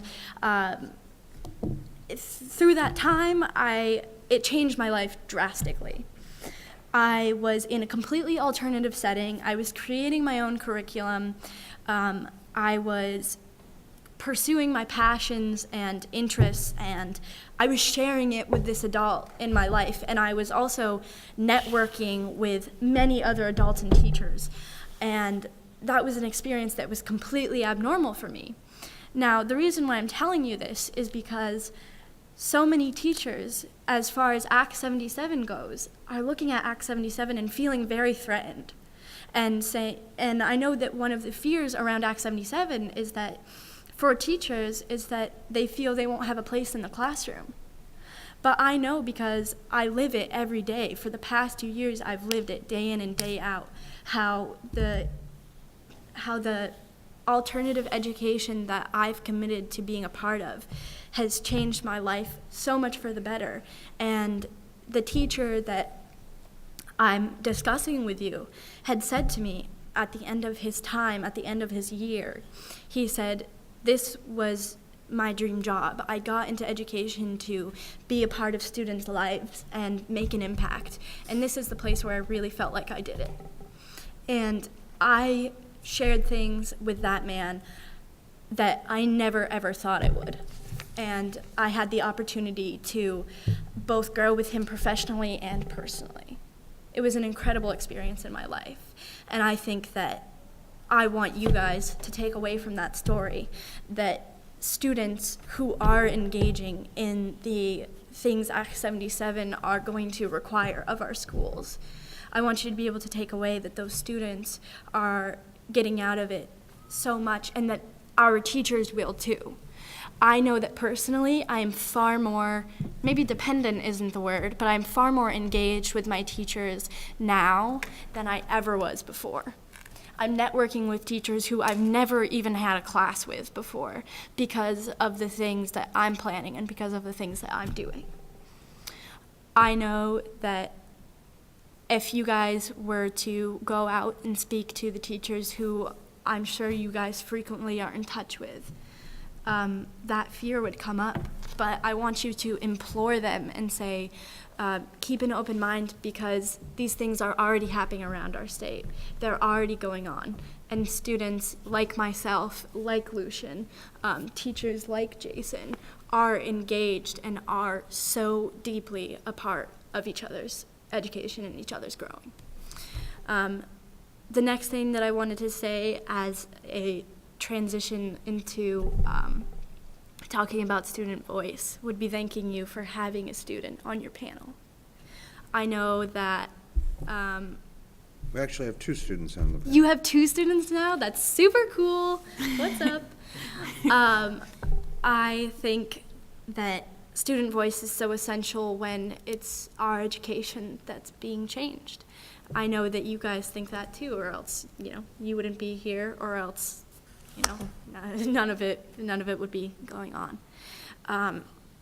I really wanted to encourage you guys, as far as student voice goes, to involve more of us. I think that it can be very scary, the idea of telling our students that we're thinking of this radical idea that by 2015, they will be working one-on-one with teachers and the face of their education will change as they know it. I know that that can be scary, but also informing the people who are going to be coming up against, or not up against, or going to be running with this new change is essential. And I'm sure that you guys have been thinking about that, but that's something that I wanted to talk about, and maybe. Thank you. One thing I could just point out really quick, I don't have the exact email on me, but one thing last year, student rep and I, Laura and I, worked on was there is an email. Carol, you might have it. There is an email address, so any student in the state can send an email to the email address, and then the 2 student reps on the state board get the email. Oh my God, aren't you guys just super cool? Yeah, we managed to figure that out after, I don't know how long we've had student reps on here, but Laura and I cracked the code, I guess. That's awesome. So there's an email out there. I don't remember what it is. That's great. That's great. Actually, feel free to jump in and talk to me if you guys please. I'm not trying to talk at you. Celia, Did you have something you wanted to say? No, thank you. Nope. Lucian is here You said all that's needed. Lucian is here to remind me when I forget things. So, Cecilia, one thing that I think it's important to think about is big picture is one model. You mentioned it as a school inside a school. And there are other models around the state. This morning, Burlington High School principal was talking about efforts they've made through Partnership for Change to get choice and voice, and the vision they have about, right now they have this choice and voice section at the end of the school year, but this vision of having some core courses and then some choices that build on a basic core. And then Mount Abe, I know, has a Department of Personalization, which runs a program similar to Big Picture in that there are a core number of students who totally personalize their learning. Definitely. But there are also over 100 students who dip in and out, regular courses, personalized classes, to gain competency to graduation. So I think what's important is sharing that there isn't one roadmap. Oh yeah, definitely not. So what you're experiencing isn't necessarily what will be experienced around the state. No. But how can we create a conversation that provides students with more options and choice? Yeah, that's a very important thing to point out. People's Academy is working on creating an elective for kind of students creating their own project and following through with it throughout the year. There are a lot of different things, and I certainly, if I were to say what would my education look like, I wouldn't say that it would only be a big picture school. It would look like a tech school. It would be a traditional school. It would be college classes. It would be a mesh of different things. So certainly, I think that's a very important conversation. So moving away from student voice, and also I mentioned rollout, and this is kind of my last point for now. We are running shorter time, so Yeah. if you, Wrap it up. So I've been speaking with my principal, and I've been speaking with different people, different educators about the topic of Act 77. And I was hoping that maybe I could plant a seed in your guys' minds about a thoughtful rollout of the topic, because presenting it to our community and to our youth and to our business owners and every bit of people that education affects can be difficult, but also can be very crucial to the success of the matter or the downfall of the matter. I was hoping that maybe you guys would be interested in maybe hosting, what are they called, family conversations inside the... Like the partnership did, and we're doing stuff for our neighborhood learning conversations. Exactly. So, but remember, keep it short. Yeah, So- okay. So I was hoping that you guys might be interested in hosting conversations with communities, like maybe hosting a night where any person is welcome to come talk about this topic after it's been rolled out to teachers, and maybe teachers to their students, or even having students present it to their own class. So that's really all I wanted to say, that I'm all for Act 77, that you guys are really cool, and that all of our students are really dependent on the work that you guys do. well, And thank you. Can I just say to you, I just want to thank the two of you for taking the time. I know you came and interviewed me and talking about education reform and transformation, and they're really doing a lot at the local level at your school. And Yeah. just, I'm admiring just the fact that you two are taking the time as high school students to go through and try to delve into a system that many adults don't try to tackle. And thank you for coming and voicing your opinion, using your own voice, and modeling for other students. So it was great. Thank you. Thank you. Thanks, guys. Partnership for Change?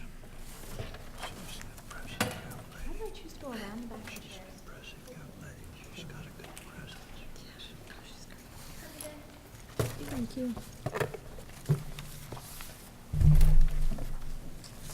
Hello? Hello.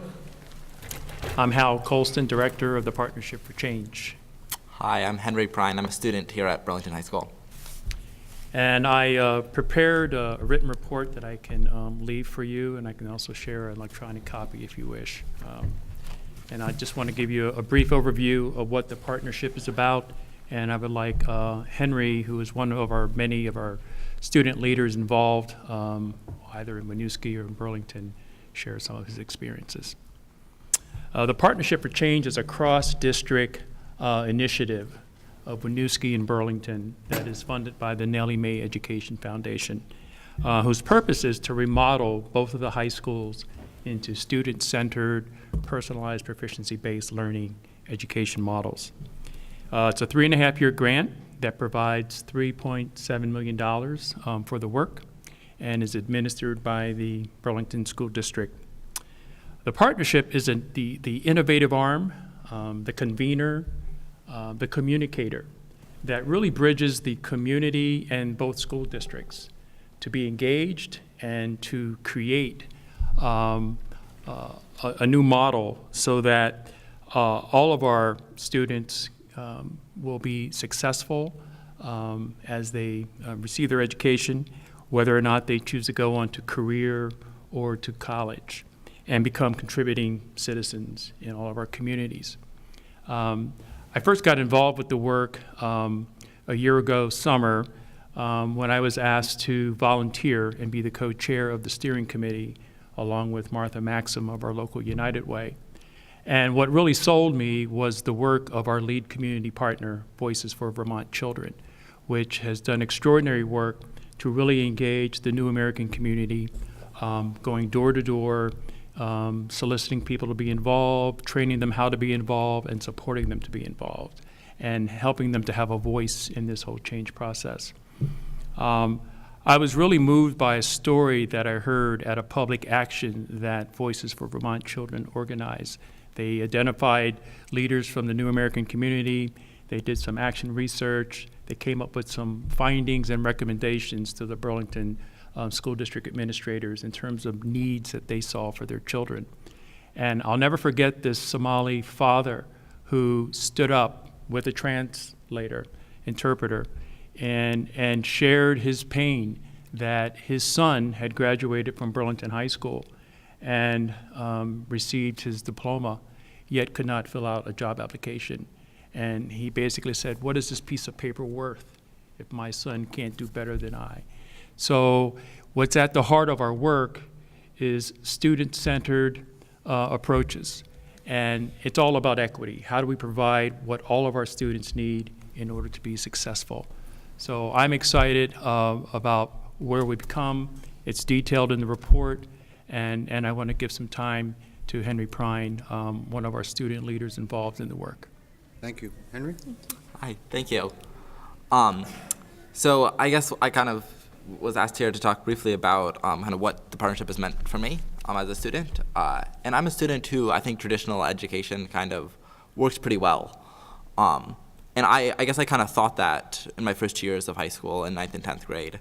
I could get good grades in my classes, and I, for the most part, enjoyed what I was learning.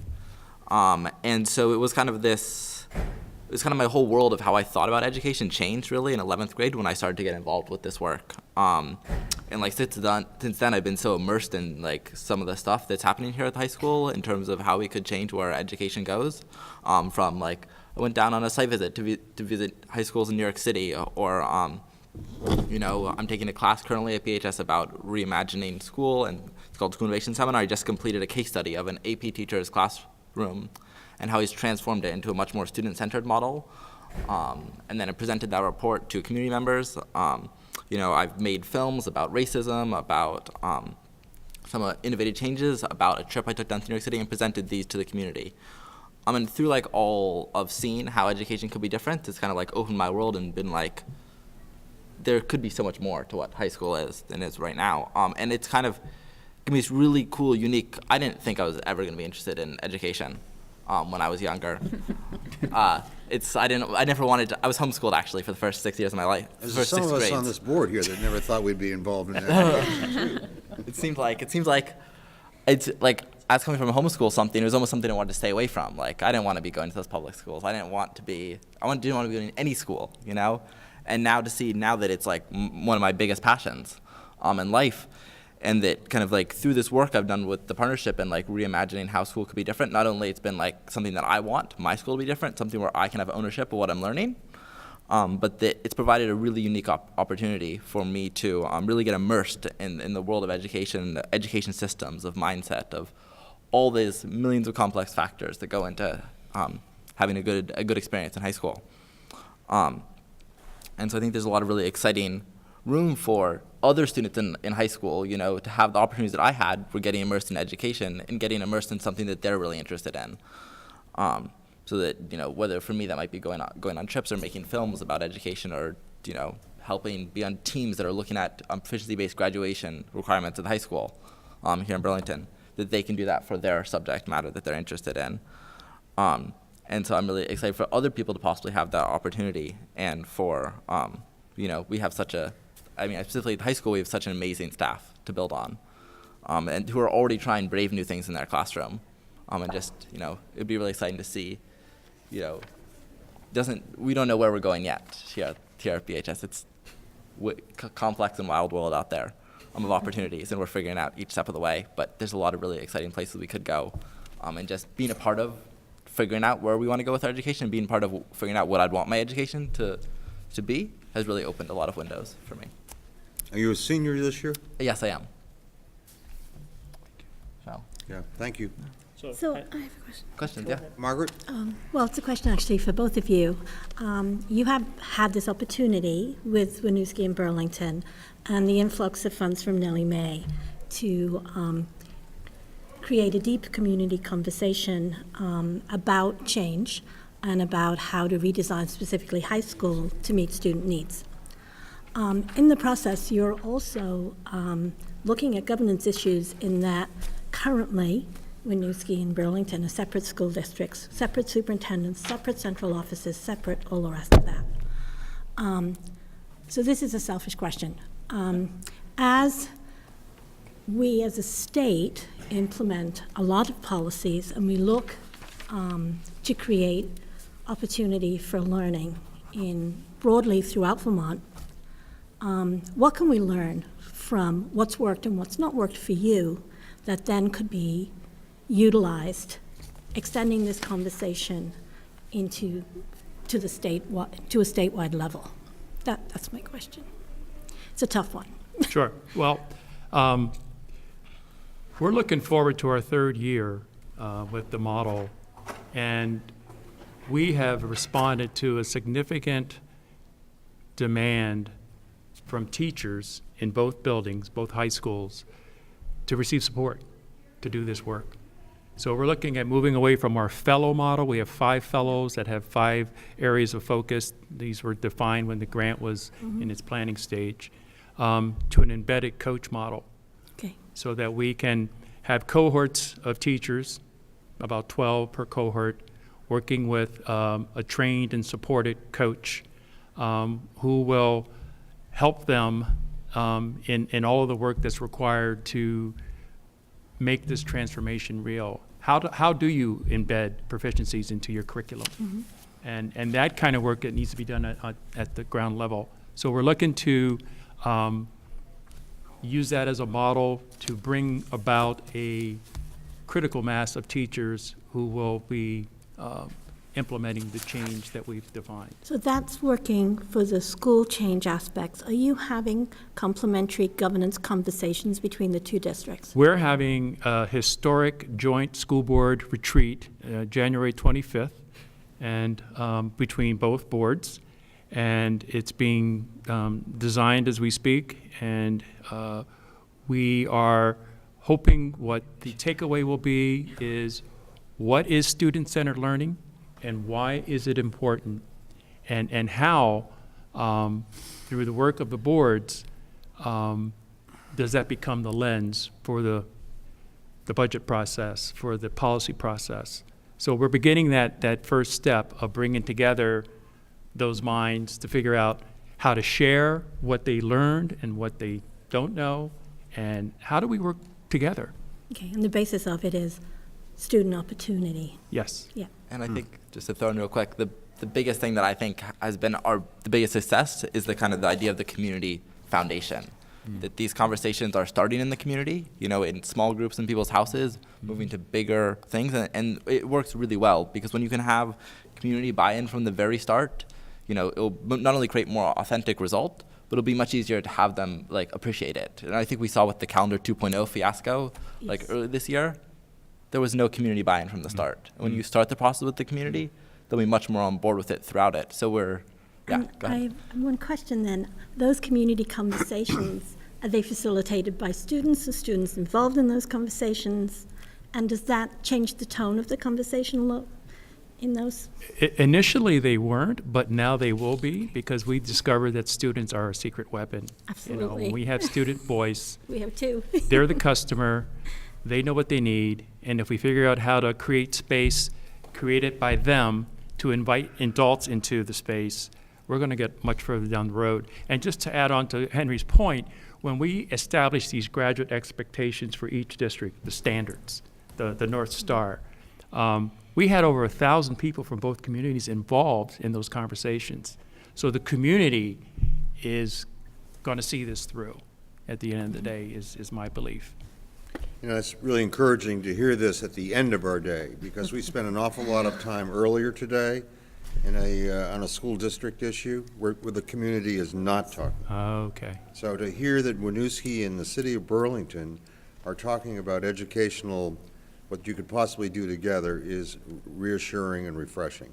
Because there's many other areas in Vermont that are not doing that, and you would think Winooski and Burlington might be the last 2 places that it might be happening. So. If you're from the southern Vermont. Oh, wait a minute. Jesus, huh? All right. May I ask my question? Yes. Yes, and if you want to insult me one more time, proceed. Just kidding. And one of the other things that we're hearing is we're hearing about the passion of students, and we're hearing about outcomes, and we're hearing about things that are, that I think ignites communities. And what I wanted to ask you, Henry, was, what was it that ignited your passion more so than where it was before? You said at one point you didn't think you'd be involved in the education, certainly in a venture that you're in now. What helped ignite that? I think that, I mean, it was first just a little chance. Like, it was a friend who was like, hey, come to this event, just pulled me along. And it was like the first event opened my eyes, but it was honestly, what really kind of ignited my passion was seeing schools that were different and touring them. When I went down to New York City, we toured 4 different high schools. And it was seeing that there are, and especially when you talk to a student who'd gone through a different experience than you, like that was, and seeing how like all the amazing doors and stuff, opportunities that work so well for them, that was like seeing that it could be something different than it is right now. And like not just like reading about it or reading reports or watching TED Talks, whatever you do, but seeing it in action was really kind of eye-opening. And I think Henry is modest because I think he's a brilliant filmmaker, and he's been very involved in telling our story, and we greatly appreciate that. So do you have it on video? I have a video about our trip down to New York City. Were you a participant in making a video which looked at, with our schools, our communities, with Helen, which looked at racism in Burlington? No? It was middle school kids, I think. No, Okay, I did a high not school one that for video. a Okay. partnership for Jaden's event at Echo. Any other questions? Oh, I just want to see the video. Thank you, and if you would leave us We will. with the report, that would be terrific. Great, thank you. Thank Is you. it posted somewhere? Yeah, the video's on YouTube. Okay. If you want I can write down a So URL write it for on you. one of that top report. Thank you. Thanks. Okay, before we close out, I just want to make sure that you all saw the financial update from Bill Talbot, where we're a little bit behind budget, but that's where we are. Any other items that you wish to bring before the board meeting?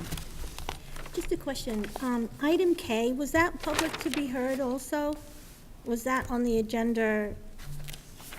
I know hunger. Hell. No, item K was the balance in childhood and adolescence. What we, Margaret, what we try to do, if people contact us Yeah. and wish to present, Are they public to be heard? yes. Okay.